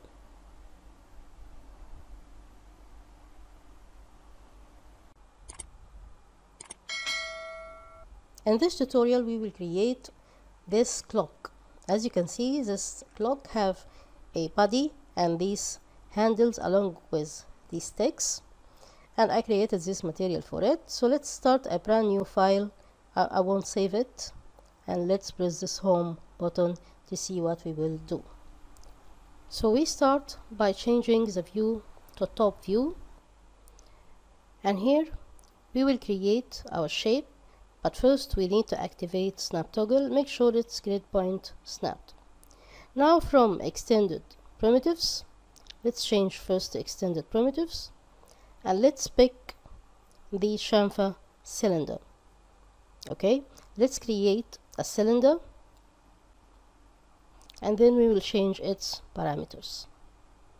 Go to modify, change the parameters, change the radius. Let's make it something like 70 or 90, and change the fillet size and the height. I set the height to 5, but I need to see it in perspective view. Actually, I need to change the height something to 10. Let's see what 10 gives me. No, maybe 15. 10 is not good. Let's make it 15. And the fillet, I'll set it to 1. Now press F4 to see the edges.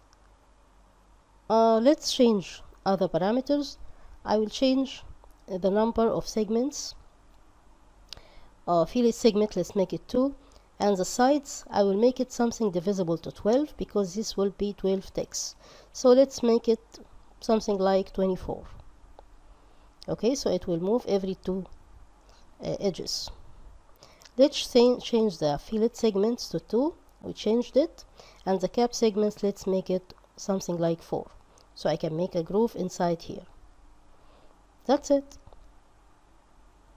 So now I need to convert it to editable poly to start modifying it, and let's get back to front view, and I need to right click and ignore back facing, so I can select only what I see in front of me. So I change my selection mode to polygon, and I start selecting this internal circle here by pressing Ctrl from my keyboard. I keep selecting the center one, and then I will grow my selection for the next two. So I press grow twice, deselect these. Now I need to go to perspective view to make sure that I didn't select anything in the back face. That's fine. I need to use the insert tool to make my insertion. Let's make it something like 0.5, not big one, something like 0.5. Now I need to extrude it inside by using a negative value. I remember the thickness was 15, so that extrude inner will be -10. And press OK. Now I need to make another insertion, or maybe I can use a bevel tool, or let's use the edge tool. So I select this internal edge by double clicking it, and I will chamfer this, and I'll change the value. I will make it something like 0.5 or 2, and press OK.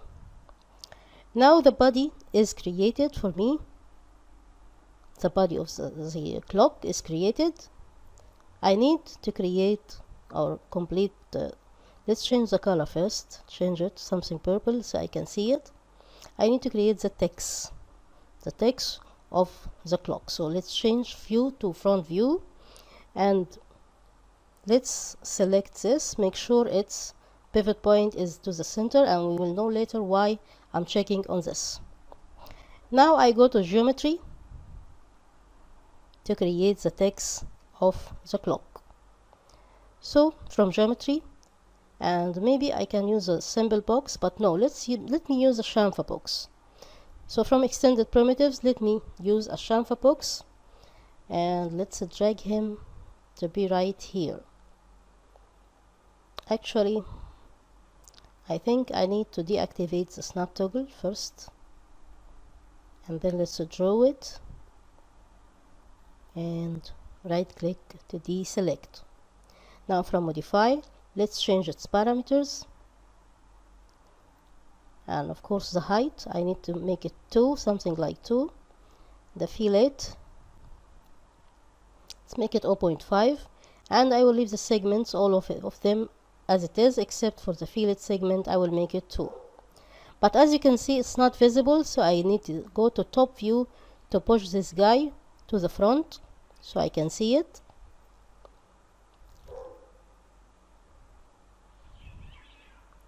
Top view, push him to the front. Okay, slightly. That's it. Let's get back to front view so we can create copies of it. Now I need to change its color so I can see it. Okay, let's make it red. Now I need to change its pivot point so we can rotate it around the center point. So I go to hierarchy, affect pivot only, then I will align it to the body of the clock in terms of pivot point for both of them. That's it, in the middle, and I will press OK, deactivate affect pivot only, and get back to modify. Select the chamfer box. Change your selection mode to rotate, and now I need to activate other snap to angle, and I will count it 30 by 30 because 360 divided by 12 gives me 30. So I rotate with shift to 30 or -30 degrees. Now I will create copies or instances. It's okay, I will make it 11 instances and press OK, and those are my texts. Fine. Now I need to make the handles, and these handles need to be in the middle. So I will activate again. I will use chamfer box also. I think chamfer box works fine for me, so I don't need to make swift loops. So from here I will activate the snap toggle to grid point, and I will create the minutes box or minutes handle. And of course you can define the parameters based on your desires. Let's change the length, the width, make it something close to the height of the text, something like 2 for the height, and the fillet, let's make it 0.5. Leave everything of segments the same except for fillet segment. Let's make it 2 and put it into position. As you can see, the pivot point is not in the center, so we need to push it to this place. So again, I go to hierarchy, effect pivot only, and I will align it to the body of the clock and make it pivot. Press OK. But as you can see, I will be unable to modify it. Of course, I will right click, convert to editable poly, but it's not visible to me because it's hidden behind the clock. So I need to change the view again to top view and push this forward and press F3 so I can see through. Okay, so exactly here where I want him to pivot. I think it's fine. Okay, let's get back to front view. Press F3 to see everything again, and here's my handle. Now I change my selection mode to vertices, and I will select these upper vertices and make them smaller using the scaling tool. Okay, and now I select the whole handle, the editable poly, using rotate, and then I will shift rotate it to create the minutes handle. And I need this to be copy, not instance, so I can modify it. And now I change again to vertex mode. I need to make these smaller, scaled out, make them smaller on the x-axis, and for the top two I need them to be taller. I need to push them up, something like this. Maybe that's too much. Let's drag them out. Okay, and maybe the hours handle needs to be scaled. They need to be pushed to the left. That's fine. Let's select the minutes handle, this one, and shift rotate to create the last one, which is the second handles, and that will be a copy too. From vertex mode, let's make him as thin as we can and taller than the last one, and I will change this to local, but first I need to change it to scale and then to local again, and I will scale it to be thin. Same for the upper vertices. I will do the same. I will make them smaller. Okay, that's it. So now I created the 3 handles. I need to create some cylinder in the middle. So I will make a chamfer cylinder. Let's make a chamfer cylinder, and I will snap toggle to grid points. Let's make this one in the middle right here. Okay, and we can change its parameters, but of course in the top view we need to push it forward to be aligned to other handles. Let's press F3 so we can see it, and remove the snap toggle and push it forward in front of all the handles here, right here. Now we need to change its parameters, and let's make it something like, I need to make the height something like 3. I don't want to make it bigger, much big. Let's try 5.5 and see what we get. I think it's fine, and change the height to something like 2.5 with a fillet of 0.5, and the fillet steps I will keep them to 2 steps, and the sides I will make it high because I don't want to use turbo smooth with it. Let's make it 30. Okay, so let's get back to perspective view. Press F3 to see everything, and that's my clock. What's left for me is to use a turbo smooth for the clock body. So I select it from modifier list. I open the modifier list and use turbo smooth. Okay, now change the iteration to 3 or 4 and isolate selection so you can see through it. What's left for me, it is to create materials, and here I created actually 2 materials, one for the handles and the other one for the clock body. So this golden one or yellow one for the handles, so I need to select it first I need to select these handles and the cylinder, and of course I could select everything and deselect the clock body. That would be faster. Whatever, let's select all these handles, and then from material editor I will assign this material to selection. Do the same for the body of the clock. Select it, get back to material editor, and assign the red one to it. So that's it for this tutorial. That's the last lesson of this modeling skills module. I'm sorry. Keep up with us for the other modeling tutorials so you can learn extended or advanced modeling tools, and I hope you enjoyed it. Thank you for listening.